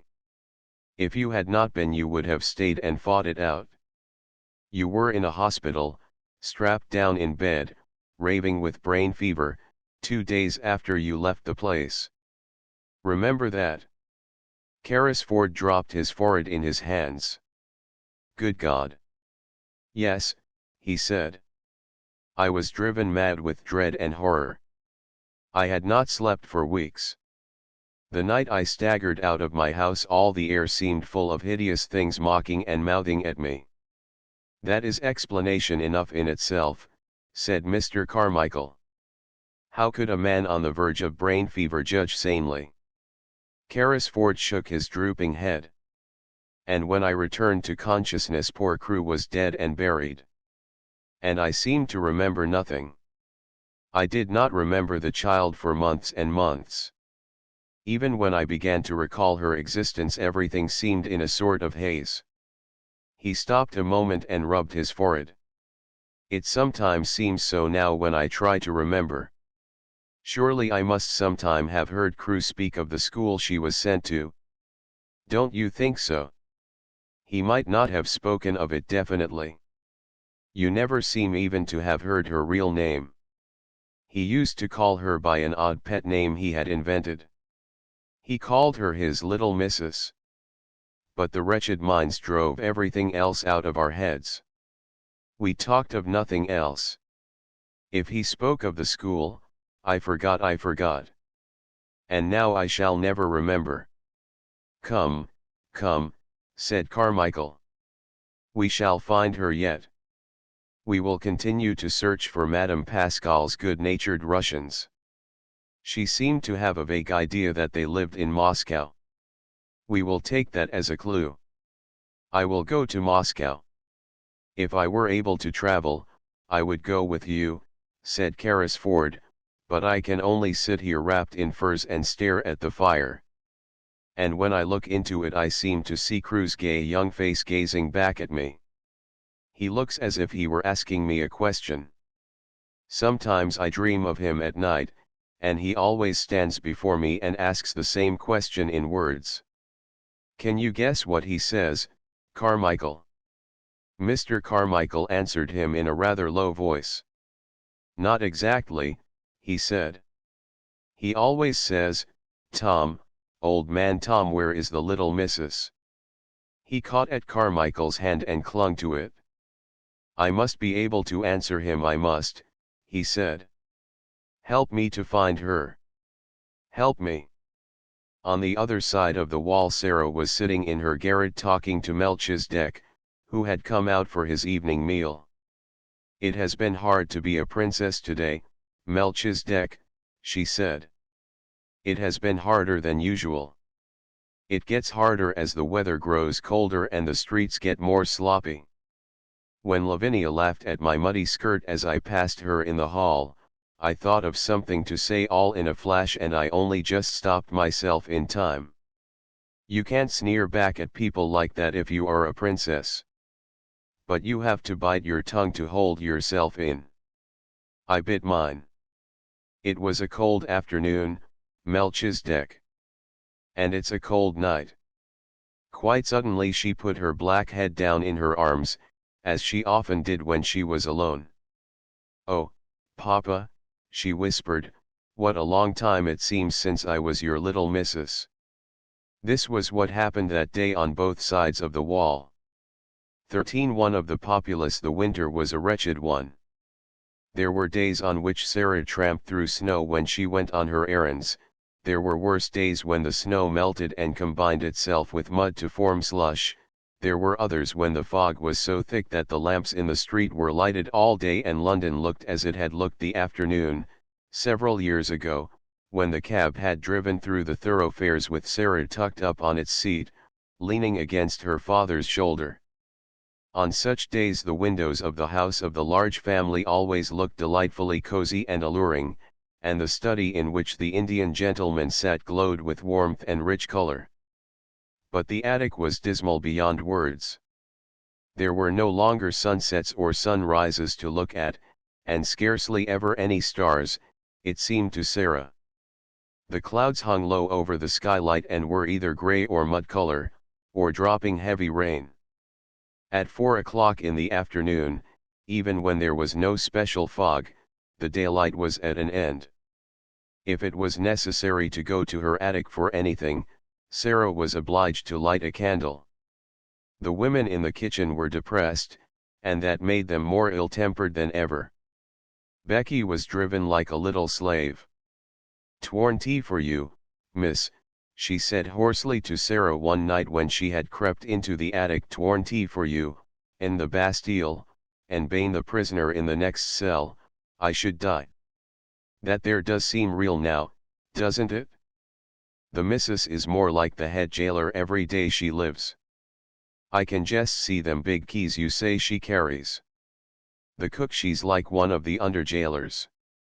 Tell me some more, please, miss. Tell me about the subterranean passage we've dug under the walls." "I'll tell you something warmer," shivered Sara.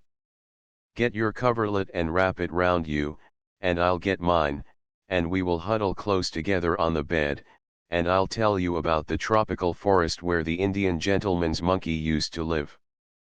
When I see him sitting on the table near the window and looking out into the street with that mournful expression, I always feel sure he is thinking about the tropical forest where he used to swing by his tail from coconut trees. I wonder who caught him, and if he left a family behind who had depended on him for coconuts." "That is warmer, miss," said Becky, gratefully, "but, someways, even the Bastille is sort of heatin' when you gets to tellin' about it." "That is because it makes you think of something else," said Sara, wrapping the coverlet round her until only her small dark face was to be seen looking out of it. "I've noticed this. What you have to do with your mind, when your body is miserable, is to make it think of something else." "Can you do it, miss?"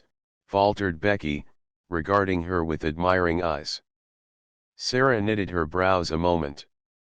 "Sometimes I can and sometimes I can't," she said stoutly. "But when I can, I'm all right. And what I believe is that we always could if we practiced enough. I've been practicing a good deal lately, and it's beginning to be easier than it used to be. When things are horrible, just horrible, I think as hard as ever I can of being a princess. I say to myself, I am a princess, and I am a fairy one, and because I am a fairy nothing can hurt me or make me uncomfortable. You don't know how it makes you forget," with a laugh. She had many opportunities of making her mind think of something else, and many opportunities of proving to herself whether or not she was a princess. But one of the strongest tests she was ever put to came on a certain dreadful day which, she often thought afterward, would never quite fade out of her memory even in the years to come. For several days it had rained continuously, the streets were chilly and sloppy and full of dreary, cold mist, there was mud everywhere, sticky London mud, and over everything the pall of drizzle and fog. Of course there were several long and tiresome errands to be done, there always were on days like this, and Sara was sent out again and again, until her shabby clothes were damp through. The absurd old feathers on her forlorn hat were more draggled and absurd than ever, and her downtrodden shoes were so wet that they could not hold any more water. Added to this, she had been deprived of her dinner, because Miss Minchin had chosen to punish her. She was so cold and hungry and tired that her face began to have a pinched look, and now and then some kind-hearted person passing her in the street glanced at her with sudden sympathy. But she did not know that. She hurried on, trying to make her mind think of something else. It was really very necessary. Her way of doing it was to pretend and suppose with all the strength that was left in her. But really this time it was harder than she had ever found it, and once or twice she thought it almost made her more cold and hungry instead of less so. But she persevered obstinately, and as the muddy water squelched through her broken shoes and the wind seemed trying to drag her thin jacket from her, she talked to herself as she walked, though she did not speak aloud or even move her lips. "Suppose I had dry clothes on," she thought. "Suppose I had good shoes and a long, thick coat and merino stockings and a whole umbrella. And suppose just when I was near a baker's where they sold hot buns, I should find sixpence which belonged to nobody. Suppose if I did, I should go into the shop and buy 6 of the hottest buns and eat them all without stopping. Some very odd things happen in this world sometimes." It certainly was an odd thing that happened to Sara. She had to cross the street just when she was saying this to herself. The mud was dreadful, she almost had to wade. She picked her way as carefully as she could, but she could not save herself much, only, in picking her way, she had to look down at her feet and the mud, and in looking down just as she reached the pavement she saw something shining in the gutter. It was actually a piece of silver, a tiny piece trodden upon by many feet, but still with spirit enough left to shine a little. Not quite a sixpence, but the next thing to it a 4-penny piece. In 1 second it was in her cold little red and blue hand. "Oh," she gasped, "it is true. It is true." And then, if you will believe me, she looked straight at the shop directly facing her. And it was a baker's shop, and a cheerful, stout, motherly woman with rosy cheeks was putting into the window a tray of delicious newly baked hot buns, fresh from the oven, large, plump, shiny buns, with currants in them. It almost made Sara feel faint for a few seconds, the shock, and the sight of the buns, and the delightful odors of warm bread floating up through the baker's cellar window. She knew she need not hesitate to use the little piece of money. It had evidently been lying in the mud for some time, and its owner was completely lost in the stream of passing people who crowded and jostled each other all day long. "But I'll go and ask the baker woman if she has lost anything," she said to herself, rather faintly. So she crossed the pavement and put her wet foot on the step. As she did so, she saw something that made her stop. It was a little figure more forlorn even than herself, a little figure which was not much more than a bundle of rags, from which small, bare, red muddy feet peeped out, only because the rags with which their owner was trying to cover them were not long enough. Above the rags appeared a shock head of tangled hair, and a dirty face with big, hollow, hungry eyes. Sara knew they were hungry eyes the moment she saw them, and she felt a sudden sympathy. "This," she said to herself, with a little sigh, "is one of the populace, and she is hungrier than I am." The child, this one of the populace, stared up at Sara, and shuffled herself aside a little, so as to give her room to pass. She was used to being made to give room to everybody. She knew that if a policeman chanced to see her, he would tell her to move on. Sara clutched her little fourpenny piece and hesitated for a few seconds. Then she spoke to her. "Are you hungry?" she asked. The child shuffled herself and her rags a little more. "Ain't I just," she said in a hoarse voice. "Just ain't I?" "Haven't you had any dinner?" said Sara. "No dinner," more hoarsely still and with more shuffling. "Nor yet no breakfast, nor yet no supper?" "No, nothin'." "Since when?" asked Sara. "Dunno. Never got nothin' today nowhere. I've axed and axed." Just to look at her made Sara more hungry and faint. But those queer little thoughts were at work in her brain, and she was talking to herself, though she was sick at heart. "If I'm a princess," she was saying, "if I'm a princess." When they were poor and driven from their thrones, they always shared with the populace if they met one poorer and hungrier than themselves. They always shared. "Buns are a penny each. If it had been sixpence I could have eaten 6. It won't be enough for either of us. But it will be better than nothing." "Wait a minute," she said to the beggar child. She went into the shop. It was warm and smelled deliciously. The woman was just going to put some more hot buns into the window. "If you please," said Sara, "have you lost 4pence, a silver 4pence?" And she held the forlorn little piece of money out to her. The woman looked at it and then at her intense little face and draggled, once fine clothes. "Bless us, no," she answered. "Did you find it?" "Yes," said Sara. "In the gutter." "Keep it, then," said the woman. "It may have been there for a week, and goodness knows who lost it.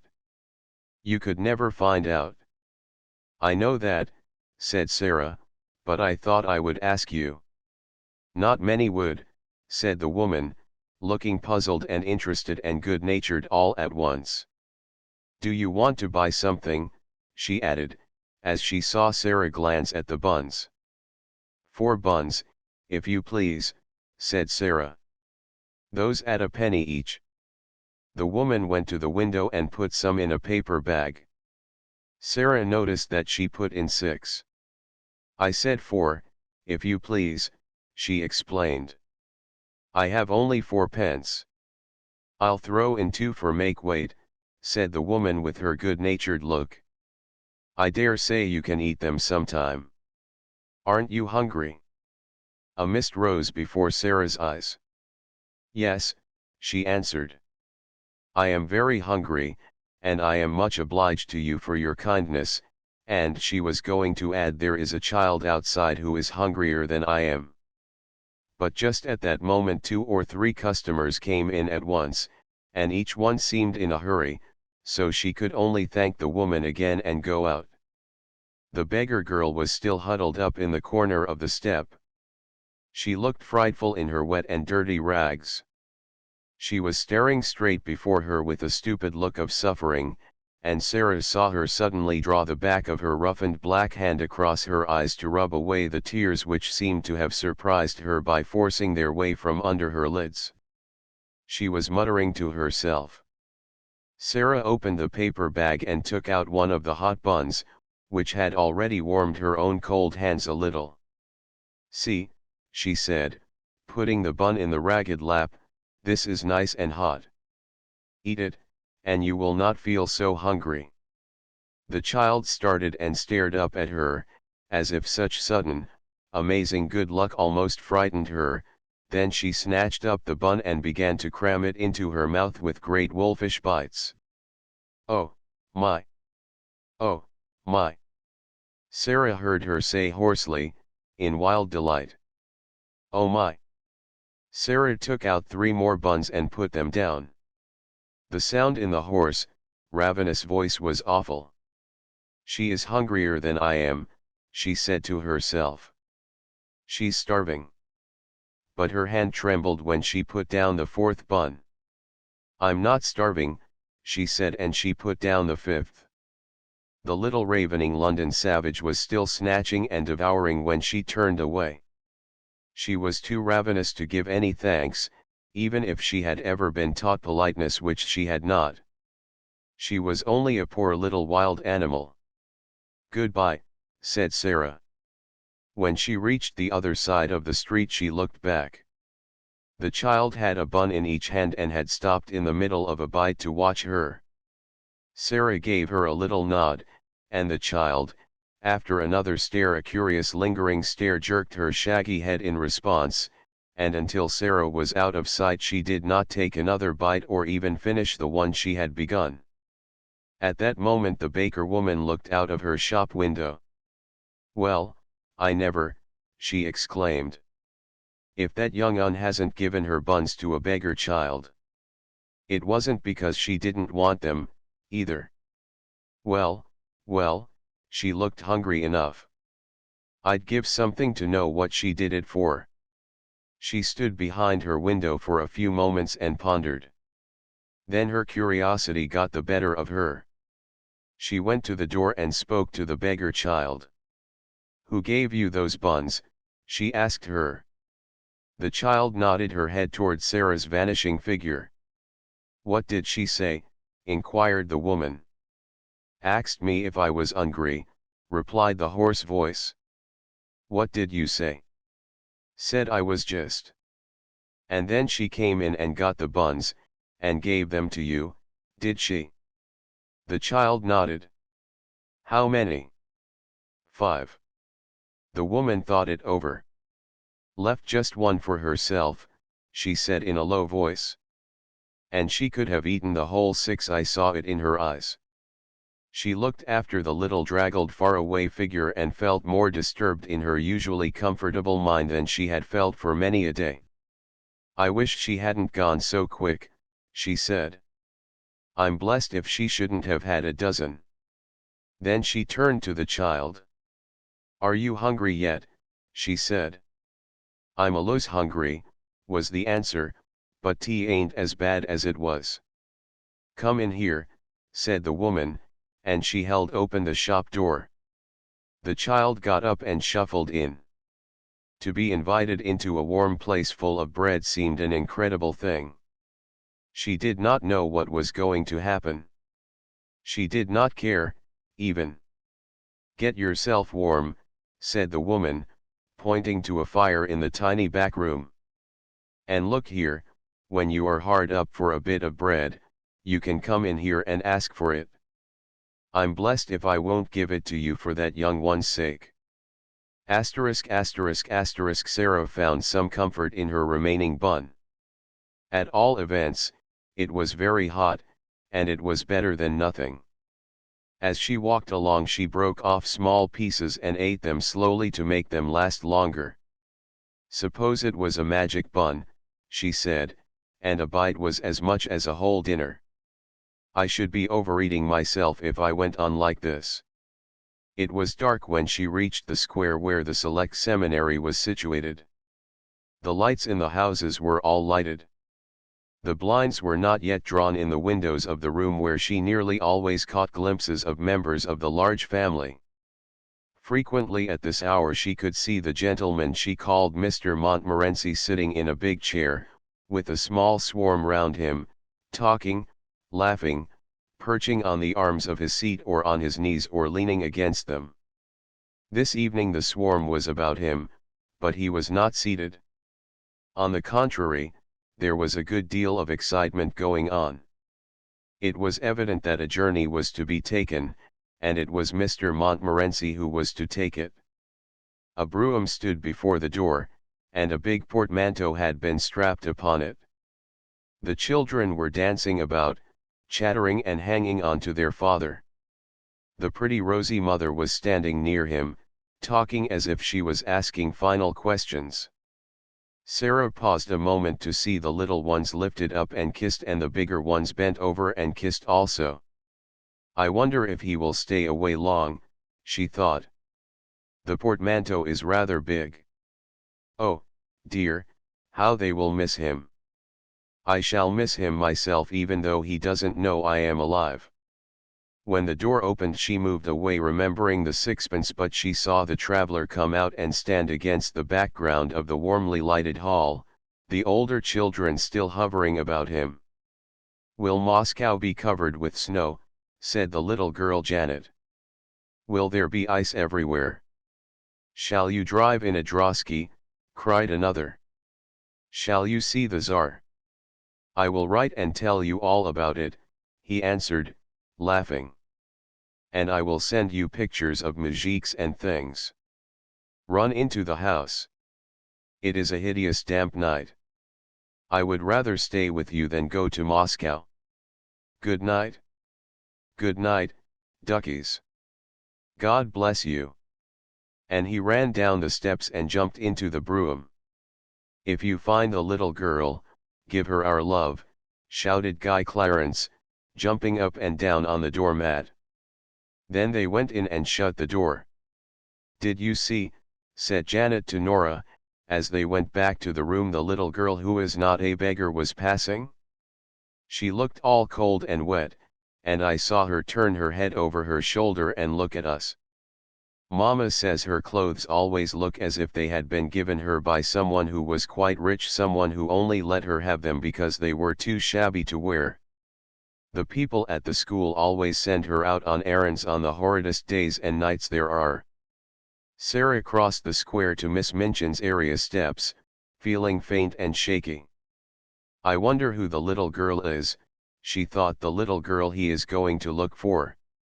And she went down the area steps, lugging her basket and finding it very heavy indeed, as the father of the large family drove quickly on his way to the station to take the train which was to carry him to Moscow, where he was to make his best efforts to search for the lost little daughter of Captain Crewe. 14. What Melchizedek heard and saw on this very afternoon, while Sara was out, a strange thing happened in the attic.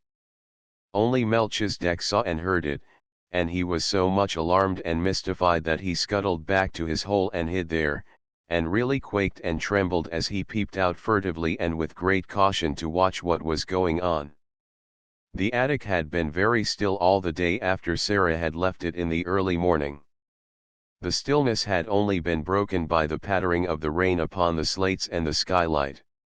Melchizedek had, in fact, found it rather dull, and when the rain ceased to patter and perfect silence reigned, he decided to come out and reconnoiter, though experience taught him that Sara would not return for some time. He had been rambling and sniffing about, and had just found a totally unexpected and unexplained crumb left from his last meal, when his attention was attracted by a sound on the roof. He stopped to listen with a palpitating heart. The sound suggested that something was moving on the roof. It was approaching the skylight. It reached the skylight. The skylight was being mysteriously opened. A dark face peered into the attic, then another face appeared behind it, and both looked in with signs of caution and interest. Two men were outside on the roof, and were making silent preparations to enter through the skylight itself. One was Ram Das and the other was a young man who was the Indian gentleman's secretary, but of course Melchizedek did not know this. He only knew that the men were invading the silence and privacy of the attic, and as the one with the dark face let himself down through the aperture with such lightness and dexterity that he did not make the slightest sound, Melchizedek turned tail and fled precipitately back to his hole. He was frightened to death. He had ceased to be timid with Sara, and knew she would never throw anything but crumbs, and would never make any sound other than the soft, low, coaxing whistling, but strange men were dangerous things to remain near. He lay close and flat near the entrance of his home, just managing to peep through the crack with a bright, alarmed eye. How much he understood of the talk he heard I am not in the least able to say, but, even if he had understood it all, he would probably have remained greatly mystified. The secretary, who was light and young, slipped through the skylight as noiselessly as Ram Das had done, and he caught a last glimpse of Melchizedek's vanishing tail. "Was that a rat?" he asked Ram Das in a whisper. "Yes, a rat, Sahib," answered Ram Das, also whispering. "There are many in the walls." "Ugh!" exclaimed the young man. "It is a wonder the child is not terrified of them." Ram Das made a gesture with his hands. He also smiled respectfully. He was in this place as the intimate exponent of Sara, though she had only spoken to him once. "The child is the little friend of all things, Sahib," he answered. "She is not as other children. I see her when she does not see me. I slip across the slates and look at her many nights to see that she is safe. I watch her from my window when she does not know I am near. She stands on the table there and looks out at the sky as if it spoke to her. The sparrows come at her call. The rat she has fed and tamed in her loneliness. The poor slave of the house comes to her for comfort.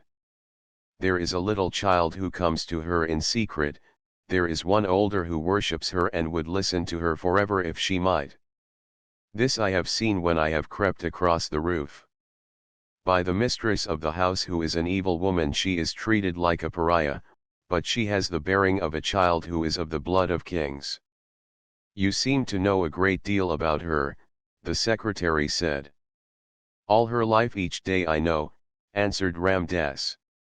"Her going out I know, and her coming in, her sadness and her poor joys, her coldness and her hunger. I know when she is alone until midnight, learning from her books. I know when her secret friends steal to her and she is happier as children can be, even in the midst of poverty, because they come and she may laugh and talk with them in whispers. If she were ill I should know, and I would come and serve her if it might be done. You are sure no one comes near this place but herself, and that she will not return and surprise us. She would be frightened if she found us here, and the Sahib Carrisford's plan would be spoiled." Ram Das crossed noiselessly to the door and stood close to it. "None mount here but herself, Sahib," he said. "She has gone out with her basket and may be gone for hours. If I stand here I can hear any step before it reaches the last flight of the stairs." The secretary took a pencil and a tablet from his breast pocket. "Keep your ears open," he said, and he began to walk slowly and softly round the miserable little room, making rapid notes on his tablet as he looked at things. First he went to the narrow bed. He pressed his hand upon the mattress and uttered an exclamation. "As hard as a stone," he said. "That will have to be altered some day when she is out. A special journey can be made to bring it across. It cannot be done tonight." He lifted the covering and examined the one thin pillow. "Coverlet dingy and worn, blanket thin, sheets patched and ragged," he said. "What a bed for a child to sleep in, and in a house which calls itself respectable. There has not been a fire in that grate for many a day," glancing at the rusty fireplace. "Never since I have seen it," said Ram Das. The mistress of the house is not one who remembers that another than herself may be cold. The secretary was writing quickly on his tablet. He looked up from it as he tore off a leaf and slipped it into his breast pocket. "It is a strange way of doing the thing," he said. "Who planned it?" Ram Das made a modestly apologetic obeisance. "It is true that the first thought was mine, Sahib," he said, "though it was naught but a fancy. I am fond of this child, we are both lonely.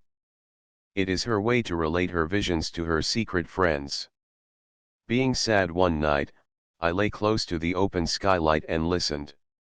The vision she related told what this miserable room might be if it had comforts in it. She seemed to see it as she talked, and she grew cheered and warmed as she spoke. Then she came to this fancy, and the next day, the Sahib being ill and wretched, I told him of the thing to amuse him. It seemed then but a dream, but it pleased the Sahib. To hear of the child's doings gave him entertainment. He became interested in her and asked questions. At last he began to please himself with the thought of making her visions real things. You think that it can be done while she sleeps? Suppose she awakened, suggested the secretary, and it was evident that whatsoever the plan referred to was, it had caught and pleased his fancy as well as the Sahib Carrisford's. I can move as if my feet were of velvet, Ram Das replied, and children sleep soundly, even the unhappy ones.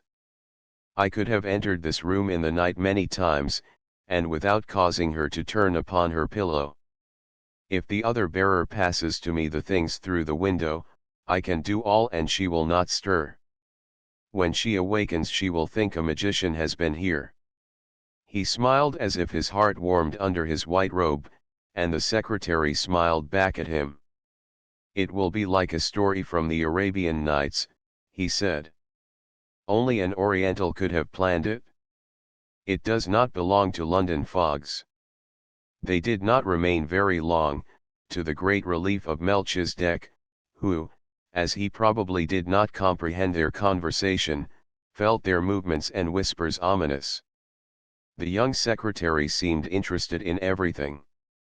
He wrote down things about the floor, the fireplace, the broken footstool, the old table, the walls, which last he touched with his hand again and again, seeming much pleased when he found that a number of old nails had been driven in various places. "You can hang things on them," he said. Ram Das smiled mysteriously. "Yesterday, when she was out," he said, "I entered, bringing with me small, sharp nails which can be pressed into the wall without blows from a hammer. I placed many in the plaster where I may need them. They are ready."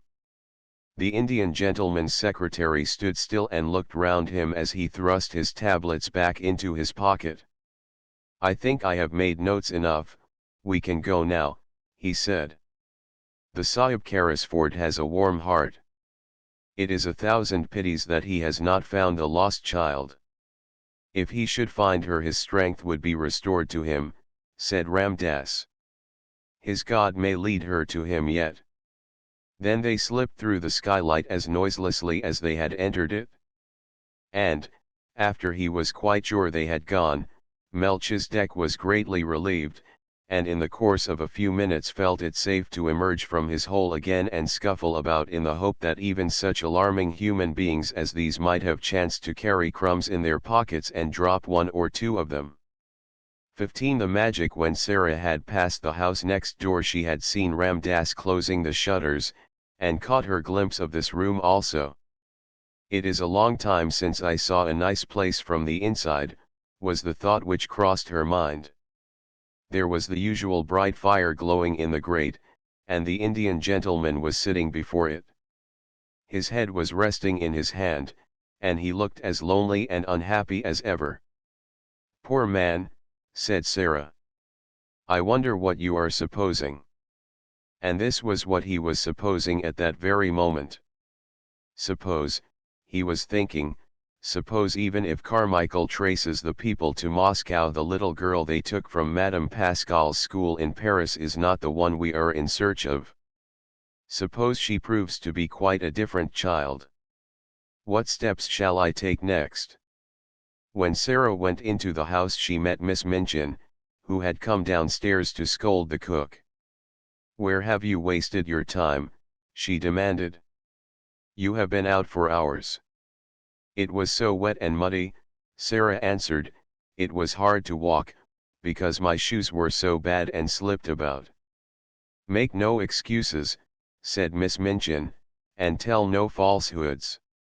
Sara went in to the cook. The cook had received a severe lecture and was in a fearful temper as a result. She was only too rejoiced to have someone to vent her rage on, and Sara was a convenience, as usual. "Why didn't you stay all night?" she snapped. Sara laid her purchases on the table. "Here are the things," she said. The cook looked them over, grumbling. She was in a very savage humor indeed. "May I have something to eat?" Sara asked rather faintly. "Tea's over and done with," was the answer. "Did you expect me to keep it hot for you?" Sara stood silent for a second. "I had no dinner," she said next, and her voice was quite low. She made it low because she was afraid it would tremble. "There's some bread in the pantry," said the cook. "That's all you'll get at this time of day." Sara went and found the bread. It was old and hard and dry. The cook was in too vicious a humor to give her anything to eat with it. It was always safe and easy to vent her spite on Sara. Really, it was hard for the child to climb the 3 long flights of stairs leading to her attic. She often found them long and steep when she was tired, but tonight it seemed as if she would never reach the top. Several times she was obliged to stop to rest. When she reached the top landing, she was glad to see the glimmer of a light coming from under her door. That meant that Ermengarde had managed to creep up to pay her a visit. There was some comfort in that. It was better than to go into the room alone and find it empty and desolate. The mere presence of plump, comfortable Ermengarde, wrapped in her red shawl, would warm it a little. Yes, there Ermengarde was when she opened the door. She was sitting in the middle of the bed, with her feet tucked safely under her. She had never become intimate with Melchizedek and his family, though they rather fascinated her. When she found herself alone in the attic, she always preferred to sit on the bed until Sara arrived. She had, in fact, on this occasion had time to become rather nervous, because Melchizedek had appeared and sniffed about a good deal, and once had made her utter a repressed squeal by sitting up on his hind legs and, while he looked at her, sniffing pointedly in her direction. "Oh, Sara," she cried out, "I am glad you have come." Melchi would sniff about so. I tried to coax him to go back, but he wouldn't for such a long time. I like him, you know, but it does frighten me when he sniffs right at me. Do you think he ever would jump?" "No," answered Sara. Ermengarde crawled forward on the bed to look at her. "You do look tired, Sara," she said. "You are quite pale." "I am tired," said Sara, dropping onto the lopsided footstool. "Oh, there's Melchizedek, poor thing. He's come to ask for his supper." Melchizedek had come out of his hole as if he had been listening for her footstep. Sara was quite sure he knew it. He came forward with an affectionate, expectant expression as Sara put her hand in her pocket and turned it inside out, shaking her head. "I'm very sorry," she said. "I haven't one crumb left. Go home, Melchizedek, and tell your wife there was nothing in my pocket. I'm afraid I forgot because the cook and Miss Minchin were so cross." Melchizedek seemed to understand. He shuffled resignedly, if not contentedly, back to his home. "I did not expect to see you tonight, Ermi, Sara said. Ermengarde hugged herself in the red shawl. Miss Amelia has gone out to spend the night with her old aunt, she explained. No one else ever comes and looks into the bedrooms after we are in bed. I could stay here until morning if I wanted to. She pointed toward the table under the skylight. Sara had not looked toward it as she came in. A number of books were piled upon it. Ermengarde's gesture was a dejected one. Papa has sent me some more books, Sara, she said. There they are. Sara looked round and got up at once. She ran to the table, and picking up the top volume, turned over its leaves quickly. For the moment she forgot her discomforts. Ah, she cried out, how beautiful! Carlyle's French Revolution. I have so wanted to read that.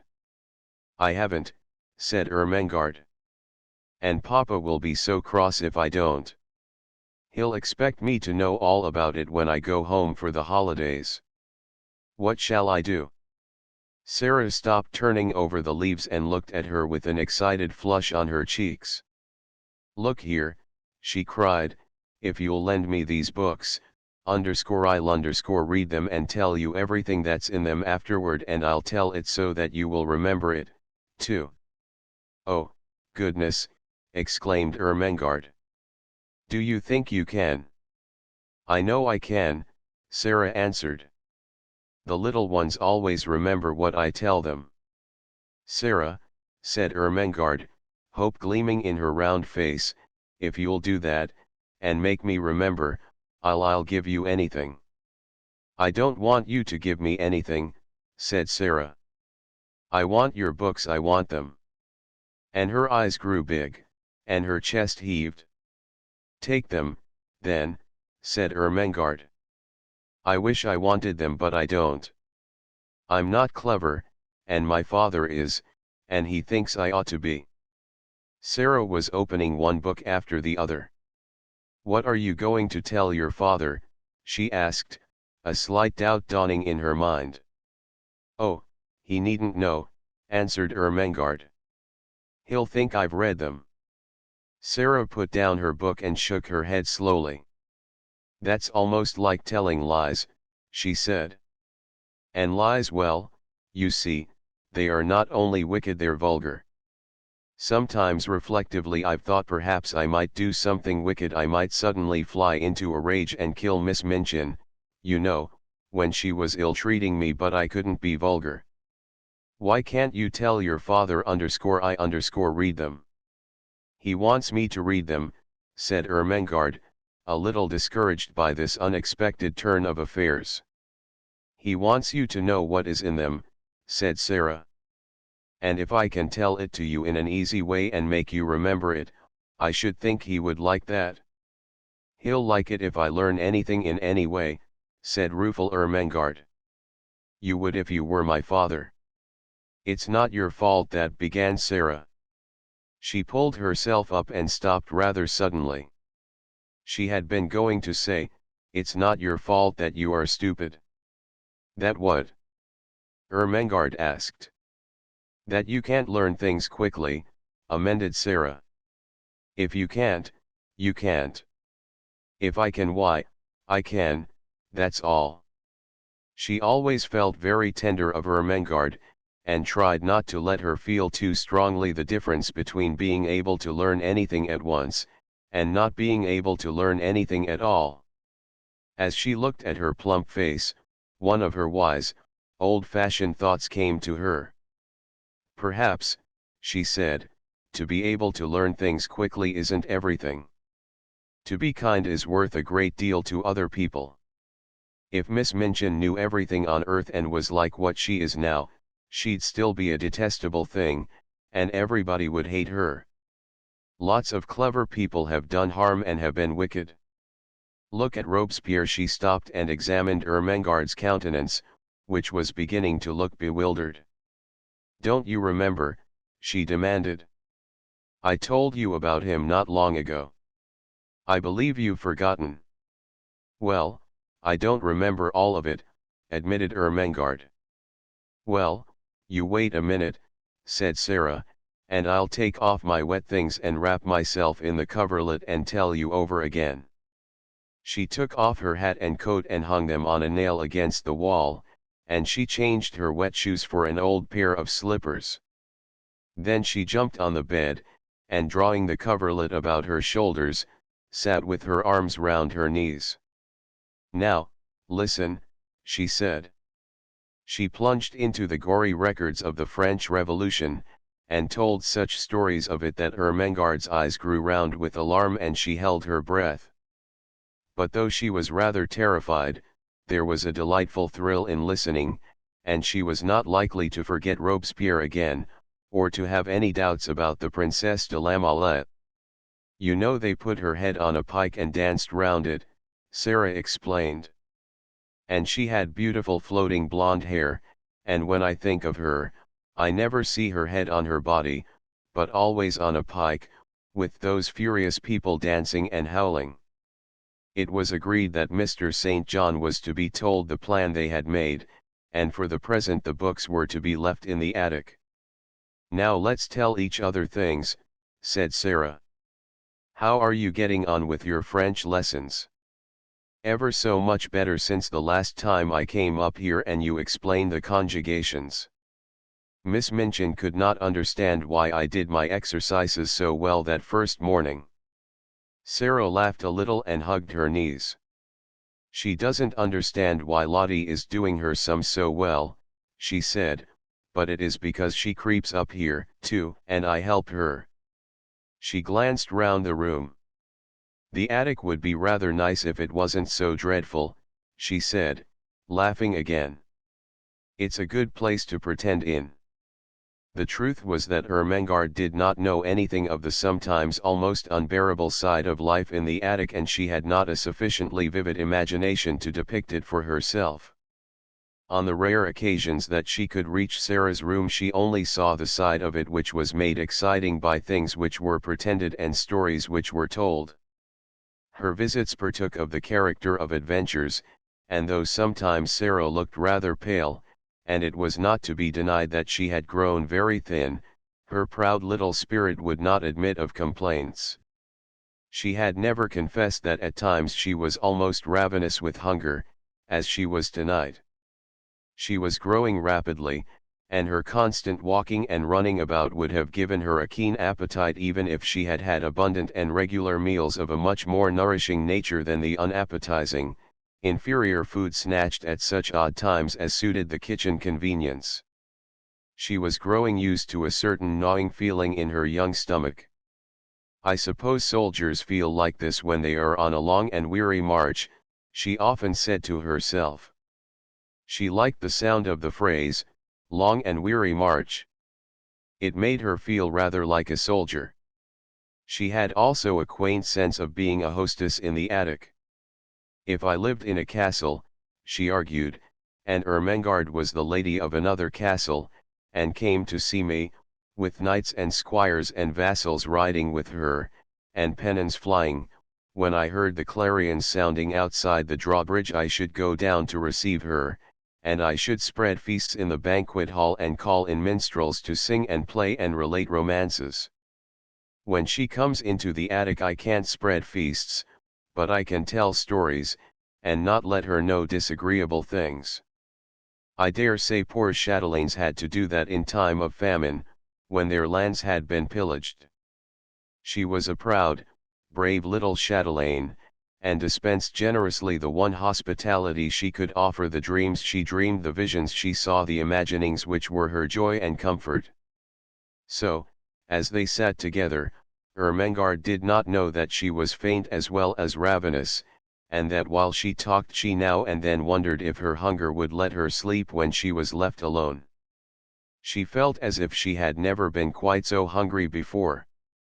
I wish I was as thin as you, Sara, Ermengarde said suddenly. I believe you are thinner than you used to be. Your eyes look so big, and look at the sharp little bones sticking out of your elbow.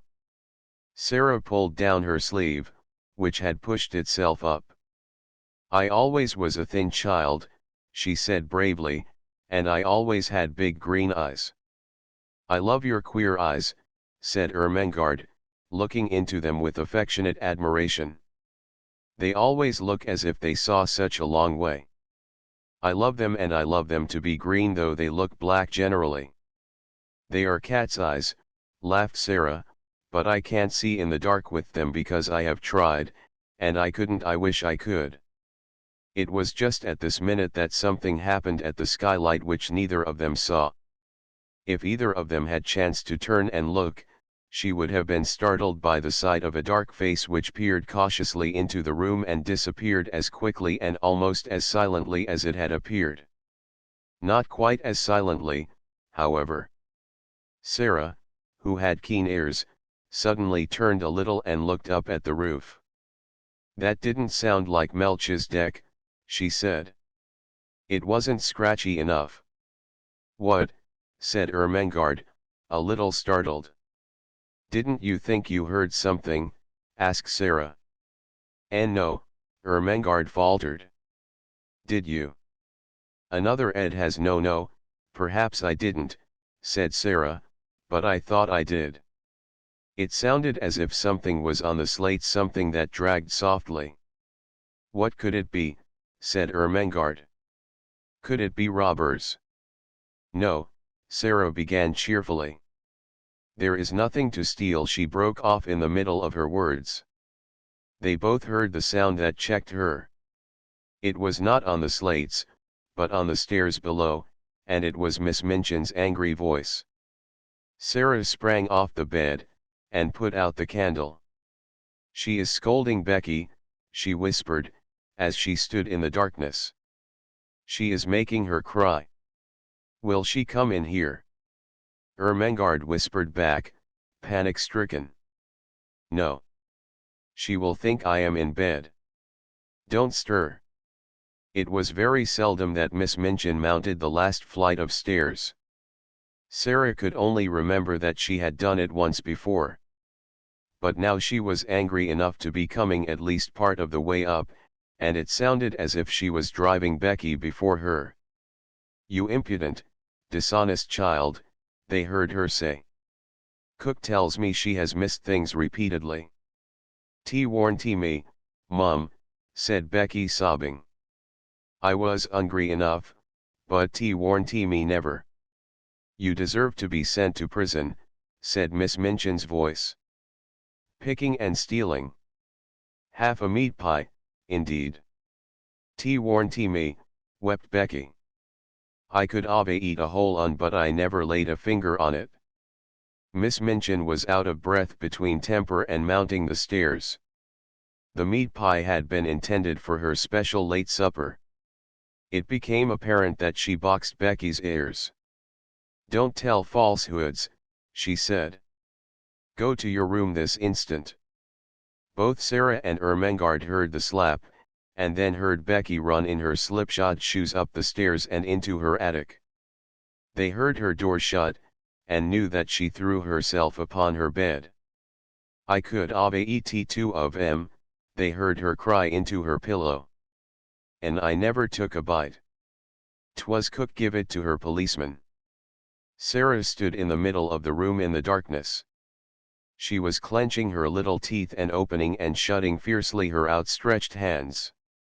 She could scarcely stand still, but she dared not move until Miss Minchin had gone down the stairs and all was still. The wicked, cruel thing, she burst forth. The cook takes things herself and then says Becky steals them. She doesn't. She doesn't. She's so hungry sometimes that she eats crusts out of the ash barrel. She pressed her hands hard against her face and burst into passionate little sobs, and Ermengarde, hearing this unusual thing, was overawed by it. Sara was crying.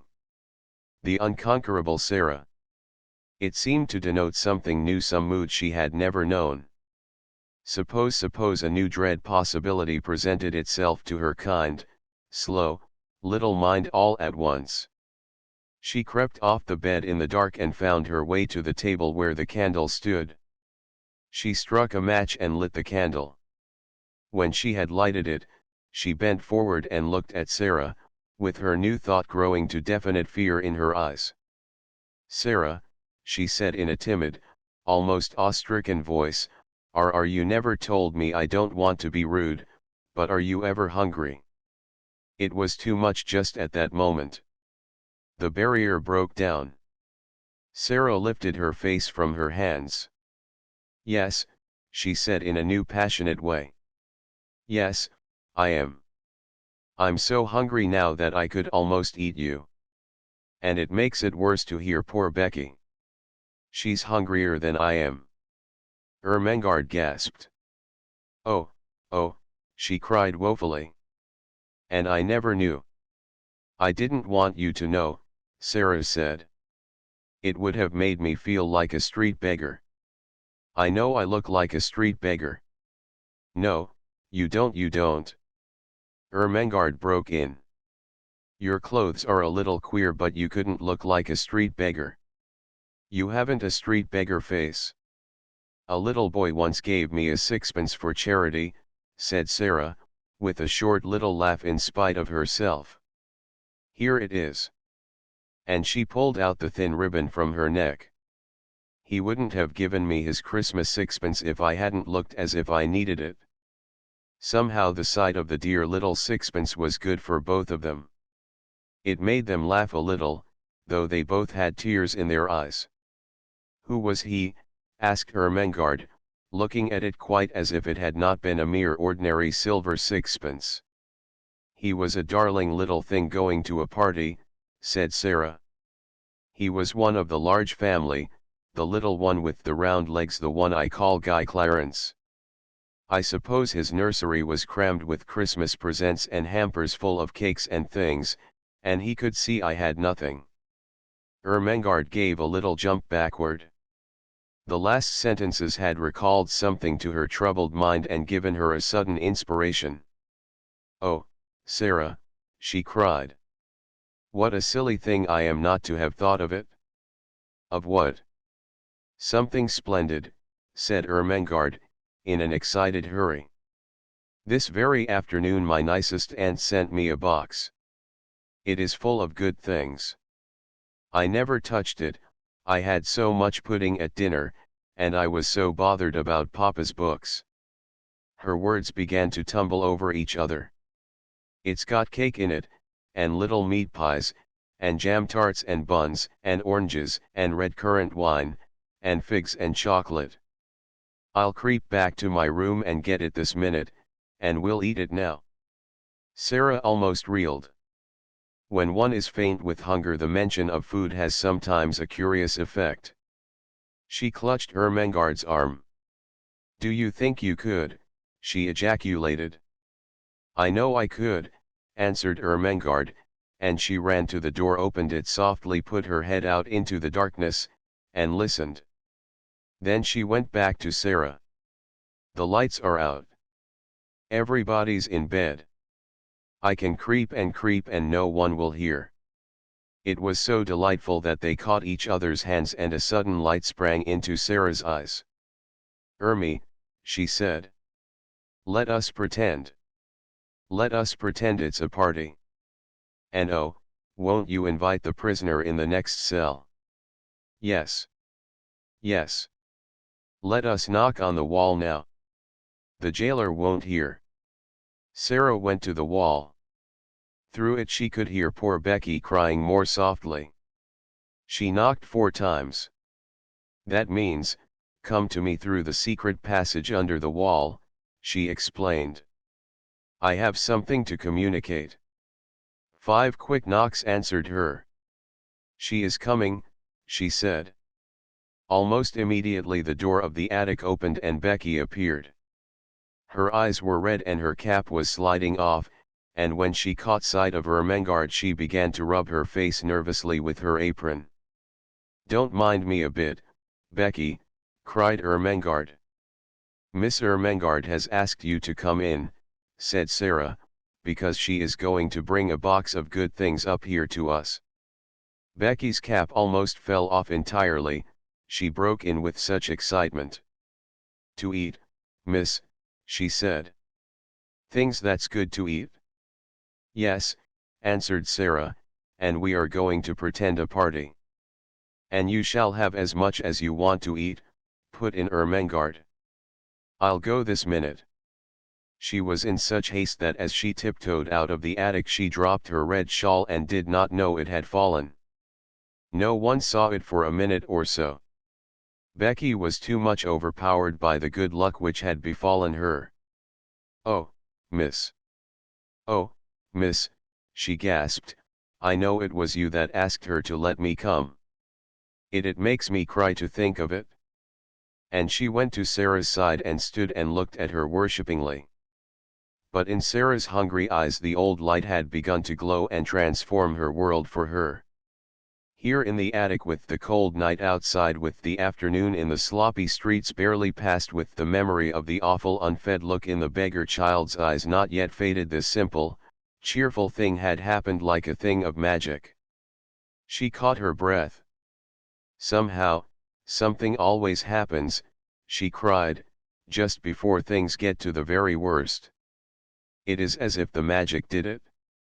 If I could only just remember that always. The worst thing never quite comes." She gave Becky a little cheerful shake. "No, no. You mustn't cry," she said. "We must make haste and set the table." "Set the table, miss," said Becky, gazing round the room. "What'll we set it with?" Sara looked round the attic, too. "There doesn't seem to be much," she answered, half laughing. That moment she saw something and pounced upon it. It was Ermengarde's red shawl which lay upon the floor. "Here's the shawl," she cried. "I know she won't mind it. It will make such a nice red tablecloth." They pulled the old table forward, and threw the shawl over it. Red is a wonderfully kind and comfortable color. It began to make the room look furnished directly. "How nice a red rug would look on the floor," exclaimed Sara. "We must pretend there is one." Her eye swept the bare boards with a swift glance of admiration. The rug was laid down already. "How soft and thick it is," she said, with the little laugh which Becky knew the meaning of, and she raised and set her foot down again delicately, as if she felt something under it. "Yes, miss," answered Becky, watching her with serious rapture. She was always quite serious. "What next, now?" said Sara, and she stood still and put her hands over her eyes. "Something will come if I think and wait a little," in a soft, expectant voice. "The magic will tell me." One of her favorite fancies was that on the outside, as she called it, thoughts were waiting for people to call them. Becky had seen her stand and wait many a time before, and knew that in a few seconds she would uncover an enlightened, laughing face. In a moment she did. "There," she cried. "It has come. I know now.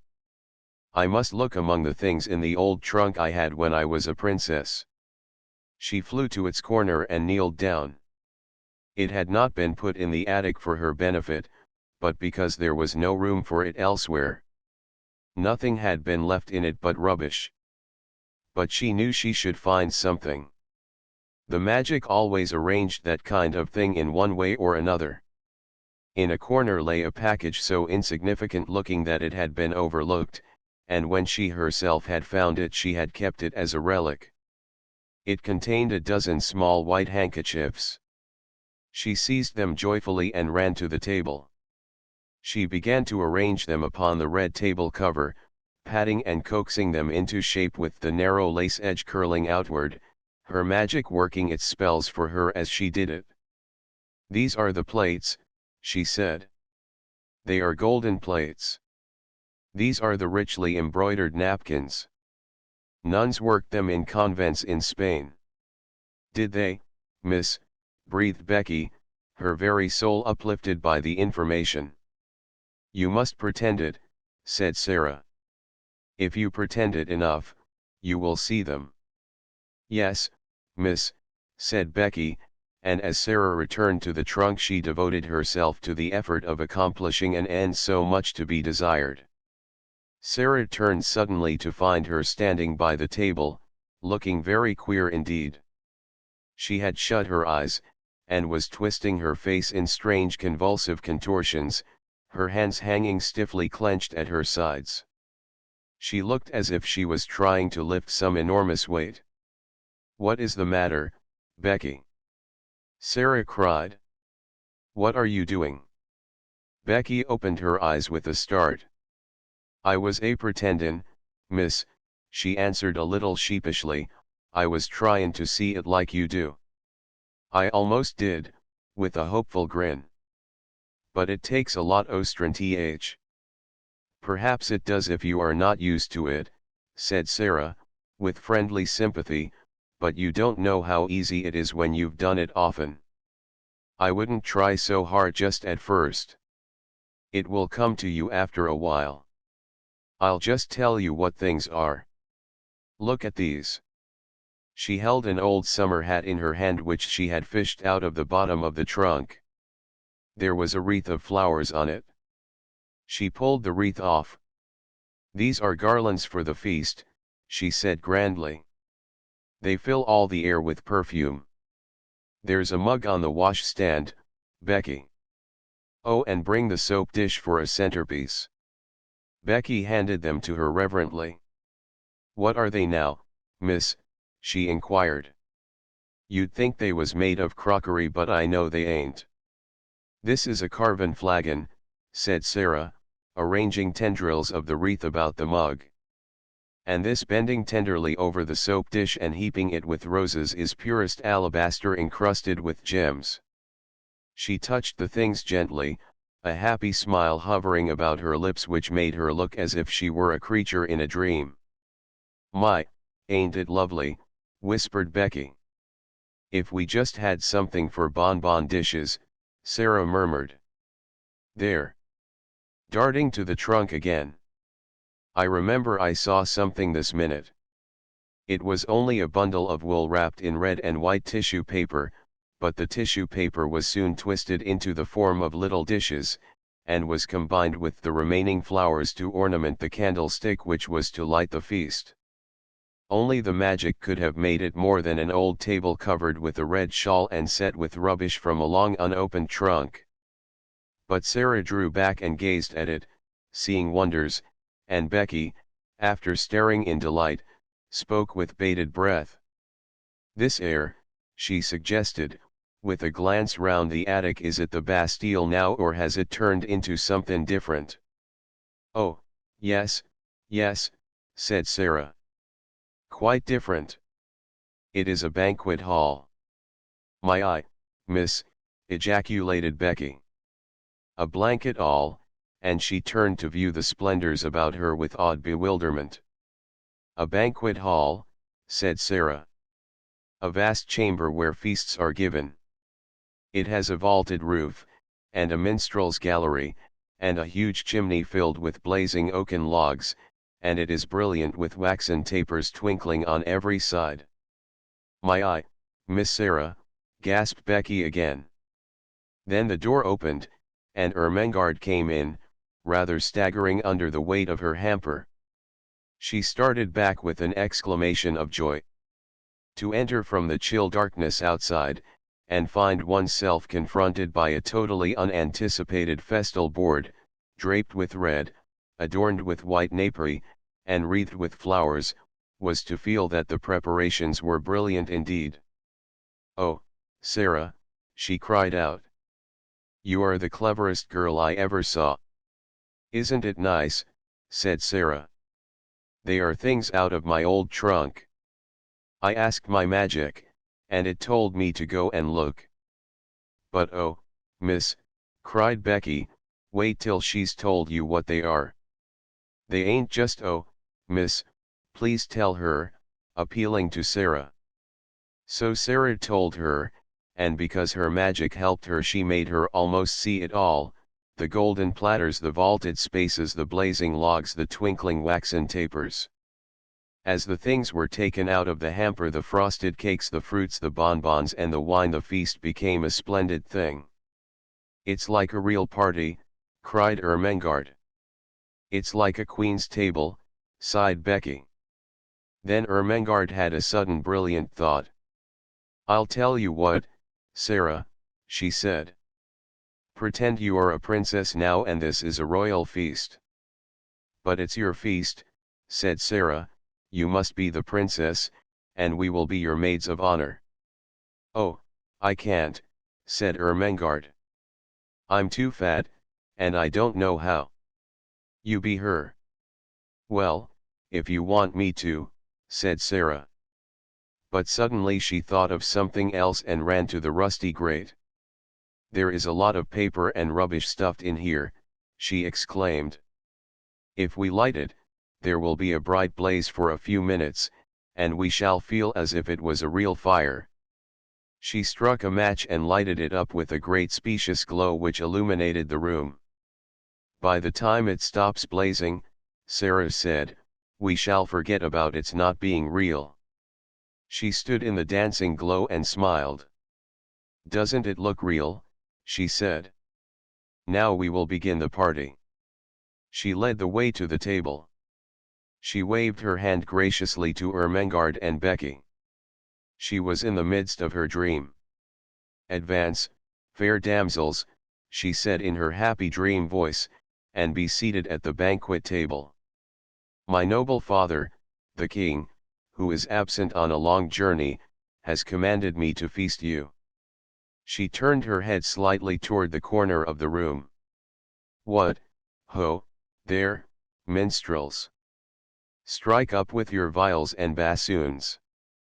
Princesses, she explained rapidly to Ermengarde and Becky, always had minstrels to play at their feasts.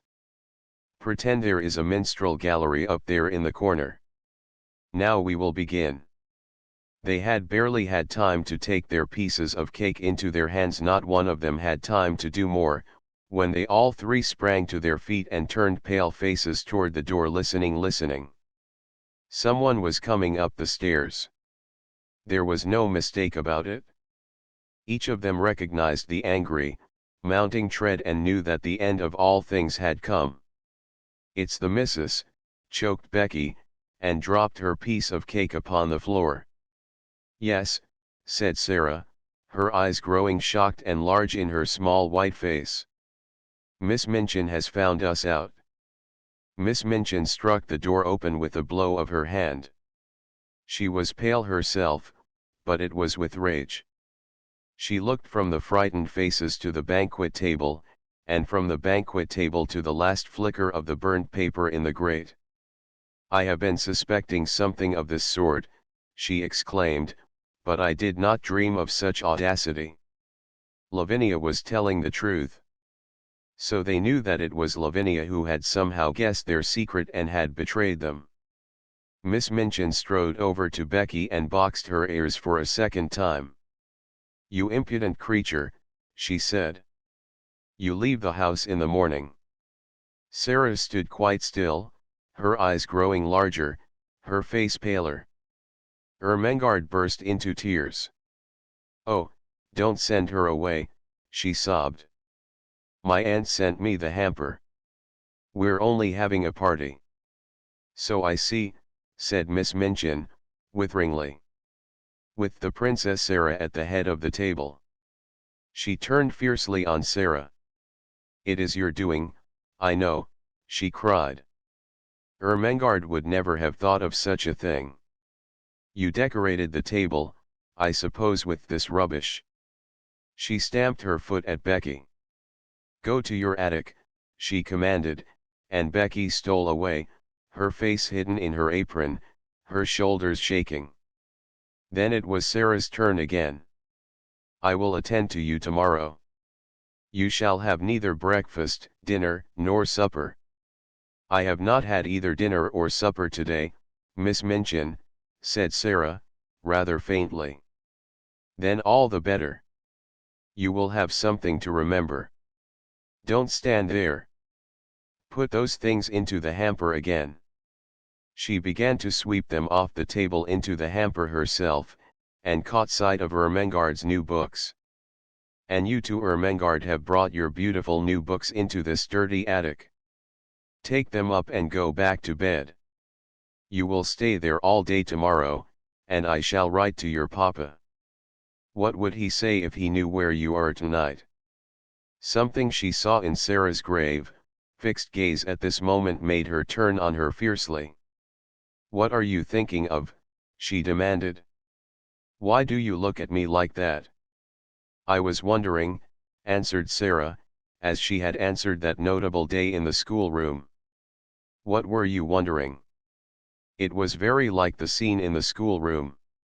There was no pertness in Sara's manner. It was only sad and quiet. "I was wondering," she said in a low voice, "what my papa would say if he knew where I am tonight." Miss Minchin was infuriated just as she had been before, and her anger expressed itself, as before, in an intemperate fashion. She flew at her and shook her. "You insolent, unmanageable child," she cried. "How dare you? How dare you?" She picked up the books, swept the rest of the feast back into the hamper in a jumbled heap, thrust it into Ermengarde's arms, and pushed her before her toward the door. "I will leave you to wonder," she said. "Go to bed this instant." And she shut the door behind herself and poor stumbling Ermengarde, and left Sara standing quite alone. The dream was quite at an end. The last spark had died out of the paper in the grate and left only black tinder. The table was left bare, the golden plates and richly embroidered napkins, and the garlands were transformed again into old handkerchiefs, scraps of red and white paper, and discarded artificial flowers all scattered on the floor. The minstrels in the minstrel gallery had stolen away, and the viols and bassoons were still. Emily was sitting with her back against the wall, staring very hard. Sara saw her, and went and picked her up with trembling hands. "There isn't any banquet left, Emily," she said. "And there isn't any princess. There is nothing left but the prisoners in the Bastille." And she sat down and hid her face. What would have happened if she had not hidden it just then, and if she had chanced to look up at the skylight at the wrong moment? I do not know. Perhaps the end of this chapter might have been quite different, because if she had glanced at the skylight she would certainly have been startled by what she would have seen. She would have seen exactly the same face pressed against the glass and peering in at her as it had peered in earlier in the evening when she had been talking to Ermengarde. But she did not look up. She sat with her little black head in her arms for some time. She always sat like that when she was trying to bear something in silence. Then she got up and went slowly to the bed. "I can't pretend anything else while I am awake," she said. "There wouldn't be any use in trying. If I go to sleep, perhaps a dream will come and pretend for me." She suddenly felt so tired, perhaps through want of food, that she sat down on the edge of the bed quite weakly. "Suppose there was a bright fire in the grate, with lots of little dancing flames," she murmured. "Suppose there was a comfortable chair before it, and suppose there was a small table near, with a little hot supper on it. And suppose," as she drew the thin coverings over her, "suppose this was a beautiful soft bed, with fleecy blankets and large downy pillows. Suppose, and her very weariness was good to her, for her eyes closed and she fell fast asleep. She did not know how long she slept. But she had been tired enough to sleep deeply and profoundly, too deeply and soundly to be disturbed by anything, even by the squeaks and scamperings of Melchizedek's entire family, if all his sons and daughters had chosen to come out of their hole to fight and tumble and play. When she awakened it was rather suddenly, and she did not know that any particular thing had called her out of her sleep.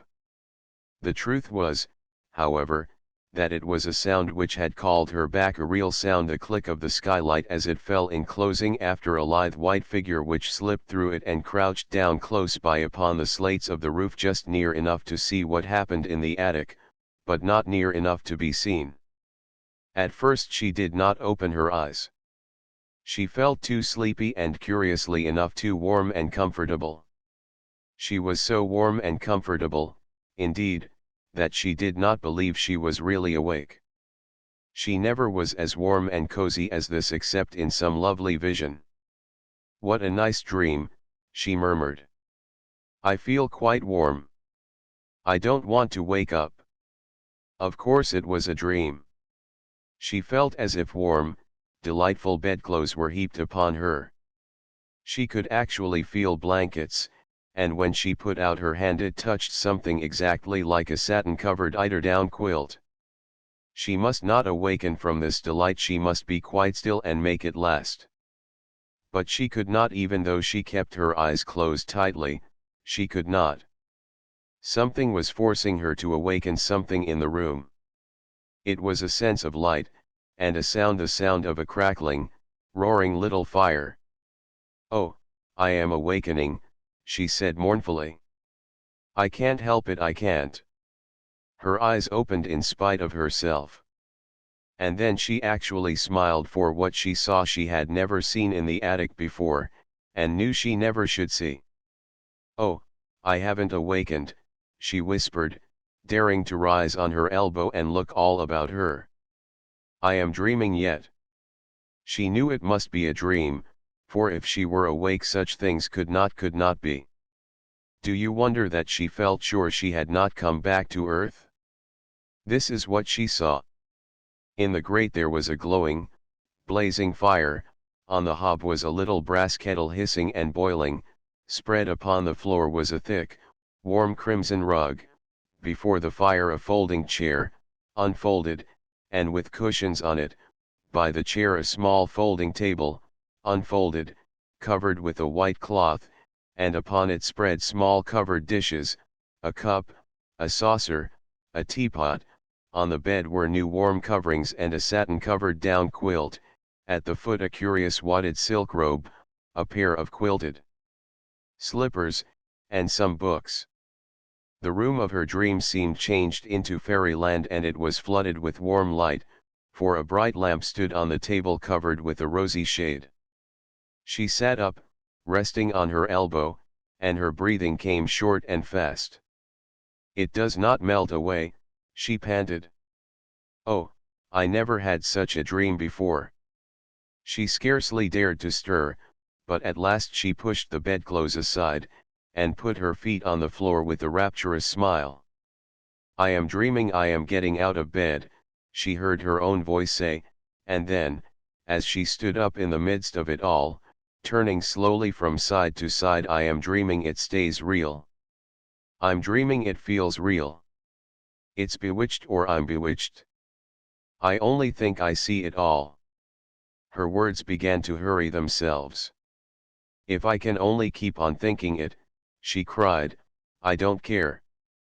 I don't care." She stood panting a moment longer, and then cried out again. "Oh, it isn't true," she said. "It can't be true. But oh, how true it seems." The blazing fire drew her to it, and she knelt down and held out her hands close to it, so close that the heat made her start back. "A fire I only dreamed wouldn't be hot," she cried. She sprang up, touched the table, the dishes, the rug, she went to the bed and touched the blankets. She took up the soft wadded dressing gown, and suddenly clutched it to her breast and held it to her cheek. "It's warm. It's soft," she almost sobbed. "It's real. It must be." She threw it over her shoulders, and put her feet into the slippers. "They are real, too. It's all real," she cried. I am not dreaming." She almost staggered to the books and opened the one which lay upon the top. Something was written on the flyleaf, just a few words, and they were these: "To the little girl in the attic. From a friend." When she saw that, wasn't it a strange thing for her to do, she put her face down upon the page and burst into tears. "I don't know who it is," she said, "but somebody cares for me a little." I have a friend. She took her candle and stole out of her own room and into Becky's, and stood by her bedside. Becky, Becky, she whispered as loudly as she dared. Wake up. When Becky wakened, and she sat upright staring aghast, her face still smudged with traces of tears, beside her stood a little figure in a luxurious wadded robe of crimson silk. The face she saw was a shining, wonderful thing. The Princess Sara, as she remembered her, stood at her very bedside, holding a candle in her hand. Come, she said. Oh, Becky, come. Becky was too frightened to speak. She simply got up and followed her, with her mouth and eyes open, and without a word. And when they crossed the threshold, Sara shut the door gently and drew her into the warm, glowing midst of things which made her brain reel and her hungry senses faint. It's true. It's true, she cried. I've touched them all. They are as real as we are. The magic has come and done it, Becky, while we were asleep, the magic that won't let those worst things ever quite happen. 16. The visitor, imagine, if you can, what the rest of the evening was like. How they crouched by the fire which blazed and leaped and made so much of itself in the little grate. How they removed the covers of the dishes, and found rich, hot, savory soup, which was a meal in itself, and sandwiches and toast and muffins enough for both of them. The mug from the washstand was used as Becky's teacup, and the tea was so delicious that it was not necessary to pretend that it was anything but tea.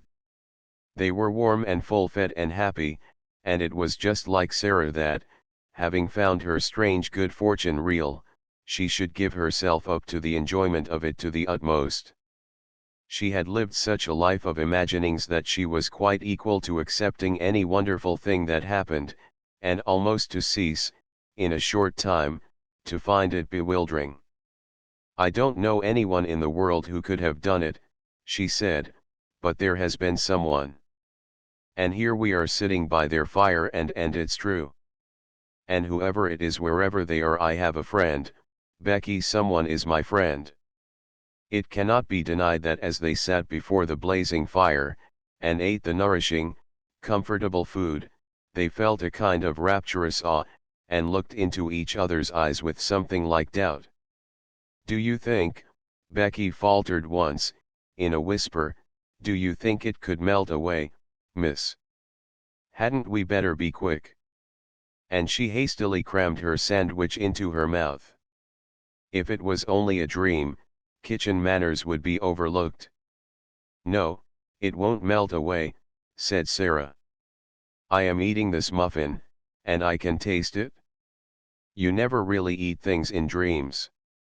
You only think you are going to eat them. Besides, I keep giving myself pinches, and I touched a hot piece of coal just now, on purpose. The sleepy comfort which at length almost overpowered them was a heavenly thing. It was the drowsiness of happy, well-fed childhood, and they sat in the fire glow and luxuriated in it until Sara found herself turning to look at her transformed bed. There were even blankets enough to share with Becky. The narrow couch in the next attic was more comfortable that night than its occupant had ever dreamed that it could be.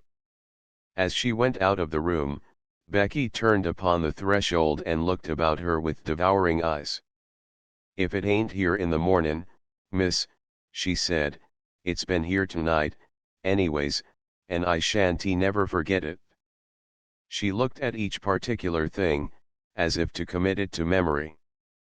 The fire was there, pointing with her finger, and the table was before it, and the lamp was there, and the light looked rosy red, and there was a satin cover on your bed, and a warm rug on the floor, and everything looked beautiful. And she paused a second, and laid her hand on her stomach tenderly. There was soup and sandwiches and muffins there was. And, with this conviction a reality at least, she went away. Through the mysterious agency which works in schools and among servants, it was quite well known in the morning that Sara Crewe was in horrible disgrace, that Ermengarde was under punishment, and that Becky would have been packed out of the house before breakfast, but that a scullery maid could not be dispensed with at once. The servants knew that she was allowed to stay because Miss Minchin could not easily find another creature helpless and humble enough to work like a bounden slave for so few shillings a week. The elder girls in the schoolroom knew that if Miss Minchin did not send Sara away it was for practical reasons of her own. "She's growing so fast and learning such a lot, somehow," said Jessie to Lavinia, "that she will be given classes soon, and Miss Minchin knows she will have to work for nothing. It was rather nasty of you, Lavy, to tell about her having fun in the garret. How did you find it out?" "I got it out of Lottie. She's such a baby she didn't know she was telling me." There was nothing nasty at all in speaking to Miss Minchin. "I felt it my duty priggishly. She was being deceitful. And it's ridiculous that she should look so grand, and be made so much of, in her rags and tatters. What were they doing when Miss Minchin caught them? Pretending some silly thing. Ermengarde had taken up her hamper to share with Sara and Becky. She never invites us to share things. Not that I care, but it's rather vulgar of her to share with servant girls in attics. I wonder Miss Minchin didn't turn Sara out even if she does want her for a teacher." "If she was turned out where would she go?" inquired Jessie, a trifle anxiously. "How do I know?" snapped Lavinia. "She'll look rather queer when she comes into the schoolroom this morning, I should think after what's happened. She had no dinner yesterday, and she's not to have any today." Jessie was not as ill-natured as she was silly. She picked up her book with a little jerk. "Well, I think it's horrid," she said. "They've no right to starve her to death." When Sara went into the kitchen that morning the cook looked askance at her, and so did the housemaids, but she passed them hurriedly. She had, in fact, overslept herself a little, and as Becky had done the same, neither had had time to see the other, and each had come downstairs in haste. Sara went into the scullery. Becky was violently scrubbing a kettle, and was actually gurgling a little song in her throat. She looked up with a wildly elated face. "It was there when I wakened, miss the blanket," she whispered excitedly. "It was as real as it was last night." "So was mine," said Sara. "It is all there now, all of it. While I was dressing I ate some of the cold things we left. Oh, laws! Oh, laws!" Becky uttered the exclamation in a sort of rapturous groan, and ducked her head over her kettle just in time, as the cook came in from the kitchen. Miss Minchin had expected to see in Sara, when she appeared in the schoolroom, very much what Lavinia had expected to see. Sara had always been an annoying puzzle to her, because severity never made her cry or look frightened. When she was scolded she stood still and listened politely with a grave face, when she was punished she performed her extra tasks or went without her meals, making no complaint or outward sign of rebellion. The very fact that she never made an impudent answer seemed to Miss Minchin a kind of impudence in itself. But after yesterday's deprivation of meals, the violent scene of last night, the prospect of hunger today, she must surely have broken down. It would be strange indeed if she did not come downstairs with pale cheeks and red eyes and an unhappy, humbled face. Miss Minchin saw her for the first time when she entered the schoolroom to hear the little French class recite its lessons and superintend its exercises.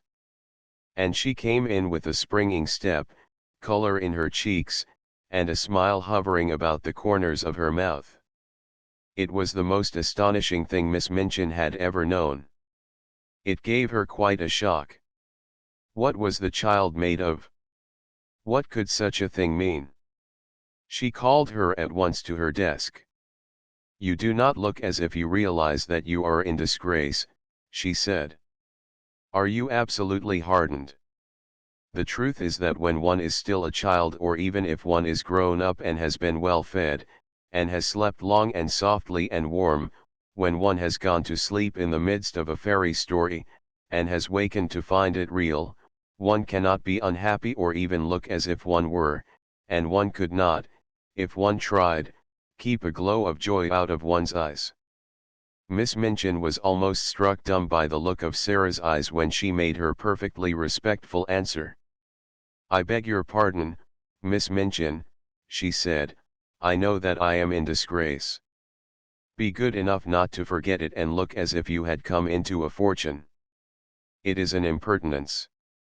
And remember, you are to have no food today." "Yes, Miss Minchin," Sara answered, but as she turned away her heart leaped with the memory of what yesterday had been. "If the magic had not saved me just in time," she thought, "how horrible it would have been." "She can't be very hungry," whispered Lavinia. "Just look at her. Perhaps she is pretending she has had a good breakfast," with a spiteful laugh.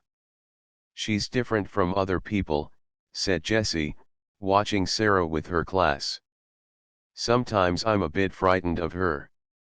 "Ridiculous thing," ejaculated Lavinia. All through the day the light was in Sara's face, and the color in her cheek. The servants cast puzzled glances at her, and whispered to each other, and Miss Amelia's small blue eyes wore an expression of bewilderment. What such an audacious look of well-being, under august displeasure, could mean she could not understand. It was, however, just like Sara's singular obstinate way. She was probably determined to brave the matter out. One thing Sara had resolved upon, as she thought things over. The wonders which had happened must be kept a secret, if such a thing were possible. If Miss Minchin should choose to mount to the attic again, of course all would be discovered. But it did not seem likely that she would do so for some time at least, unless she was led by suspicion. Ermengarde and Lottie would be watched with such strictness that they would not dare to steal out of their beds again. Ermengarde could be told the story and trusted to keep it secret. If Lottie made any discoveries, she could be bound to secrecy also. Perhaps the magic itself would help to hide its own marvels.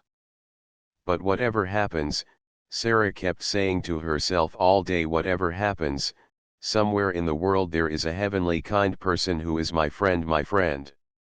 If I never know who it is, if I never can even thank him, I shall never feel quite so lonely. Oh, the magic was good to me. If it was possible for weather to be worse than it had been the day before, it was worse this day, wetter, muddier, colder. There were more errands to be done, the cook was more irritable, and, knowing that Sara was in disgrace, she was more savage. But what does anything matter when one's magic has just proved itself one's friend? Sara's supper of the night before had given her strength. She knew that she should sleep well and warmly, and, even though she had naturally begun to be hungry again before evening, she felt that she could bear it until breakfast time on the following day, when her meals would surely be given to her again. It was quite late when she was at last allowed to go upstairs. She had been told to go into the schoolroom and study until 10 o'clock, and she had become interested in her work, and remained over her books later. When she reached the top flight of stairs and stood before the attic door, it must be confessed that her heart beat rather fast. Of course it might all have been taken away, she whispered, trying to be brave. It might only have been lent to me for just that one awful night. But it was lent to me, I had it. It was real. She pushed the door open and went in. Once inside, she gasped slightly, shut the door, and stood with her back against it looking from side to side. The magic had been there again. It actually had, and it had done even more than before. The fire was blazing, in lovely leaping flames, more merrily than ever. A number of new things had been brought into the attic which so altered the look of it that if she had not been past doubting she would have rubbed her eyes. Upon the low table another supper stood, this time with cups and plates for Becky as well as herself. A piece of bright, heavy, strange embroidery covered the battered mantel, and on it some ornaments had been placed. All the bare, ugly things which could be covered with draperies had been concealed and made to look quite pretty.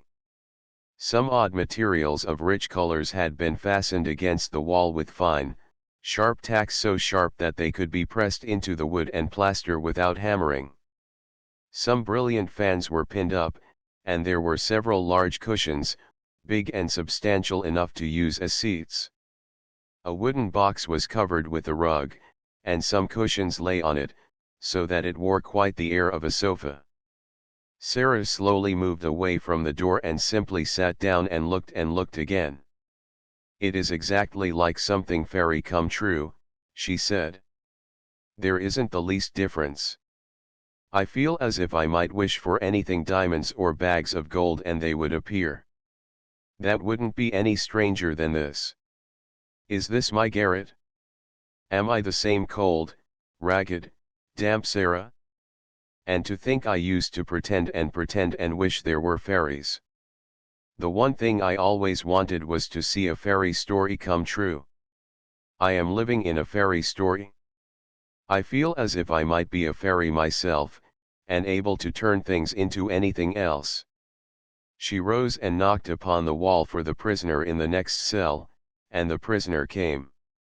When she entered she almost dropped in a heap upon the floor.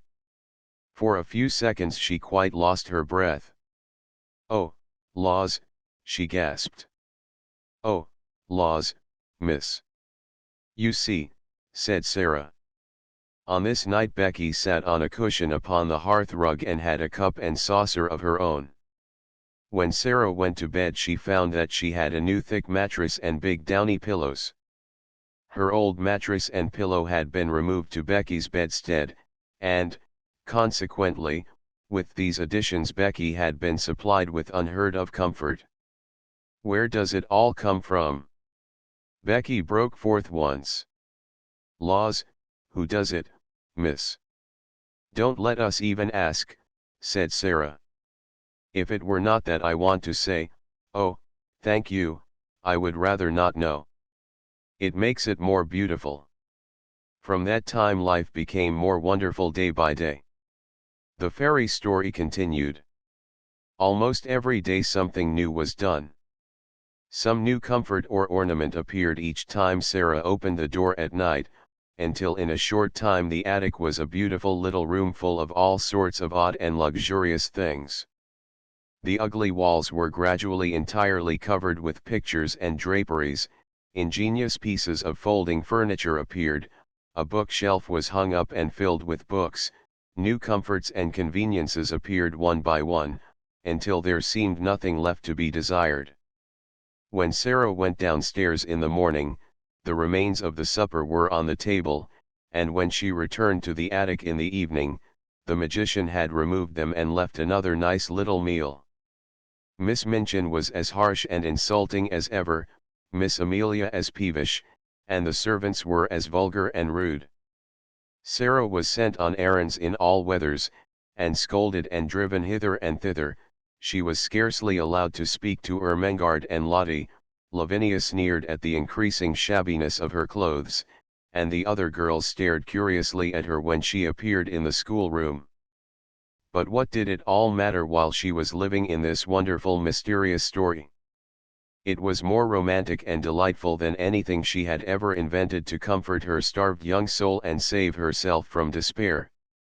Sometimes, when she was scolded, she could scarcely keep from smiling. "If you only knew," she was saying to herself. "If you only knew." The comfort and happiness she enjoyed were making her stronger, and she had them always to look forward to. If she came home from her errands wet and tired and hungry, she knew she would soon be warm and well fed after she had climbed the stairs. During the hardest day she could occupy herself blissfully by thinking of what she should see when she opened the attic door, and wondering what new delight had been prepared for her. In a very short time she began to look less thin. Color came into her cheeks, and her eyes did not seem so much too big for her face. "Sara Crewe looks wonderfully well," Miss Minchin remarked disapprovingly to her sister. "Yes," answered poor, silly Miss Amelia. "She is absolutely fattening." She was beginning to look like a little starved crow. "Starved!" exclaimed Miss Minchin, angrily. There was no reason why she should look starved. She always had plenty to eat. Of course," agreed Miss Amelia, humbly, alarmed to find that she had, as usual, said the wrong thing. "There is something very disagreeable in seeing that sort of thing in a child of her age," said Miss Minchin, with haughty vagueness. "What sort of thing?" Miss Amelia ventured. "It might almost be called defiance," answered Miss Minchin, feeling annoyed because she knew the thing she resented was nothing like defiance, and she did not know what other unpleasant term to use. The spirit and will of any other child would have been entirely humbled and broken by the changes she has had to submit to. But, upon my word, she seems as little subdued as if she were a princess. Do you remember," put in the unwise Miss Amelia, "what she said to you that day in the schoolroom about what you would do if you found out that she was—" "No, I don't," said Miss Minchin. "Don't talk nonsense." But she remembered very clearly indeed. Very naturally, even Becky was beginning to look plumper and less frightened. She could not help it. She had her share in the secret fairy story, too. She had 2 mattresses, 2 pillows, plenty of bed covering, and every night a hot supper and a seat on the cushions by the fire. The Bastille had melted away, the prisoners no longer existed. 2 comforted children sat in the midst of delights. Sometimes Sara read aloud from her books, sometimes she learned her own lessons, sometimes she sat and looked into the fire and tried to imagine who her friend could be, and wished she could say to him some of the things in her heart. Then it came about that another wonderful thing happened. A man came to the door and left several parcels. All were addressed in large letters, to the little girl in the right-hand attic. Sara herself was sent to open the door and take them in. She laid the 2 largest parcels on the hall table, and was looking at the address, when Miss Minchin came down the stairs and saw her. "Take the things to the young lady to whom they belong," she said severely. "Don't stand there staring at them." "They belong to me," answered Sara, quietly. "To you?" exclaimed Miss Minchin. "What do you mean?"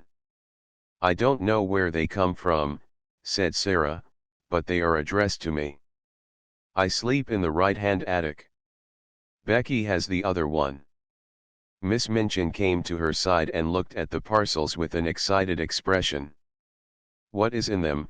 she demanded. "I don't know," replied Sara. "Open them," she ordered. Sara did as she was told. When the packages were unfolded, Miss Minchin's countenance wore suddenly a singular expression. What she saw was pretty and comfortable clothing of different kinds, shoes, stockings, and gloves, and a warm and beautiful coat. There were even a nice hat and an umbrella. They were all good and expensive things, and on the pocket of the coat was pinned a paper, on which were written these words, "To be worn every day. Will be replaced by others when necessary." Miss Minchin was quite agitated. This was an incident which suggested strange things to her sordid mind.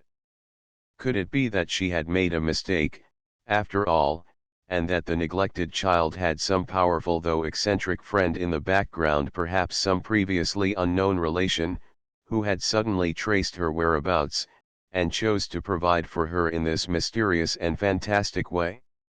Relations were sometimes very odd, particularly rich old bachelor uncles, who did not care for having children near them. A man of that sort might prefer to overlook his young relation's welfare at a distance. Such a person, however, would be sure to be crotchety and hot-tempered enough to be easily offended. It would not be very pleasant if there were such a one, and he should learn all the truth about the thin, shabby clothes, the scant food, and the hard work. She felt very queer indeed, and very uncertain, and she gave a side glance at Sara. "Well," she said, in a voice such as she had never used since the little girl lost her father, "someone is very kind to you. As the things have been sent, and you are to have new ones when they are worn out, you may as well go and put them on and look respectable. After you are dressed you may come downstairs and learn your lessons in the schoolroom. You need not go out on any more errands today." About half an hour afterward, when the schoolroom door opened and Sara walked in, the entire seminary was struck dumb. "My word," ejaculated Jessie, jogging Lavinia's elbow. "Look at the Princess Sara." Everybody was looking, and when Lavinia looked she turned quite red. It was the Princess Sara indeed. At least, since the days when she had been a princess, Sara had never looked as she did now. She did not seem the Sara they had seen come down the back stairs a few hours ago. She was dressed in the kind of frock Lavinia had been used to envying her the possession of. It was deep and warm in color, and beautifully made. Her slender feet looked as they had done when Jessie had admired them, and the hair, whose heavy locks had made her look rather like a Shetland pony when it fell loose about her small, odd face, was tied back with a ribbon. "Perhaps someone has left her a fortune," Jessie whispered. "I always thought something would happen to her. She's so queer." "Perhaps the diamond mines have suddenly appeared again," said Lavinia, scathingly. "Don't please her by staring at her in that way, you silly thing." "Sara," broke in Miss Minchin's deep voice, "come and sit here." And while the whole schoolroom stared and pushed with elbows, and scarcely made any effort to conceal its excited curiosity, Sara went to her old seat of honor, and bent her head over her books. That night, when she went to her room, after she and Becky had eaten their supper, she sat and looked at the fire seriously for a long time. "Are you making something up in your head, miss?" Becky inquired with respectful softness. When Sara sat in silence and looked into the coals with dreaming eyes, it generally meant that she was making a new story. But this time she was not, and she shook her head. "No," she answered. "I am wondering what I ought to do." Becky stared still respectfully. She was filled with something approaching reverence for everything Sara did and said. "I can't help thinking about my friend," Sara explained. "If he wants to keep himself a secret, it would be rude to try and find out who he is. But I do so want him to know how thankful I am to him and how happy he has made me. Anyone who is kind wants to know when people have been made happy. They care for that more than for being thanked. I do wish." She stopped short because her eyes at that instant fell upon something standing on a table in a corner. It was something she had found in the room when she came up to it only 2 days before. It was a little writing case fitted with paper and envelopes and pens and ink. "Oh," she exclaimed, "why did I not think of that before?"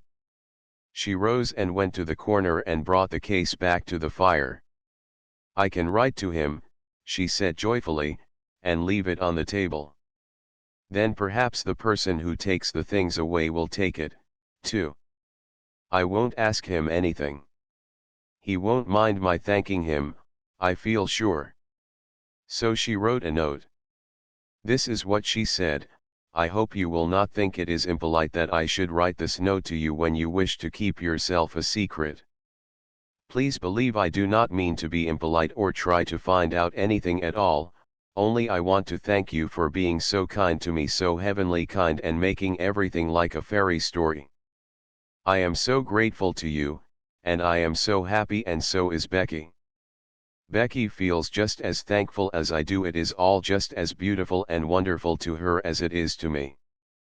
We used to be so lonely and cold and hungry, and now oh, just think what you have done for us. Please let me say just these words. It seems as if I ought to say them. Thank you, thank you, thank you. The little girl in the attic. The next morning she left this on the little table, and in the evening it had been taken away with the other things, so she knew the magician had received it, and she was happier for the thought. She was reading one of her new books to Becky just before they went to their respective beds, when her attention was attracted by a sound at the skylight. When she looked up from her page she saw that Becky had heard the sound also, as she had turned her head to look and was listening rather nervously. "Something's there, miss," she whispered. "Yes," said Sara, slowly.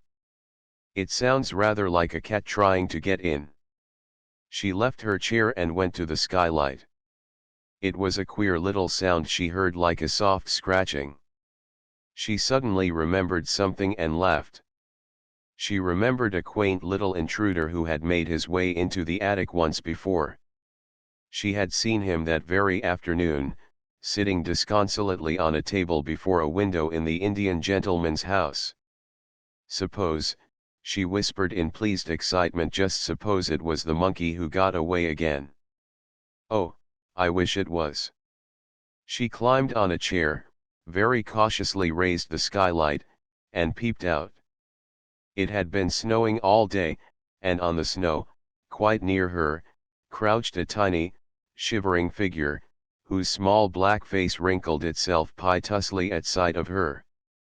"It is the monkey," she cried out. "He has crept out of the Lasker's attic, and he saw the light." Becky ran to her side.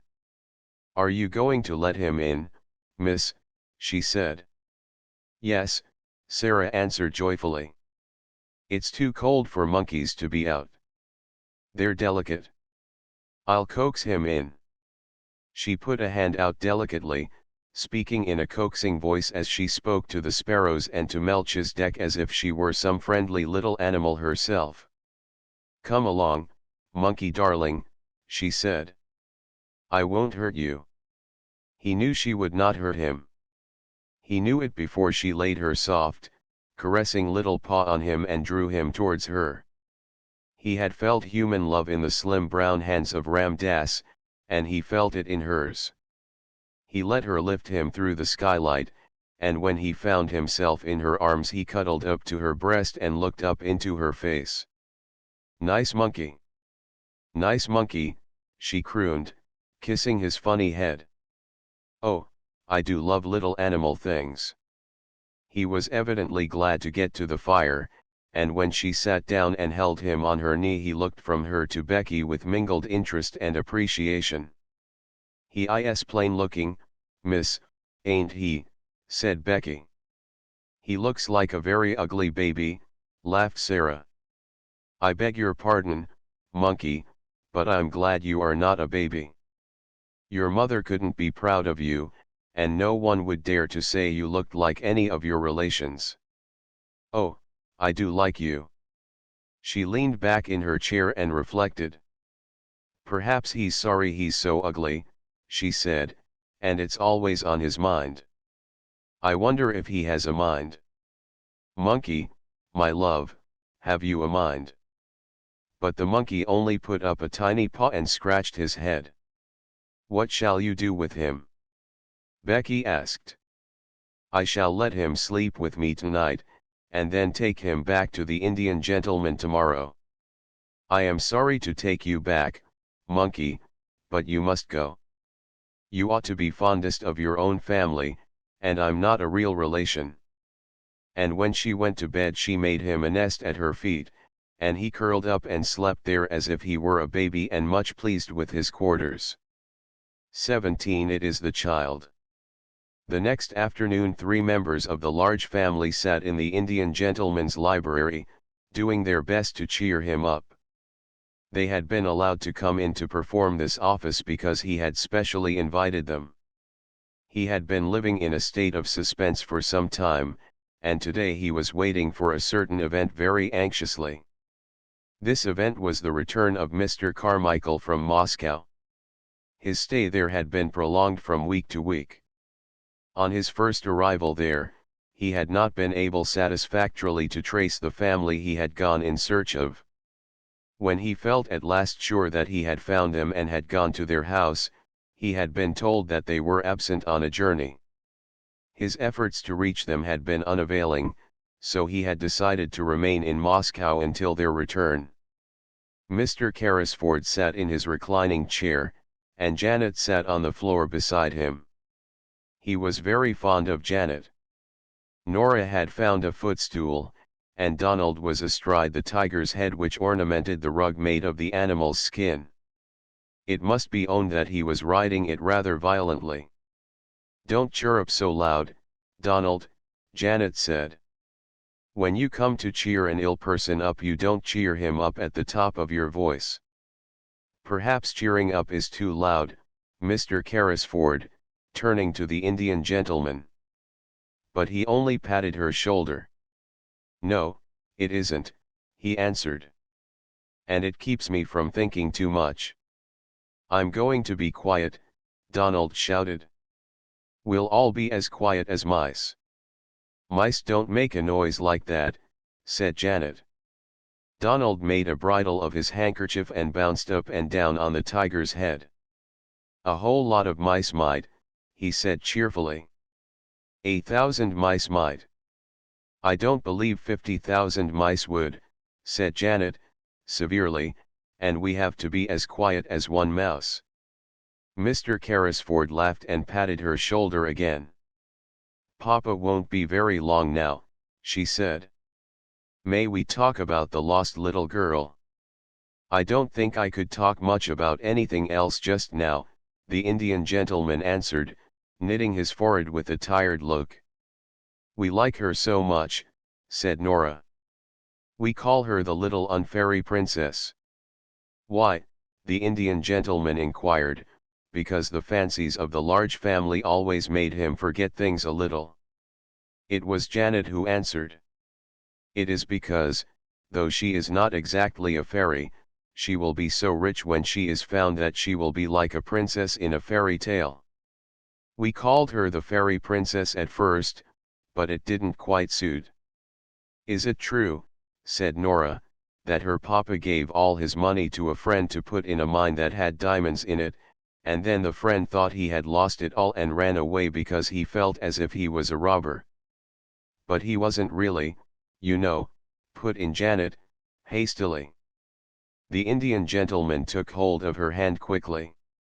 "No, he wasn't really," he said.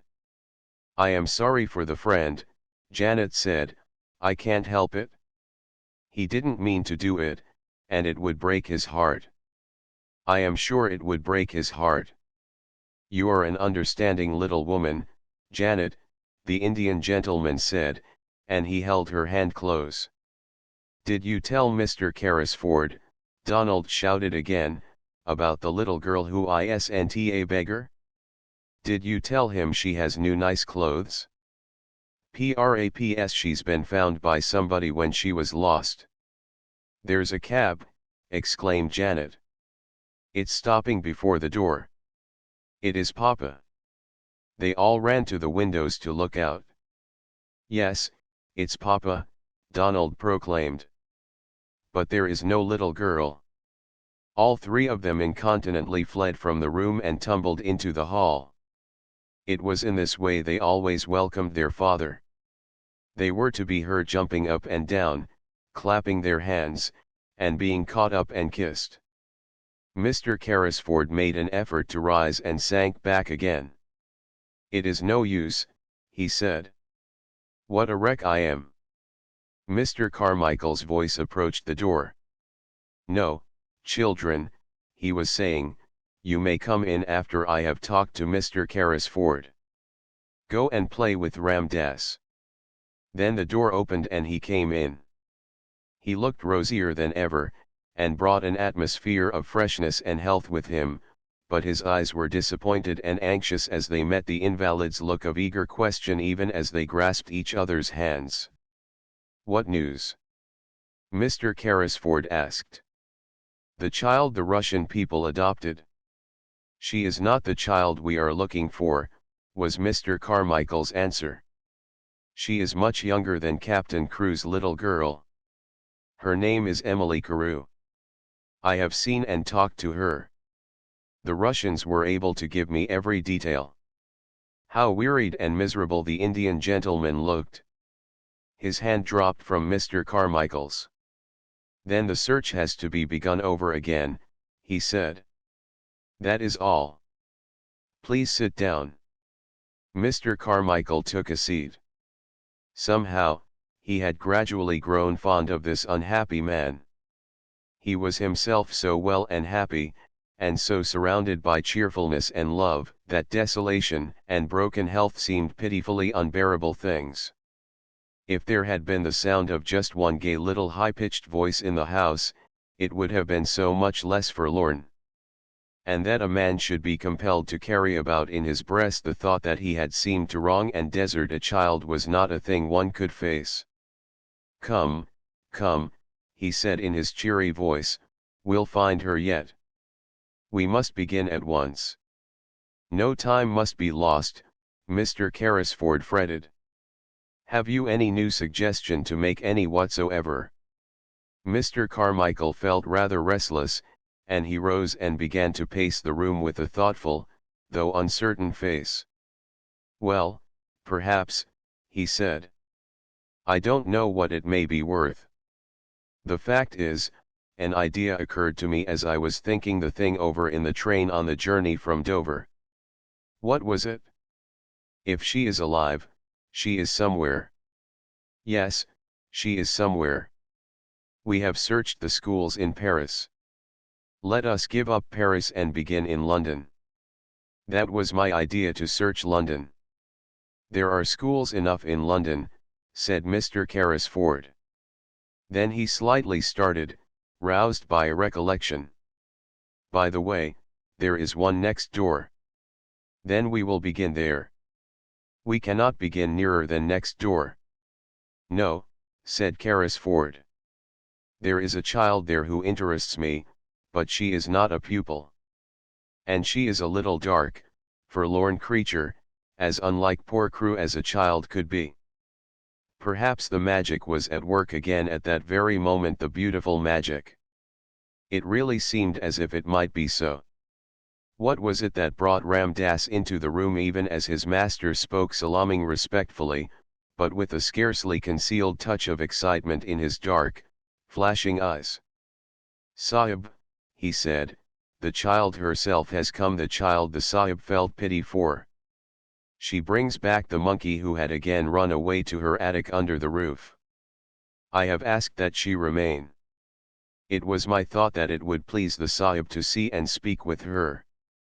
Who is she? Inquired Mr. Carmichael. God knows, Mr. Carrisford answered. She is the child I spoke of. A little drudge at the school. He waved his hand to Ram Dass, and addressed him. Yes, I should like to see her. Go and bring her in. Then he turned to Mr. Carmichael. While you have been away, he explained, I have been desperate. The days were so dark and long. Ram Dass told me of this child's miseries, and together we invented a romantic plan to help her. I suppose it was a childish thing to do, but it gave me something to plan and think of. Without the help of an agile, soft-footed Oriental like Ram Dass, however, it could not have been done. Then Sara came into the room. She carried the monkey in her arms, and he evidently did not intend to part from her, if it could be helped. He was clinging to her and chattering, and the interesting excitement of finding herself in the Indian gentleman's room had brought a flush to Sara's cheeks. Your monkey ran away again, she said, in her pretty voice. He came to my garret window last night, and I took him in because it was so cold. I would have brought him back if it had not been so late.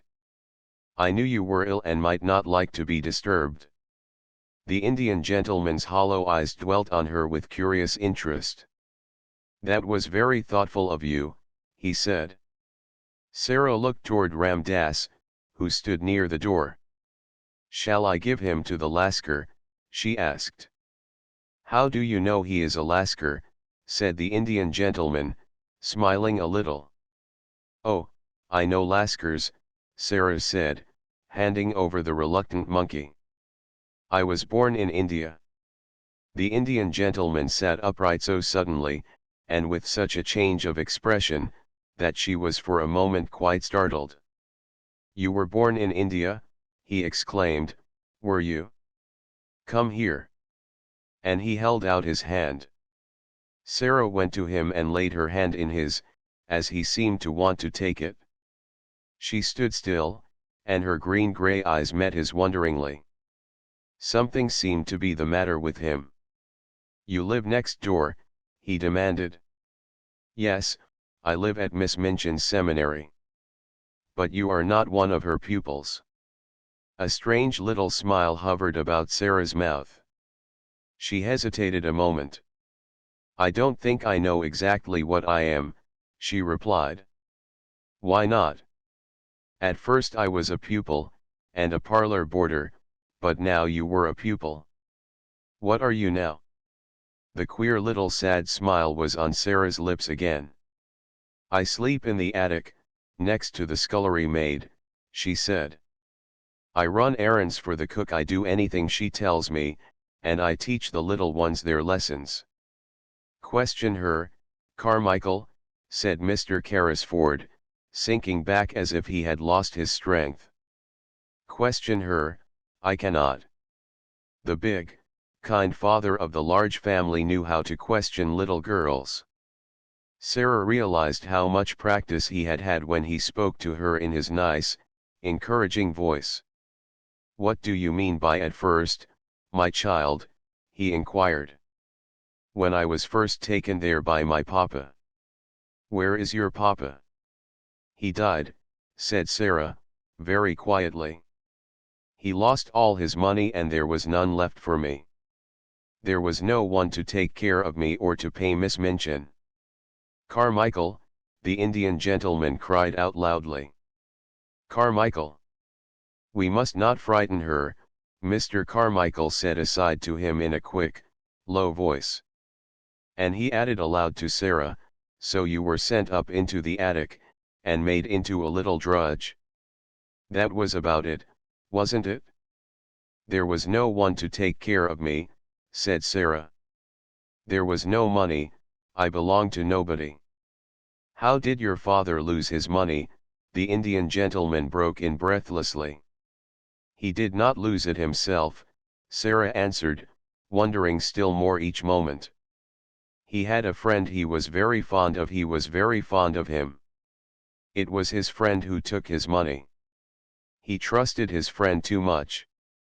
The Indian gentleman's breath came more quickly. The friend might have meant to do no harm, he said. It might have happened through a mistake. Sara did not know how unrelenting her quiet young voice sounded as she answered. If she had known, she would surely have tried to soften it for the Indian gentleman's sake. The suffering was just as bad for my papa, she said. It killed him. What was your father's name? The Indian gentleman said. Tell me. His name was Ralph Crewe, Sara answered, feeling startled. Captain Crewe. He died in India. The haggard face contracted, and Ram Das sprang to his master's side. Carmichael, the invalid gasped, it is the child, the child. For a moment Sara thought he was going to die. Ram Das poured out drops from a bottle, and held them to his lips. Sara stood near, trembling a little. She looked in a bewildered way at Mr. Carmichael. What child am I? She faltered. He was your father's friend, Mr. Carmichael answered her. Don't be frightened. We have been looking for you for 2 years. Sara put her hand up to her forehead, and her mouth trembled. She spoke as if she were in a dream. And I was at Miss Minchin's all the while, she half whispered. just on the other side of the wall. 18 I tried not to be. It was pretty, comfortable Mrs. Carmichael who explained everything. She was sent for at once, and came across the square to take Sara into her warm arms and make clear to her all that had happened. The excitement of the totally unexpected discovery had been temporarily almost overpowering to Mr. Carrisford in his weak condition. "Upon my word," he said faintly to Mr. Carmichael, when it was suggested that the little girl should go into another room. "I feel as if I do not want to lose sight of her." "I will take care of her," Janet said, "and Mama will come in a few minutes." And it was Janet who led her away. "We're so glad you are found," she said. "You don't know how glad we are that you are found." Donald stood with his hands in his pockets, and gazed at Sara with reflecting and self-reproachful eyes.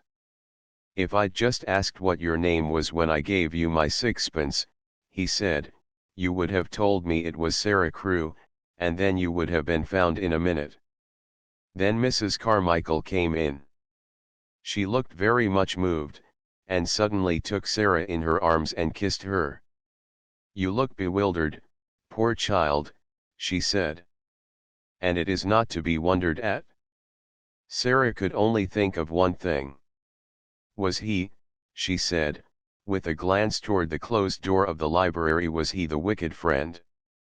Oh, do tell me." Mrs. Carmichael was crying as she kissed her again. She felt as if she ought to be kissed very often because she had not been kissed for so long. "He was not wicked, my dear," she answered. "He did not really lose your papa's money. He only thought he had lost it, and because he loved him so much his grief made him so ill that for a time he was not in his right mind. He almost died of brain fever, and long before he began to recover your poor papa was dead." "And he did not know where to find me," murmured Sara. "And I was so near." Somehow, she could not forget that she had been so near. "He believed you were in school in France," Mrs. Carmichael explained. "And he was continually misled by false clues. He has looked for you everywhere. When he saw you pass by, looking so sad and neglected, he did not dream that you were his friend's poor child, but because you were a little girl, too, he was sorry for you, and wanted to make you happier.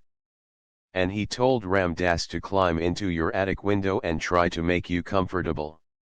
Sara gave a start of joy, her whole look changed. "Did Ram Dass bring the things?" she cried out.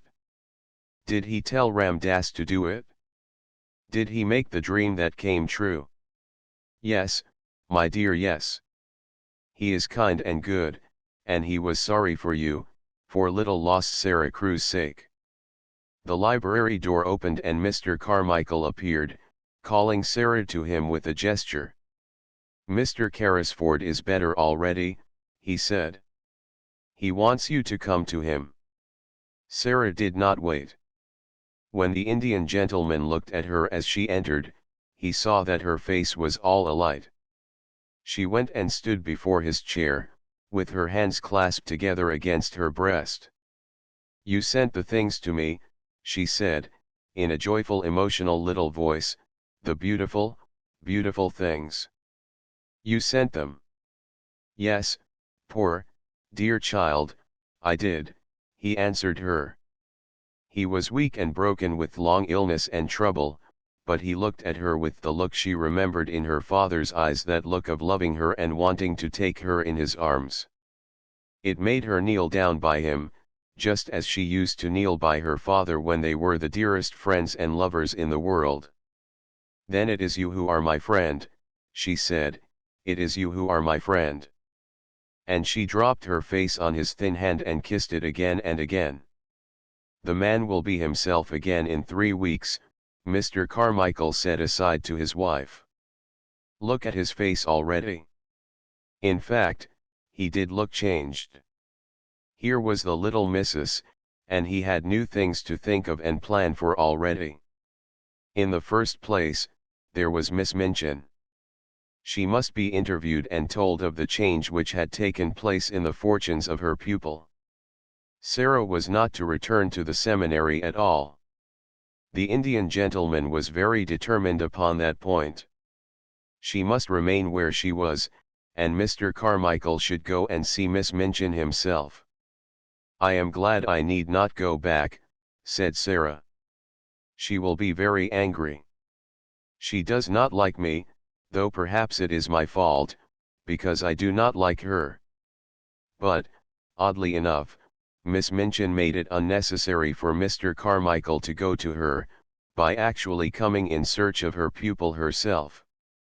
She had wanted Sara for something, and on inquiry had heard an astonishing thing. One of the housemaids had seen her steal out of the area with something hidden under her cloak, and had also seen her go up the steps of the next door and enter the house. "What does she mean?" cried Miss Minchin to Miss Amelia. "I don't know, I'm sure, sister," answered Miss Amelia. "Unless she has made friends with him because he has lived in India. It would be just like her to thrust herself upon him and try to gain his sympathies in some such impertinent fashion," said Miss Minchin. "She must have been in the house for 2 hours. I will not allow such presumption. I shall go and inquire into the matter, and apologize for her intrusion." Sara was sitting on a footstool close to Mr. Carrisford's knee, and listening to some of the many things he felt it necessary to try to explain to her, when Ram Das announced the visitor's arrival. Sara rose involuntarily, and became rather pale, but Mr. Carrisford saw that she stood quietly, and showed none of the ordinary signs of child terror. Miss Minchin entered the room with a sternly dignified manner. She was correctly and well dressed, and rigidly polite. "I am sorry to disturb Mr. Carrisford," she said, "but I have explanations to make. I am Miss Minchin, the proprietress of the young ladies' seminary next door."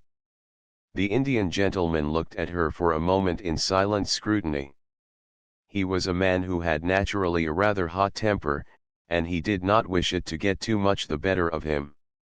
"So you are Miss Minchin," he said. "I am, sir."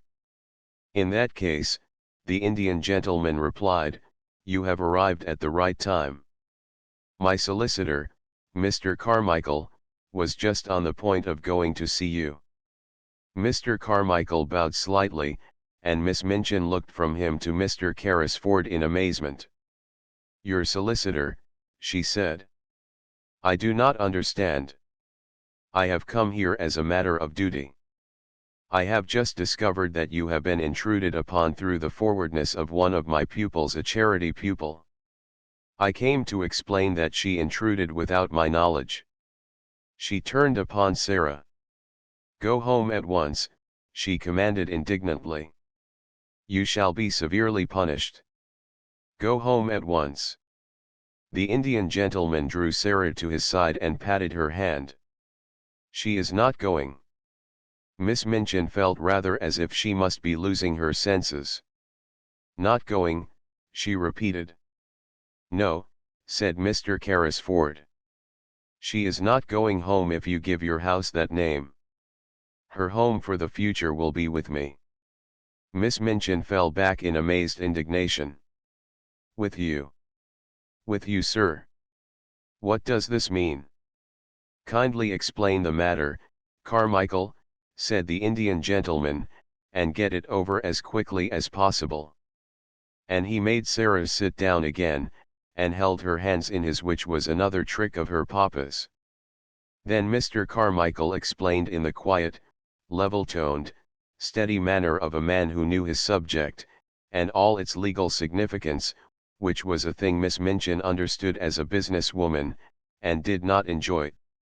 "Mr. Carrisford, madam," he said, "was an intimate friend of the late Captain Crewe.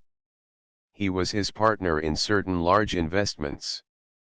The fortune which Captain Crewe supposed he had lost has been recovered, and is now in Mr. Carrisford's hands."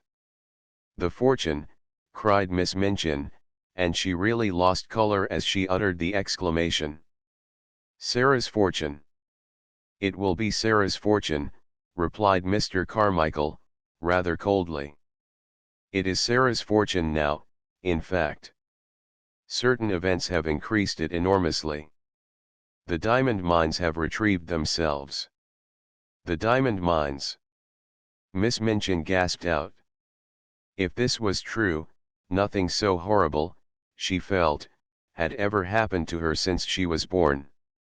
The diamond mines, Mr. Carmichael repeated, and he could not help adding, with a rather sly, unlawyer-like smile, there are not many princesses, Miss Minchin, who are richer than your little charity pupil, Sara Crewe, will be. Mr. Carrisford has been searching for her for nearly 2 years, he has found her at last, and he will keep her. After which he asked Miss Minchin to sit down while he explained matters to her fully, and went into such detail as was necessary to make it quite clear to her that Sarah's future was an assured one, and that what had seemed to be lost was to be restored to her tenfold, also, that she had in Mr. Carrisford a guardian as well as a friend. Miss Minchin was not a clever woman, and in her excitement she was silly enough to make one desperate effort to regain what she could not help seeing she had lost through her worldly folly. He found her under my care, she protested. I have done everything for her. But for me she should have starved in the streets.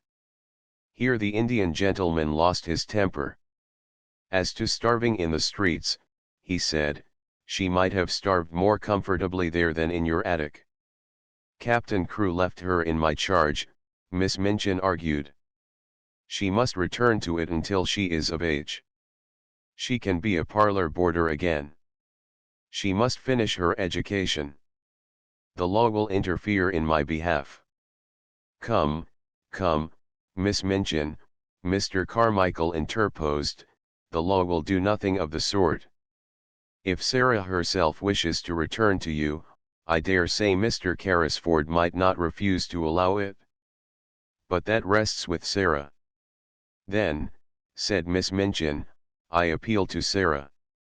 I have not spoiled you, perhaps, she said awkwardly to the little girl, but you know that your papa was pleased with your progress. And ahem, I have always been fond of you. Sarah's green-grey eyes fixed themselves on her with the quiet, clear look Miss Minchin particularly disliked. Have you, Miss Minchin, she said. I did not know that. Miss Minchin reddened and drew herself up. You ought to have known it, said she, but children, unfortunately, never know what is best for them. Amelia and I always said you were the cleverest child in the school. Will you not do your duty to your poor papa and come home with me? Sara took a step toward her and stood still. She was thinking of the day when she had been told that she belonged to nobody, and was in danger of being turned into the street. She was thinking of the cold, hungry hours she had spent alone with Emily and Melchizedek in the attic. She looked Miss Minchin steadily in the face. You know why I will not go home with you, Miss Minchin, she said, you know quite well. A hot flush showed itself on Miss Minchin's hard, angry face. You will never see your companions again, she began.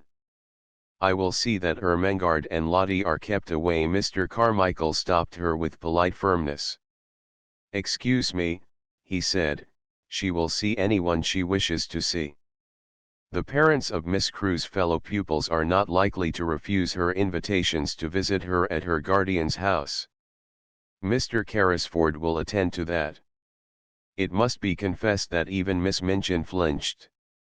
This was worse than the eccentric bachelor uncle who might have a peppery temper and be easily offended at the treatment of his niece. A woman of sordid mind could easily believe that most people would not refuse to allow their children to remain friends with a little heiress of diamond mines. And if Mr. Carrisford chose to tell certain of her patrons how unhappy Sara Crewe had been made, many unpleasant things might happen.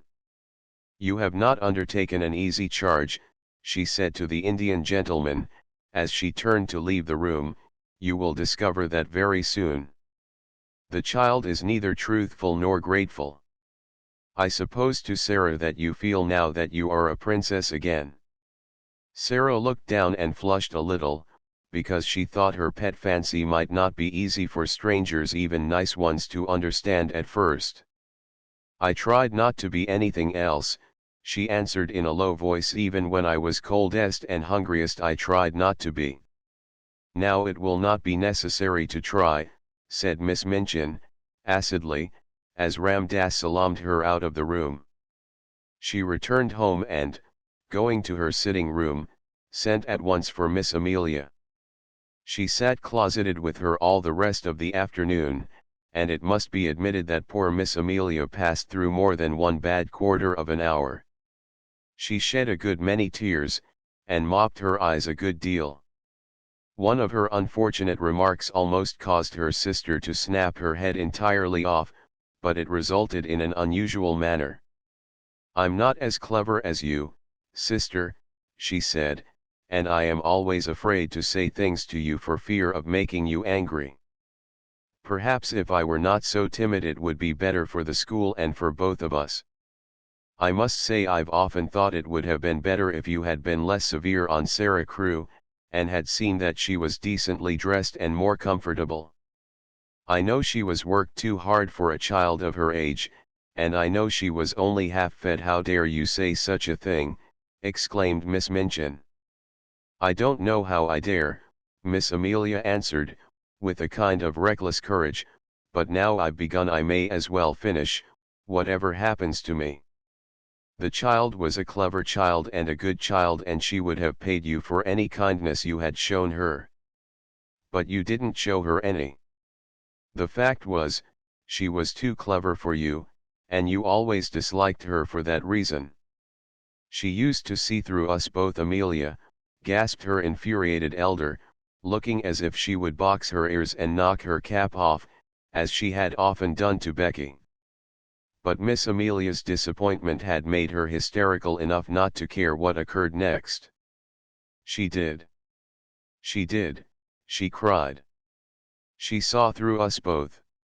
She saw that you were a hard-hearted, worldly woman, and that I was a weak fool, and that we were both of us vulgar and mean enough to grovel on our knees for her money, and behave ill to her because it was taken from her, though she behaved herself like a little princess even when she was a beggar. She did like a little princess. And her hysterics got the better of the poor woman, and she began to laugh and cry both at once, and rock herself backward and forward. And now you've lost her," she cried wildly, "and some other school will get her and her money, and if she were like any other child she'd tell how she's been treated, and all our pupils would be taken away and we should be ruined. And it serves us right, but it serves you right more than it does me, for you are a hard woman, Maria Minchin, you're a hard, selfish, worldly woman." And she was in danger of making so much noise with her hysterical chokes and gurgles that her sister was obliged to go to her and apply salts and sal volatile to quiet her, instead of pouring forth her indignation at her audacity. And from that time forward, it may be mentioned, the elder Miss Minchin actually began to stand a little in awe of a sister who, while she looked so foolish, was evidently not quite so foolish as she looked, and might, consequently, break out and speak truths people did not want to hear. That evening, when the pupils were gathered together before the fire in the schoolroom, as was their custom before going to bed, Ermengarde came in with a letter in her hand and a queer expression on her round face. It was queer because, while it was an expression of delighted excitement, it was combined with such amazement as seemed to belong to a kind of shock just received. "What is the matter?" cried 2 or 3 voices at once. "Is it anything to do with the row that has been going on?" said Lavinia, eagerly. "There has been such a row in Miss Minchin's room. Miss Amelia has had something like hysterics and has had to go to bed." Ermengarde answered them slowly as if she were half stunned. "I have just had this letter from Sara," she said, holding it out to let them see what a long letter it was. "From Sara. Every voice joined in that exclamation. "Where is she?" almost shrieked Jessie. "Next door," said Ermengarde, "with the Indian gentleman." "Where? Where? Has she been sent away? Does Miss Minchin know? Was the row about that? Why did she write? Tell us. Tell us." There was a perfect babel, and Lottie began to cry plaintively. Ermengarde answered them slowly as if she were half plunged out into what, at the moment, seemed the most important and self-explaining thing. "There were diamond mines," she said stoutly, "there were." Open mouths and open eyes confronted her. "They were real," she hurried on. "It was all a mistake about them. Something happened for a time, and Mr. Carrisford thought they were ruined." "Who is Mr. Carrisford?" shouted Jessie. "The Indian gentleman. And Captain Crewe thought so, too, and he died, and Mr. Carrisford had brain fever and ran away, and he almost died. And he did not know where Sara was. And it turned out that there were millions and millions of diamonds in the mines, and half of them belonged to Sara, and they belonged to her when she was living in the attic with no one but Melchizedek for a friend, and the cook ordering her about. And Mr. Carrisford found her this afternoon, and he has got her in his home, and she will never come back, and she will be more a princess than she ever was, 150,000 times more. And I am going to see her tomorrow afternoon." There. Even Miss Minchin herself could scarcely have controlled the uproar after this, and though she heard the noise, she did not try. She was not in the mood to face anything more than she was facing in her room, while Miss Amelia was weeping in bed. She knew that the news had penetrated the walls in some mysterious manner, and that every servant and every child would go to bed talking about it.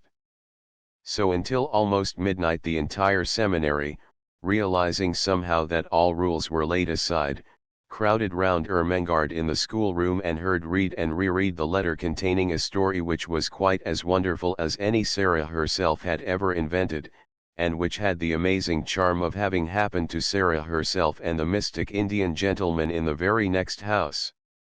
Becky, who had heard it also, managed to creep upstairs earlier than usual. She wanted to get away from people and go and look at the little magic room once more. She did not know what would happen to it. It was not likely that it would be left to Miss Minchin.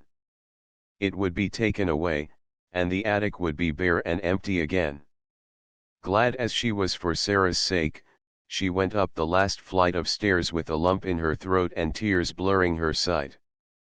There would be no fire tonight, and no rosy lamp, no supper, and no princess sitting in the glow reading or telling stories, no princess. She choked down a sob as she pushed the attic door open, and then she broke into a low cry.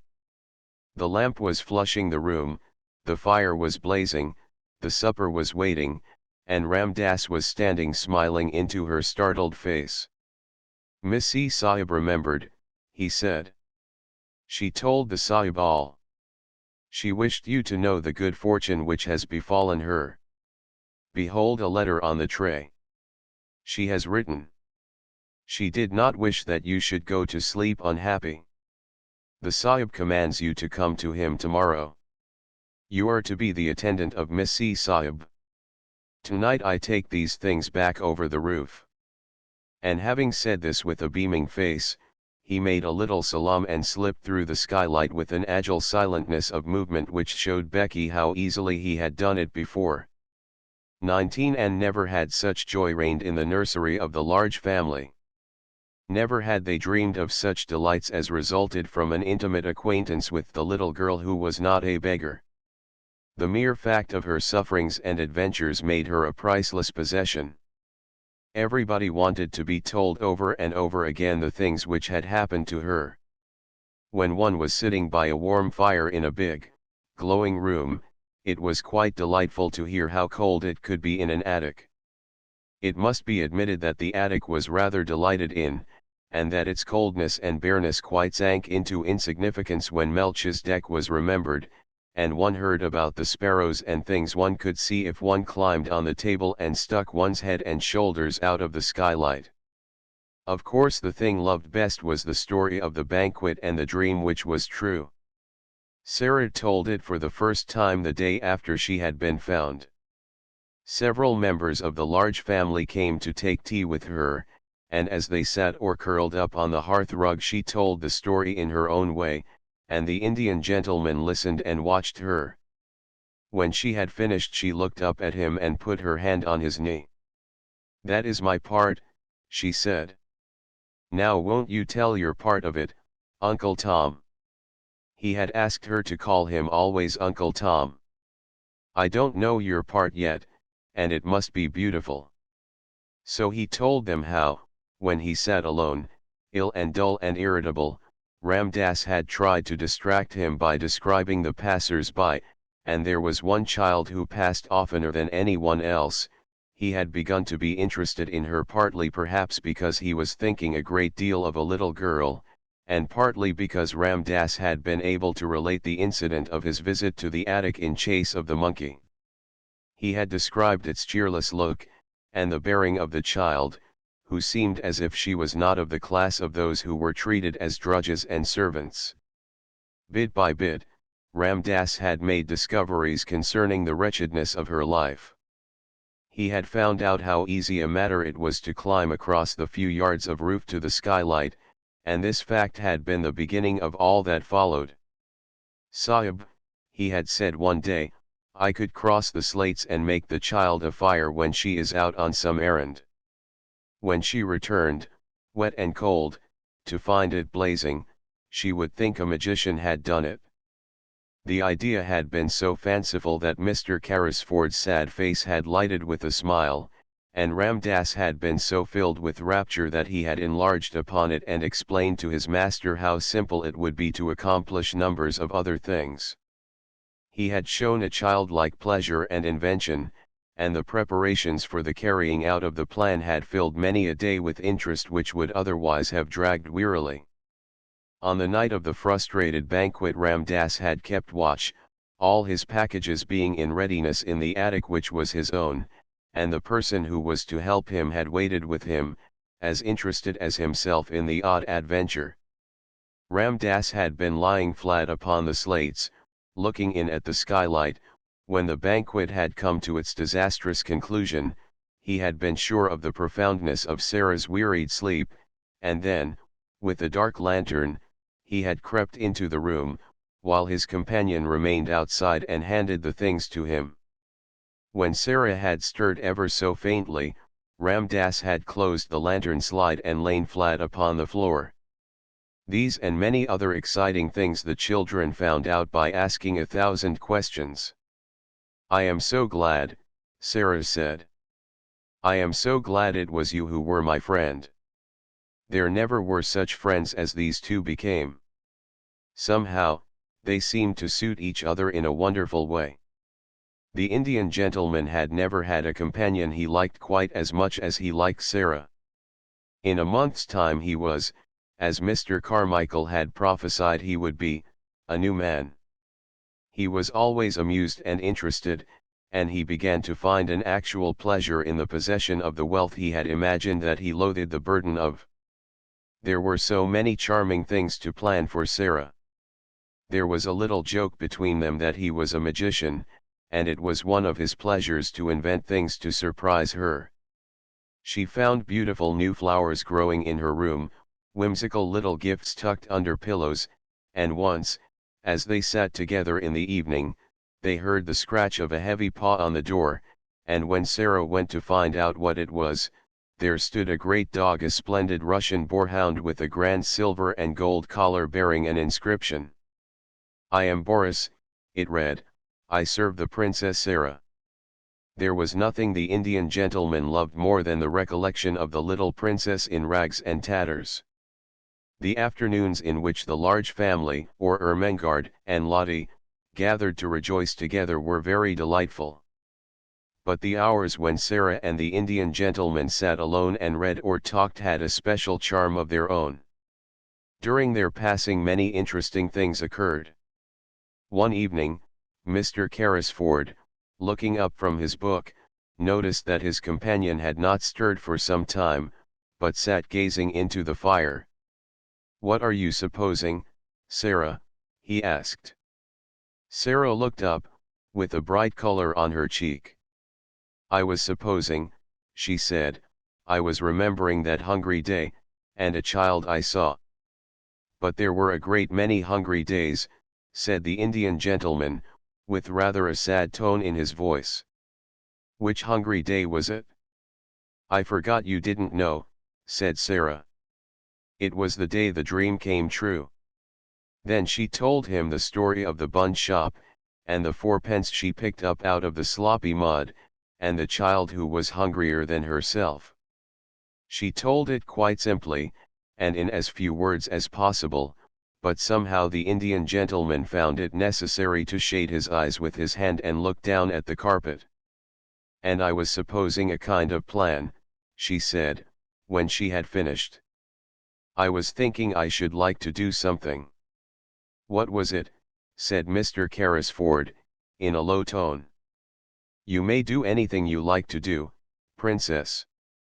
"I was wondering," rather hesitated Sara. You say I have so much money. I was wondering if I could go to see the bun woman, and tell her that if, when hungry children, particularly on those dreadful days, come and sit on the steps, or look in at the window, she would just call them in and give them something to eat. She might send the bills to me." "Could I do that?" "You shall do it tomorrow morning," said the Indian gentleman. "Thank you," said Sara. "You see, I know what it is to be hungry, and it is very hard when one cannot even pretend it away." "Yes, yes, my dear," said the Indian gentleman. "Yes, yes, it must be. Try to forget it. Come and sit on this footstool near my knee, and only remember you are a princess." "Yes," said Sara, smiling, "and I can give buns and bread to the populace." And she went and sat on the stool, and the Indian gentleman, he used to like her to call him that, too, sometimes, drew her small dark head down on his knee and stroked her hair. The next morning, Miss Minchin, in looking out of her window, saw the things she perhaps least enjoyed seeing. The Indian gentleman's carriage, with its tall horses, drew up before the door of the next house, and its owner and a little figure, warm with soft, rich furs, descended the steps to get into it. The little figure was a familiar one, and reminded Miss Minchin of days in the past. It was followed by another as familiar, the sight of which she found very irritating. It was Becky, who, in the character of delighted attendant, always accompanied her young mistress to her carriage, carrying wraps and belongings. Already Becky had a pink, round face. A little later the carriage drew up before the door of the baker's shop, and its occupants got out, oddly enough, just as the bun woman was putting a tray of smoking hot buns into the window. When Sara entered the shop, the woman turned and looked at her, and, leaving the buns, came and stood behind the counter. For a moment she looked at Sara very hard indeed, and then her good-natured face lighted up. "I'm sure that I remember you, miss," she said. "And yet yes," said Sara, "once you gave me 6 buns for 4 pence, and you gave 5 of 'em to a beggar child," the woman broke in on her. "I've always remembered it. I couldn't make it out at first." She turned round to the Indian gentleman and spoke her next words to him. "I beg your pardon, sir, but there's not many young people that notices a hungry face in that way, and I've thought of it many a time. Excuse the liberty, miss, to Sara, but you look rosier and well, better than you did that." "That I am better, thank you," said Sara. "And I am much happier, and I have come to ask you to do something for me." "Me, miss," exclaimed the bun woman, smiling cheerfully. "Why, bless you." "Yes, miss. What can I do?" And then Sara, leaning on the counter, made her little proposal concerning the dreadful days and the hungry waifs and the buns. The woman watched her, and listened with an astonished face. "Why, bless me," she said again when she had heard it all, "it'll be a pleasure to me to do it. I am a working woman myself and cannot afford to do much on my own account, and there's sights of trouble on every side, but, if you'll excuse me, I'm bound to say I've given away many a bit of bread since that wet afternoon, just along o' thinking of you and how wet and cold you was, and how hungry you looked, and yet you gave away your hot buns as if you was a princess." The Indian gentleman smiled involuntarily at this, and Sara smiled a little, too, remembering what she had said to herself when she put the buns down on the ravenous child's ragged lap. "She looked so hungry," she said. "She was even hungrier than I was." "She was starving," said the woman. "Many's the time she's told me of it since how she sat there in the wet, and felt as if a wolf was a-tearing at her poor young insides." "Oh, have you seen her since then?" exclaimed Sara. "Do you know where she is?" "Yes, I do," answered the woman, smiling more good-naturedly than ever. "Why, she's in that there back room, miss, and has been for a month, and a decent, well-meaning girl she's goin' to turn out, and such a help to me in the shop and in the kitchen as you'd scarce believe, knowin' how she's lived." She stepped to the door of the little back parlor and spoke, and the next minute a girl came out and followed her behind the counter. And actually it was the beggar child, clean and neatly clothed, and looking as if she had not been hungry for a long time. She looked shy, but she had a nice face, now that she was no longer a savage, and the wild look had gone from her eyes. She knew Sara in an instant, and stood and looked at her as if she could never look enough. "You see," said the woman, "I told her to come when she was hungry, and when she'd come I'd give her odd jobs to do, and I found she was willing, and somehow I got to like her, and the end of it was, I've given her a place and a home, and she helps me, and behaves well, and is as thankful as a girl can be. Her name's Anne. She has no other." The children stood and looked at each other for a few minutes, and then Sara took her hand out of her muff and held it out across the counter, and Anne took it, and they looked straight into each other's eyes. "I am so glad," Sara said. "And I have just thought of something. Perhaps Mrs. Brown will let you be the one to give the buns and bread to the children. Perhaps you would like to do it because you know what it is to be hungry, too." "Yes, miss," said the girl. And, somehow, Sara felt as if she understood her, though she said so little, and only stood still and looked after her as she went out of the shop with the Indian gentleman, and they got into the carriage and drove away. End of the Project Gutenberg ebook. A Little Princess updated editions will replace the previous one. The old editions will be renamed. Creating the works from print editions not protected by U.S. copyright law means that no one owns a United States copyright in these works, so the Foundation, and you, can copy and distribute it in the United States without permission and without paying copyright royalties.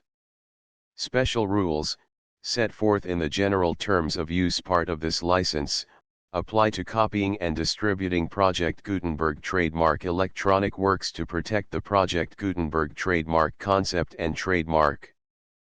Project Gutenberg is a registered trademark, and may not be used if you charge for an ebook, except by following the terms of the trademark license, including paying royalties for use of the Project Gutenberg trademark. If you do not charge anything for copies of this ebook, complying with the trademark license is very easy. You may use this ebook for nearly any purpose such as creation of derivative works, reports, performances, and research. Project Gutenberg ebooks may be modified and printed and given away. You may do practically anything in the United States with ebooks not protected by U.S. copyright law. Redistribution is subject to the trademark license, especially commercial redistribution. Start, full license. The full Project Gutenberg license. Please read this before you distribute or use this work to protect the Project Gutenberg trademark mission of promoting the free distribution of electronic works. By using or distributing this work, or any other work associated in any way with the phrase Project Gutenberg, you agree to comply with all the terms of the full Project Gutenberg trademark license available with this file or online at www.gutenberg.org/license. Section 1. General Terms of Use and Redistributing Project Gutenberg Trademark Electronic Works 1.a. By reading or using any part of this Project Gutenberg trademark electronic work, you indicate that you have read, understand, agree to and accept all the terms of this license and intellectual property, trademark/copyright, agreement. If you do not agree to abide by all the terms of this agreement, you must cease using and return or destroy all copies of Project Gutenberg trademark electronic works in your possession. If you paid a fee for obtaining a copy of or access to a Project Gutenberg trademark electronic work and you do not agree to be bound by the terms of this agreement, you may obtain a refund from the person or entity to whom you paid the fee as set forth in paragraph 1.e.8. 1.b. Project Gutenberg is a registered trademark. It may only be used on or associated in any way with an electronic work by people who agree to be bound by the terms of this agreement. There are a few things that you can do with most Project Gutenberg trademark electronic works even without complying with the full terms of this agreement. See paragraph 1.c below. There are a lot of things you can do with Project Gutenberg trademark electronic works if you follow the terms of this agreement and help preserve free future access to Project Gutenberg trademark electronic works. See paragraph 1.e below. 1.c. The Project Gutenberg Literary Archive Foundation, the foundation or PGLOF, owns a compilation copyright in the collection of Project Gutenberg trademark electronic works. Nearly all the individual works in the collection are in the public domain in the United States. If an individual work is unprotected by copyright law in the United States and you are located in the United States, we do not claim a right to prevent you from copying, distributing, performing, displaying, or creating derivative works based on the work as long as all references to Project Gutenberg are removed. Of course, we hope that you will support the Project Gutenberg trademark mission of promoting free access to electronic works by freely sharing Project Gutenberg trademark works in compliance with the terms of this agreement for keeping the Project Gutenberg trademark name associated with the work. You can easily comply with the terms of this agreement by keeping this work in the same format with its attached full Project Gutenberg trademark license when you share it without charge with others. 1.d. The copyright laws of the place where you are located also govern what you can do with this work. Copyright laws in most countries are in a constant state of change. If you are outside the United States, check the laws of your country in addition to the terms of this agreement before downloading, copying, displaying, performing, distributing or creating derivative works based on this work or any other Project Gutenberg trademark work. The Foundation makes no representations concerning the copyright status of any work in any country other than the United States. 1.e. Unless you have removed all references to Project Gutenberg, 1.e.1.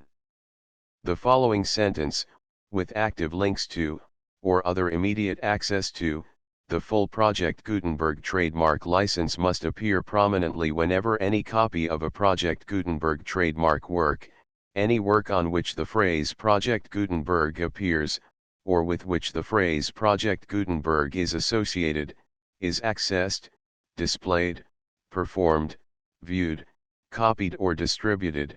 This ebook is for the use of anyone anywhere in the United States and most other parts of the world at no cost and with almost no restrictions whatsoever. You may copy it, give it away or reuse it under the terms of the Project Gutenberg license included with this ebook or online at www.gutenberg.org. If you are not located in the United States, you will have to check the laws of the country where you are located before using this ebook. 1.e.2. If an individual Project Gutenberg trademark electronic work is derived from texts not protected by U.S. copyright law, does not contain a notice indicating that it is posted with permission of the copyright holder, the work can be copied and distributed to anyone in the United States without paying any fees or charges. If you are redistributing or providing access to a work with the phrase Project Gutenberg associated with or appearing on the work, you must comply either with the requirements of paragraphs 1.e.1 through 1.e.7 or obtain permission for the use of the work and the Project Gutenberg trademark as set forth in paragraphs 1.e.8 or 1.e.9. 1.e.3. If an individual Project Gutenberg trademark electronic work is posted with the permission of the copyright holder, your use and distribution must comply with both paragraphs 1.e.1 through 1.e.7 and any additional terms imposed by the copyright holder. Additional terms will be linked to the Project Gutenberg trademark license for all works posted with the permission of the copyright holder found at the beginning of this work. 1.e.4. Do not unlink or detach or remove the full Project Gutenberg trademark license terms from this work, or any files containing a part of this work or any other work associated with Project Gutenberg trademark. 1.e.5. Do not copy, display, perform, distribute or redistribute this electronic work, or any part of this electronic work, without prominently displaying the sentence set forth in paragraph 1.e.1 with active links or immediate access to the full terms of the Project Gutenberg trademark license. 1.e.6. You may convert to and distribute this work in any binary, compressed, marked up, non-proprietary or proprietary form, including any word processing or hypertext form. However, if you provide access to or distribute copies of a Project Gutenberg trademark work in a format other than plain vanilla ASCII or other format used in the official version posted on the official Project Gutenberg trademark website, www.gutenberg.org, you must, at no additional cost, fee, or expense to the user, provide a copy, a means of exporting a copy, or a means of obtaining a copy upon request, of the work in its original plain vanilla ASCII or other form. Any alternate format must include the full Project Gutenberg trademark license as specified in paragraph 1.e.1. 1.e.7. Do not charge a fee for access to, viewing, displaying, performing, copying or distributing any Project Gutenberg trademark works unless you comply with paragraph 1.e.8 or 1.e.9. 1.e.8. You may charge a reasonable fee for copies of or providing access to or distributing Project Gutenberg trademark electronic works provided that, you pay a royalty fee of 20% of the gross profits you derive from the use of Project Gutenberg trademark works calculated using the method you already use to calculate your applicable taxes. The fee is owed to the owner of the Project Gutenberg trademark, but he has agreed to donate royalties under this paragraph to the Project Gutenberg Literary Archive Foundation. Royalty payments must be paid within 60 days following each date on which you prepare, or are legally required to prepare, your periodic tax returns. Royalty payments should be clearly marked as such and sent to the Project Gutenberg Literary Archive Foundation at the address specified in Section 4, Information about donations to the Project Gutenberg Literary Archive Foundation. You provide a full refund of any money paid by a user who notifies you in writing, or by email, within 30 days of receipt that he does not agree to the terms of the full Project Gutenberg trademark license. You must require such a user to return or destroy all copies of the works possessed in a physical medium and discontinue all use of and all access to other copies of Project Gutenberg trademark works. You provide, in accordance with paragraph 1.f.3, a full refund of any money paid for a work or a replacement copy, if a defect in the electronic work is discovered and reported to you within 90 days of receipt of the work. You comply with all other terms of this agreement for free distribution of Project Gutenberg trademark works. 1.e.9. If you wish to charge a fee or distribute a Project Gutenberg trademark electronic work or group of works on different terms than are set forth in this agreement, you must obtain permission in writing from the Project Gutenberg Literary Archive Foundation, the manager of the Project Gutenberg trademark.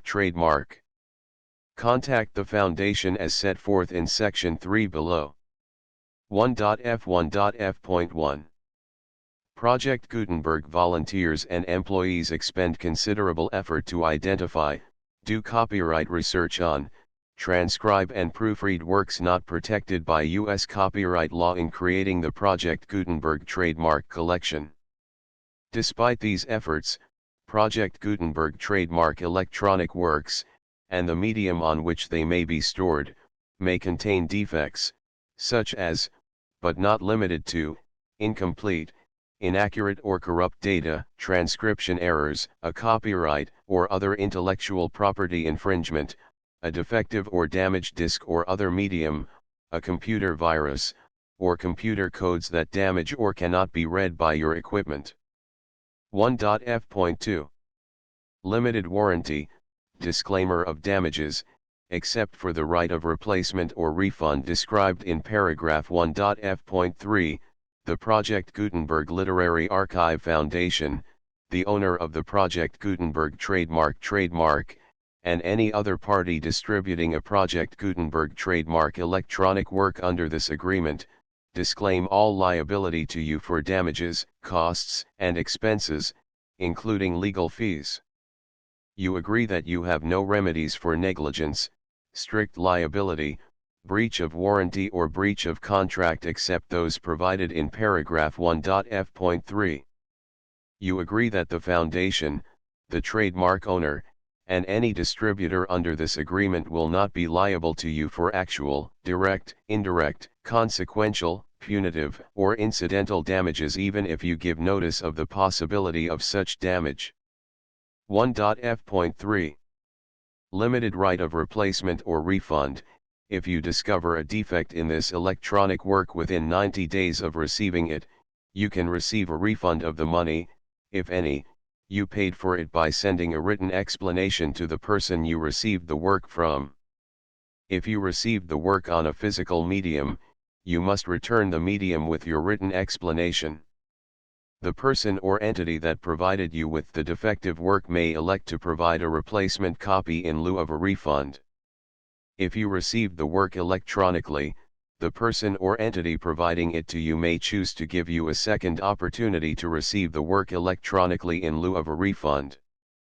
If the second copy is also defective, you may demand a refund in writing without further opportunities to fix the problem. 1.f.4. Except for the limited right of replacement or refund set forth in paragraph 1.f.3, this work is provided to you as is, with no other warranties of any kind, express or implied, including but not limited to warranties of merchantability or fitness for any purpose. 1.f.5. Some states do not allow disclaimers of certain implied warranties or the exclusion or limitation of certain types of damages.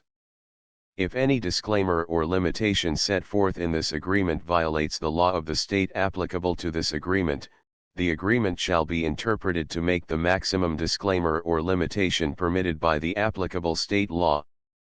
The invalidity or unenforceability of any provision of this agreement shall not void the remaining provisions. 1.f.6. Indemnity. You agree to indemnify and hold the Foundation, the trademark owner, any agent or employee of the Foundation, anyone providing copies of Project Gutenberg trademark electronic works in accordance with this agreement, and any volunteers associated with the production, promotion, and distribution of Project Gutenberg trademark electronic works, harmless from all liability, costs, and expenses, including legal fees, that arise directly or indirectly from any of the following which you do or cause to occur. A. Distribution of this or any Project Gutenberg trademark work. B. Alteration, modification, or additions or deletions to any Project Gutenberg trademark work, and C. Any defect you cause. Section 2. Information about the mission of Project Gutenberg trademark. Project Gutenberg trademark is synonymous with the free distribution of electronic works in formats readable by the widest variety of computers, including obsolete, old, middle-aged, and new computers.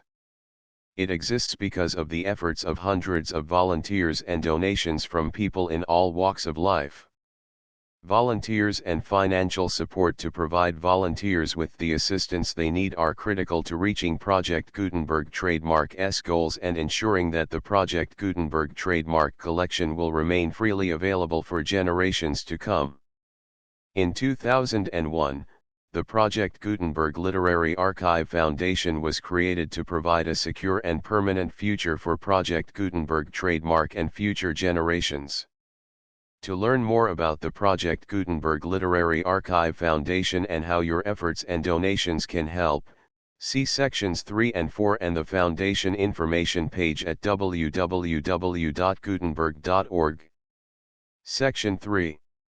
Information about the Project Gutenberg Literary Archive Foundation. The Project Gutenberg Literary Archive Foundation is a non-profit 501(c)(3) educational corporation organized under the laws of the state of Mississippi and granted tax-exempt status by the Internal Revenue Service.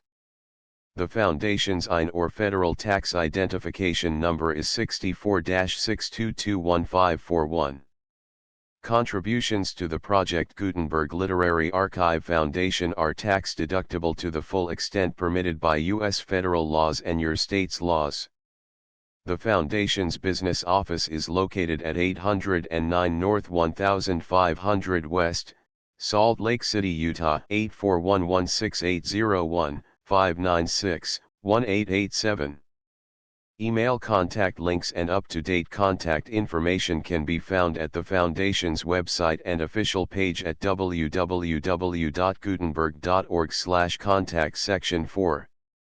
Information about donations to the Project Gutenberg Literary Archive Foundation. Project Gutenberg trademark depends upon and cannot survive without widespread public support and donations to carry out its mission of increasing the number of public domain and licensed works that can be freely distributed in machine-readable form accessible by the widest array of equipment, including outdated equipment. Many small donations, $1 to $5,000, are particularly important to maintaining tax-exempt status with the IRS. The Foundation is committed to complying with the laws regulating charities and charitable donations in all 50 states of the United States. Compliance requirements are not uniform and it takes a considerable effort, much paperwork, and many fees to meet and keep up with these requirements. We do not solicit donations in locations where we have not received written confirmation of compliance. To send donations or determine the status of compliance for any particular state, visit www.gutenberg.org/donate. While we cannot and do not solicit contributions from states where we have not met the solicitation requirements, we know of no prohibition against accepting unsolicited donations from donors in such states who approach us with offers to donate. International donations are gratefully accepted, but we cannot make any statements concerning tax treatment of donations received from outside the United States. U.S. laws alone swamp our small staff. Please check the Project Gutenberg web pages for current donation methods and addresses. Donations are accepted in a number of other ways, including checks, online payments, and credit card donations. To donate, please visit www.gutenberg.org/donate. Section 5. General information about Project Gutenberg Trademark Electronic Works. Professor Michael S. Hart was the originator of the Project Gutenberg trademark concept of a library of electronic works that could be freely shared with anyone. For 40 years, he produced and distributed Project Gutenberg trademark ebooks with only a loose network of volunteer support. Project Gutenberg trademark ebooks are often created from several printed editions, all of which are confirmed as not protected by copyright in the US unless a copyright notice is included. Thus, we do not necessarily keep ebooks in compliance with any particular paper edition. Most people start at our website, which has the main PG search facility, www.gutenberg.org. This website includes information about Project Gutenberg trademark, including how to make donations to the Project Gutenberg Literary Archive Foundation, how to help produce our new ebooks, and how to subscribe to our email newsletter to hear about new ebooks. A Little Princess. Frances Hodgson Burnett. A Little Princess. Contents. A Little Princess 1. Sara Miss Minchin, Select Seminary for Young Ladies. 2a French Lesson 3 Ermengarde 4 Lottie 5 Becky 6 The Diamond Mines 7 The Diamond Mines Again 8 In the Attic 9 Melchizedek 10 The Indian Gentleman 11 Ram Das 12 The Other Side of the Wall 13 One of the Populace 14 What Melchizedek Heard and Saw 15 The Magic 16 The Visitor 17 It Is the Child 18 I Tried Not to Be 19 And the Full Project Gutenberg License.